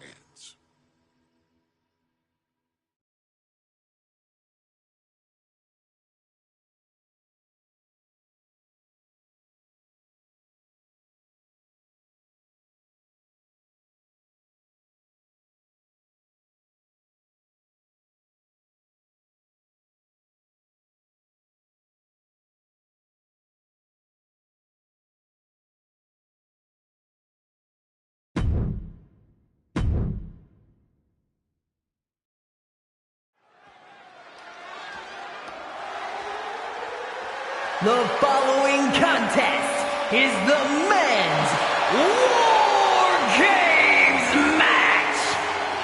The rules of the match are as follows. 2 teams will be contained in separate cages, with 1 member of each team starting the match. At regular intervals, alternating members from each team will be released to enter the match. The first member to enter will come from the advantaged team. Once all competitors have entered, War Games officially begins! The match can be won by pinfall or submission. Exiting the cage will result in a forfeit. And now, let the War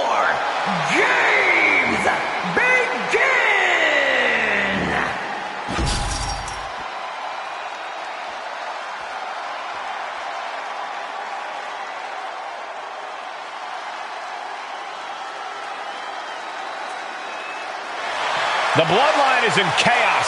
This wrestling dynasty is on the brink of collapse. This conflict goes far beyond acknowledgement, Michael. This man and the original bloodline are fighting for their livelihood.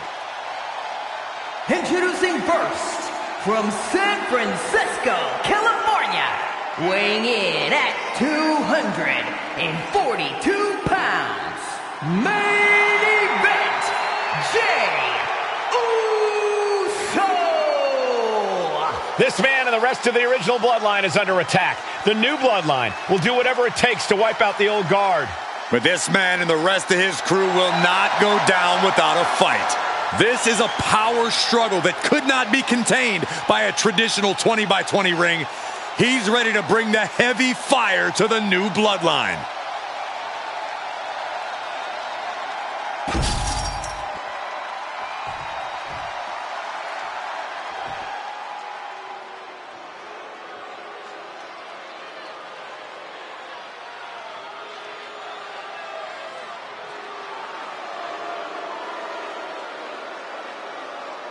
The original bloodline was created with the wisdom of the elders, but this man and the new bloodline are destroying what was built.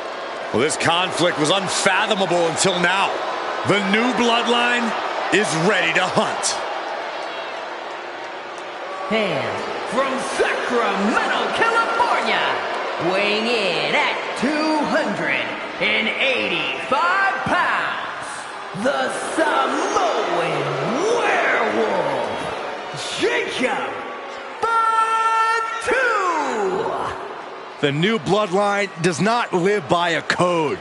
They do not act with honor. This man says the OG bloodline will suffer the consequences of their disloyalty. We are looking at a heavy hitter with pure malice in his eyes. And he's looking to make his name at the expense of the old guard of the bloodline.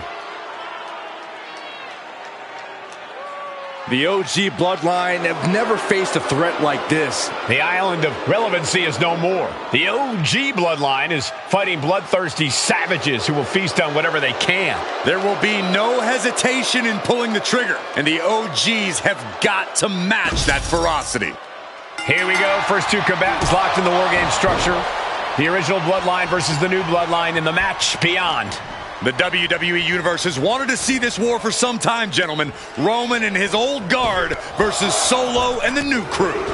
So many questions. Can Roman's teammates put their past animosity aside? Can the rest of Solo's gang handle a match against competitors with more War Games experience?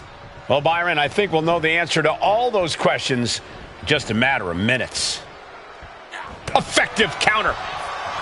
Sami Zayn grew so much as a member of the bloodline, it really gave him a sense of self-worth. Yeah, but part of that self-worth came from defying Roman, from defeating the Usos, which begs the question, and I wish there was a better way to phrase this. Is Sami Zayn still Usi? I think he is, Corey. Sami seems elated to be fighting alongside Jey and even Jimmy. Those are his dogs. Climbing up the wall now, and he's got some crazy idea in mind from the looks of this. Goodbye! He's sent back to the mat in a heap. Now you have to recover. How you bounce back from this might decide the match. A consistent attack being mounted on Jacob Fatu. Jacob's having trouble assessing the situation. And Jacob getting some pushback there. Jey doing whatever it takes there to protect his seat at the table. Counting down the seconds until this match becomes a bit lopsided. 8 men in this war, but one seems to be fighting his own internal battle. That man, Jimmy Uso. He's currently on Team Roman, but this might be an instance of the enemy of my enemy is my friend. Well, Jimmy had clashes with Roman. He went to war with his brother Jey, but the men who put Jimmy on the shelf for months stand across the ring. Jimmy's out for every member of Solo's squad tonight, and he'll deal with the rest of his fractured family later. From the opposition. Looks like they're bringing additional firepower with them into what is now essentially a handicap match. He's absorbing a lot of damage here. Look at the amount of members on each team now. This truly has the potential to become one-sided. Solo Sikoa's group at a decided disadvantage. His side has less experience inside this structure. But look at how young and hungry Team Solo is. In particular, Tama Tonga is a real wild card. He's like a hyena locked in a cage with a bunch of raw meat. I even asked Tama backstage if he was looking forward to this match, and he just said to me, yeah. Great journalism there, Byron. Thanks, Michael. Super kick! Ouch! The next entrant incoming to even up the odds. Super kick!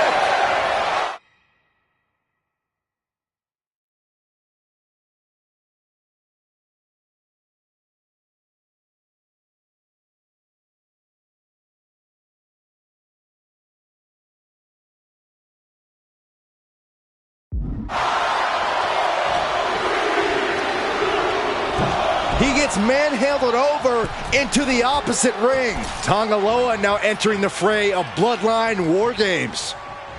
Oh, what a boot to the face!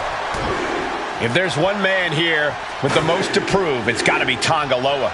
We've often seen that the man with the most to prove ends up being the difference maker in War Games. Many folks think Tonga Loa is just a foot soldier for Solo. But let's not forget, this man is the son of Haku. Just like his father, Tonga Loa truly excels in a brawl. And there is no bigger brawl than War Games. Oh man. Spear! Man, earth-shattering.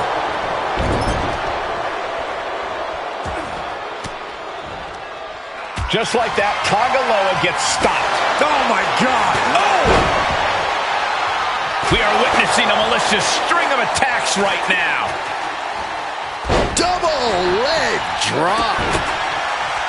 I think tonight is going to be a breakout performance for Jacob Fatu. So much raw talent in that young man. Every Bloodline member, new and old, is a generational athlete. But Jacob seems to be a step ahead of every one of these men at times. Many already believe Jacob can take the mantle as the leader of the Bloodline. If he's the one to earn the victory tonight, his time as the tribal chief may come sooner than anyone thinks. Here's the buzzer, and Jimmy Uso is looking for revenge against the new Bloodline. Watch out! Looks like the impending numbers advantage isn't enough for him.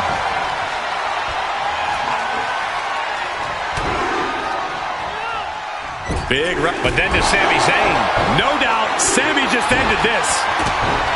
Got to be a bit tough for Jay to stand up amongst this team. Some close allies, but some enemies he's yet to forgive. We've seen the wars that Jay has waged with his cousin Roman, with his brother Jimmy, but he needs to put that aside tonight. And Jay has the title wins and big victories that earned him the main event moniker. Jacob Fatu's got a problem here. Going up to the top now. Uso splash. Will Jay take advantage? Elbow drop. My goodness, the human skeleton shouldn't have to endure a smash like that.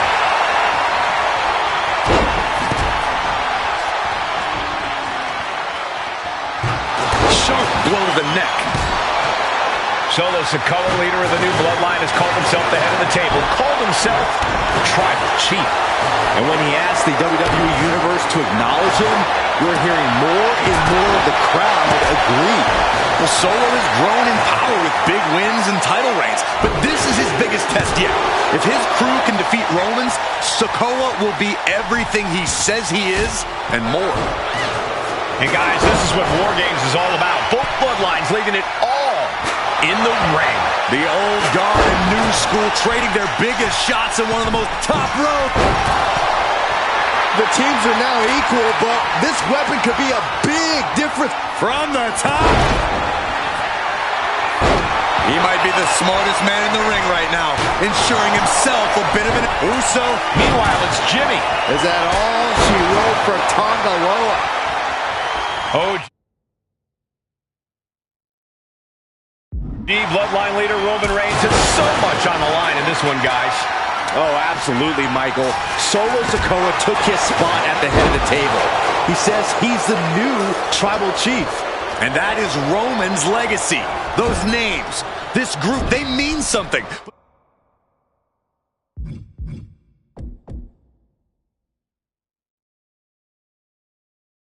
But the bloodline represents all that Roman has built in his career, and he needs Sami Zayn setting his opponent up. What do you think Sami's going to do here? Sami Zayn, opponent, hook, looking for a suplex. Oh, no. Showing brainbuster at the top turnbuckle. No ifs about it. That's going to do it. The roar of this crowd has been building, and they are at a fever pitch right now. You can feel the anticipation growing with every second that ticks past in this match. The count has started, and one team is about to have the odds in their favor. Dragged around into a neck breaker. And the Tribal Chief is now entering Bloodline War Games. And his core remains the focus here. Every blow taking more of his breath away and entering into an absolute war zone, giving the troops the boost they need. And a stop to the gut, too. Sent flying over to the other ring.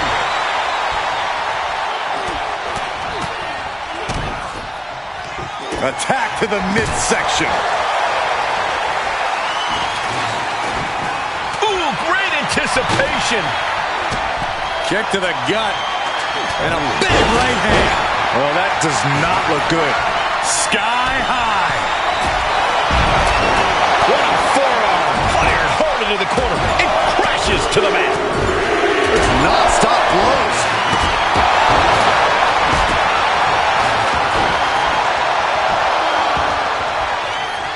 Boom. Oh, wow. Giving a new meaning to the move hammer throw.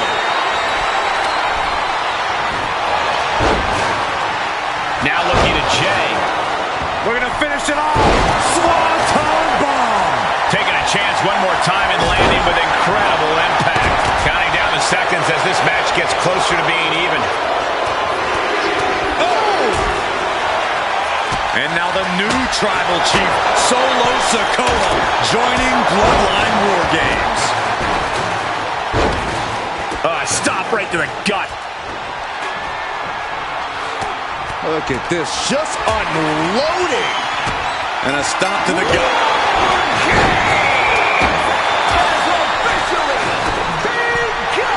And with that, the so-called match beyond has begun. Everything we just saw was a warm-up. Now these superstars have to actually compete. Right to the gut.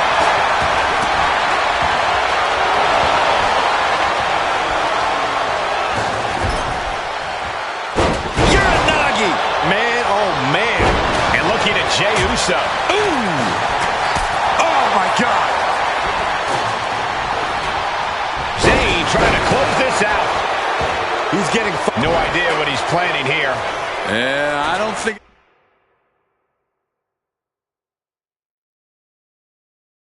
it's anything good, Cole. Spear! Will Jimmy seal this up?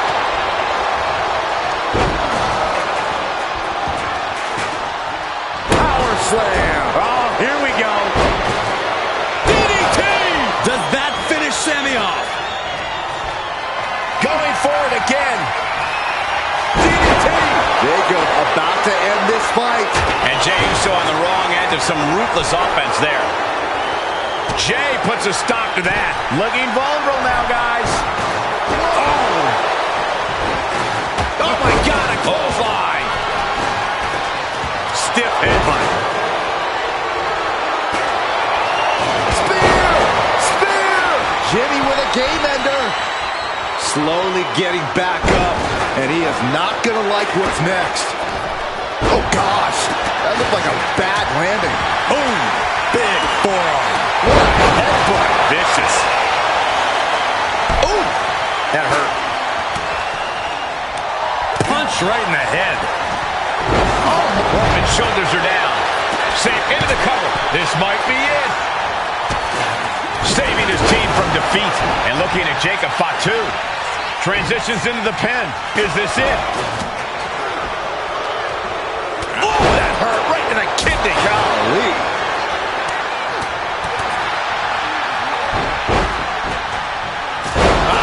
He's got the shoulders down. This is it. He made the save just in time.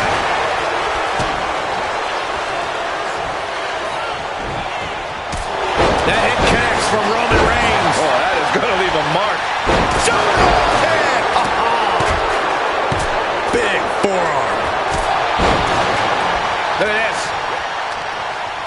Roman with his opponent across his own shoulders and driven down with a flapjack. They could have got the Tama Tonga, and look out, here it comes. DDT! Jay with the cover. This might do it. And looking at Jacob Fatu. Going for the cover, hold on. They're cheating. Come on, ref. You can see all the brutality the original Bloodline team has dished out. Everyone on Solo's team is filling the War Games cage with their own blood.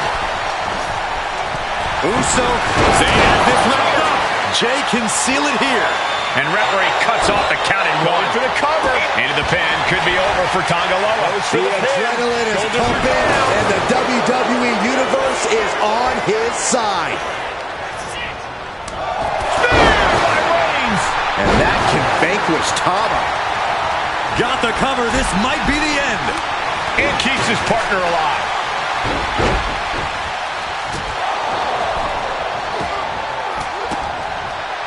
Reigns down an elbow. There! But Reigns! Reigns got all of it. And cover now for the match. Tama Tonga. Tongan twist. Jay is down and out. Table's broken in half. Don't worry, though. There might still be more around here somewhere. Oh, point of the elbow finds the mark. Here's the cover. Is it enough? Oh!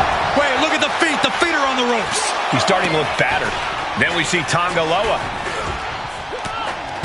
Placed against the turnbuckle. Haluma kick, but he's thinking he can end it here. Jimmy with... And Team Roman wins War Games. The new bloodline has fallen. A powerbomb's not meant to be pretty, but oh man, does it get the job done. Yeah, I'm pretty sure they don't want to be taking any more of those. And Sami Zayn, the Bloodline. Unbelievable. Roman's original bloodline crew found a way to work together and reestablish their dominance. You may not know who your brother or enemy is by their last name, but when you're in battle, look to your left, look to your right. That's family.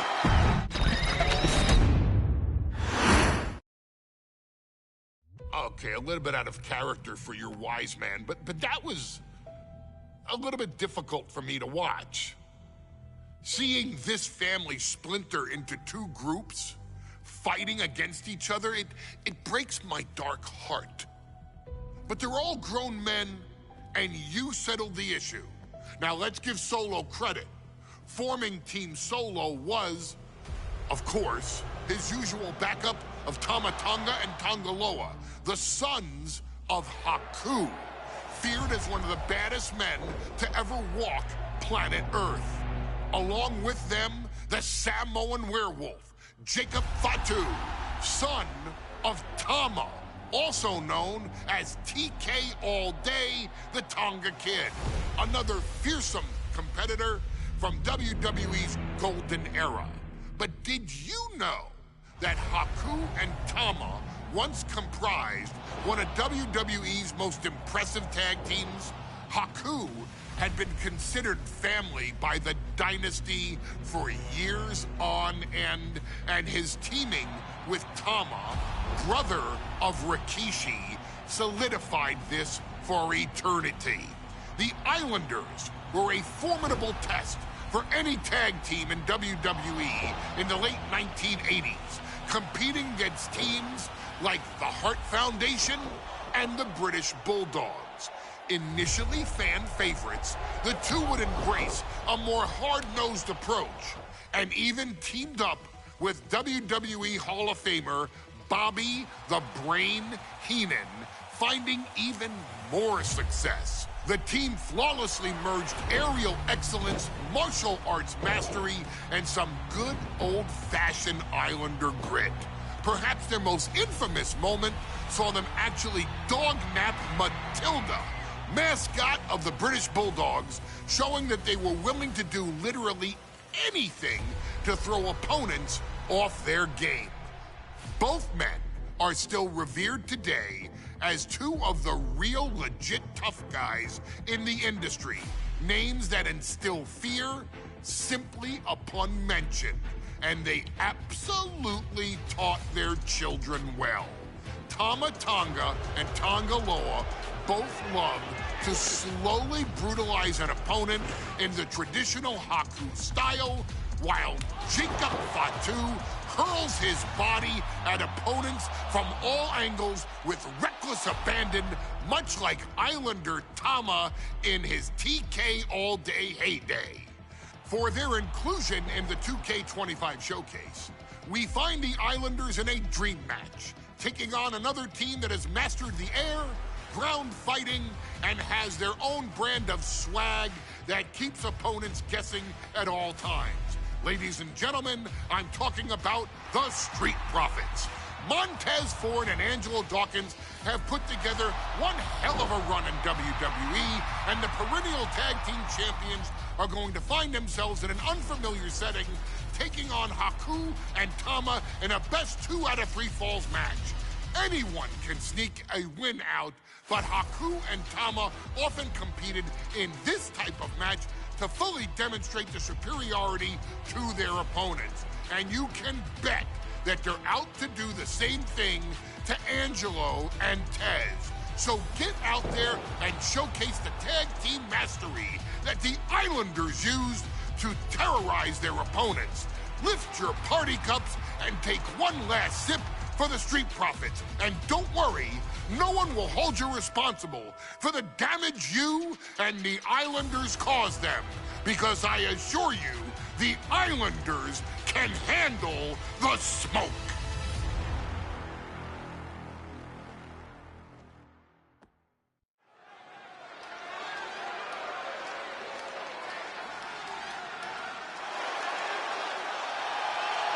It is time for the Street Profits to get themselves some of the Islanders.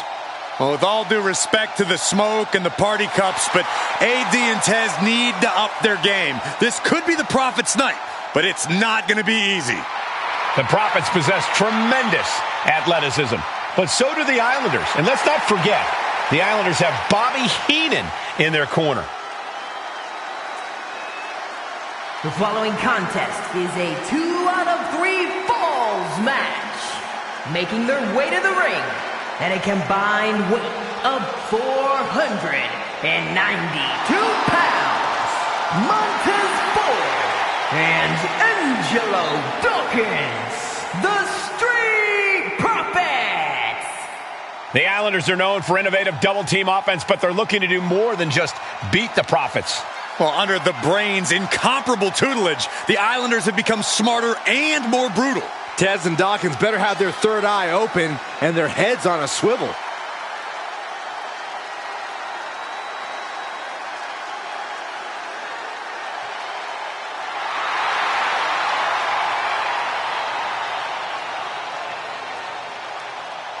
I expect to see expert-level tag teamwork from both the Profits and the Islanders, with supreme athleticism from all 4 competitors. What this match could boil down to, guys, is which team picks up the first pinfall. It's not going to take long for chaos to rule. The Profits and the Islanders are ready to see who is the best tag team on Earth.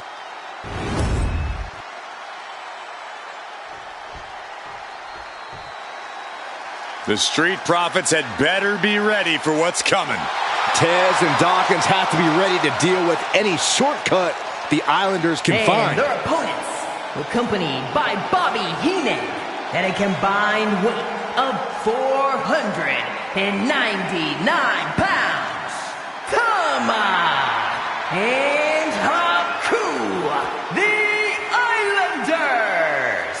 We know the Islanders are as vicious as they come, but the Street Profits excel in all forms of chaos. Yeah, Corey, but the Islanders have a plan and will stop at nothing to carry that out. Well, the Profits will have to truly compete as a team to overcome the odds in this 2 out of 3 falls match. The truth is, I don't know if Ford and Dawkins have faced a team as dangerous as Haku and Tama. Well, the Street Profits are going to have to execute a next-level plan to take down the Islanders and Heenan.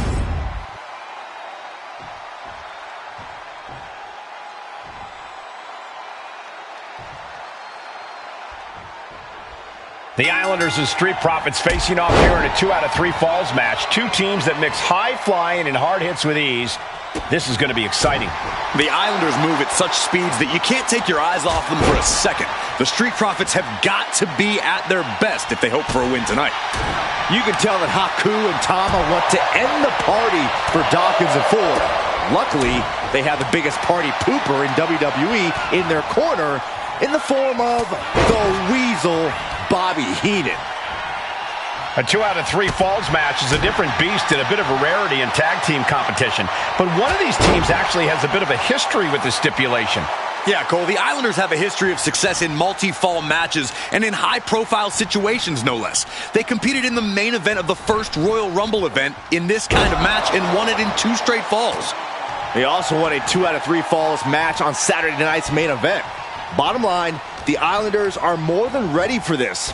Hopefully, the Street Profits are quick learners. 2 out of 3 falls matches are a unique test. Corey, break it down for us. What's going through the Profits' minds here? Well, Tez and Dawkins cannot allow themselves to get frustrated because if you lose your cool, you lose your focus and you start to make mistakes. There's a little more room for error in a multi-fall match, but not much when the competition level is this high. Right to the chest and then the throat. Wicked. Something that Tez and Dawkins need to watch out for tonight is the presence of Bobby the Weasel Heenan. He'll do anything for his clients. Don't you dare disparage the brain, Saxton. Heenan is indeed a wise man who has quickly brought the Islanders up the ranks. They'll be tag champions in no time.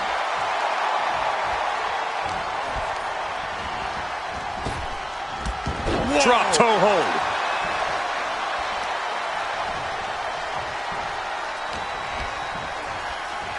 Look at this. Boom. Nice. Is it enough? The cover! And he kicks out of the pin and 1. I can't believe it. He just won't go away. Samoan drop, Byron? Oh, no, it's the Hawaiian drop. Oh. We're watching 2 great teams at work right now, but with the talent at this level in the ring, you have to wonder, are there any possible breakout single stars here? Every one of these men has that sort of potential, Michael. I mean, Montez Ford has had moments of single success, competing in many high-profile matches on his own. Though you'd be doing a great disservice to Angelo Dawkins, who has an equally impressive skill set should he go solo. And of course, both Islanders competed separately for a time in WWE before joining up, so you know that Tama and Haku can once again dominate as single stars. Tama saw what was coming. Oh! Across the top rope, what a hot shot.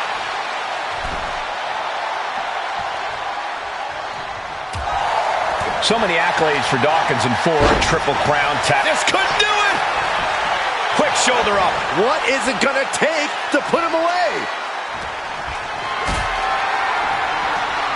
One up. Uh-oh.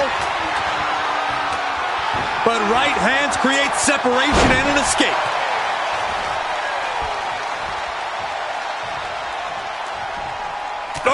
Oh, what a headbutt. On the mark.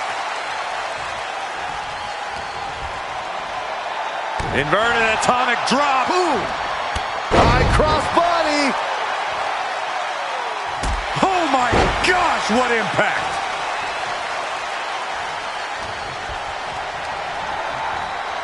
Propped up in the corner. Dawkins' attack gets reversed. Look, I get that the Islanders are brutal, but when I look at Haku, I kind of see something royal about him. Are you kidding me, Saxton? Haku's a big, mean dude who loves to brawl.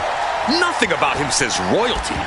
Though Bobby Heenan does seem intent on taking the Islanders to the top of WWE, perhaps becoming king of the ring, is on that path. Uh-oh, headbutt. Nothing fancy there. And Dawkins is really being knocked around here. The Islanders putting a beating on the Street Profits. Here's a tag. Opponent off the ropes. Double big back body drop. That's using your head. Ooh, kick to the face.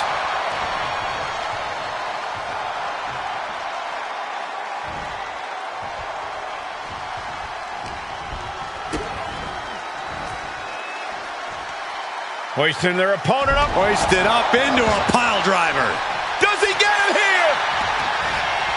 He clearly wants to dish out more punishment.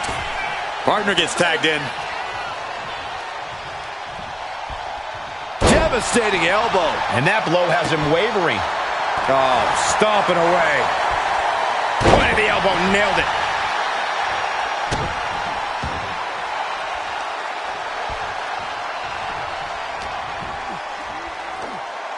Samoan drop, Byron? Oh, no, it's the Hawaiian drop. Oh, drops the hammer. Right on the lower back. Caught with the elbow. Tama with a devastating assault. The Islanders straight up crushing the Profits here. The Street Profits having a bit of trouble here against the Islanders. There's just something about the Anawahi family that Tez and Dawkins can't quite overcome. Roman Reigns, Jacob Fatu, Tonga Loa, Tama Tonga, and of course the Usos. Every person with bloodline affiliation has been a real problem for the Profits. Let's see if their fortunes change against the Islanders. What could Haku be looking for? And he got to his partner.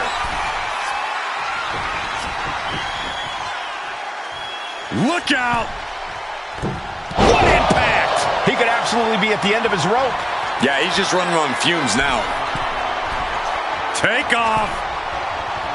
Elbow drop. Fortune favors the bold. These risks could be a winning strategy. Look out. Elbow connects. This could do it. Kicks out. He still has life. Getting dangerously close to ending it all there. My God, the Islanders can... Haku with a tongue in death grip. He is struggling to find an escape, but to know that he has to tap. Had to do it or risk serious injury. Ow! This is a big night for the Street Profits. Oh no, getting in position. What's he planning to do here? And writhing in pain, trying to find an escape. I think his hopes of that are running out quick. Looking to get out of this, and yes, able to slip out of the hold. Poorly timed offense there.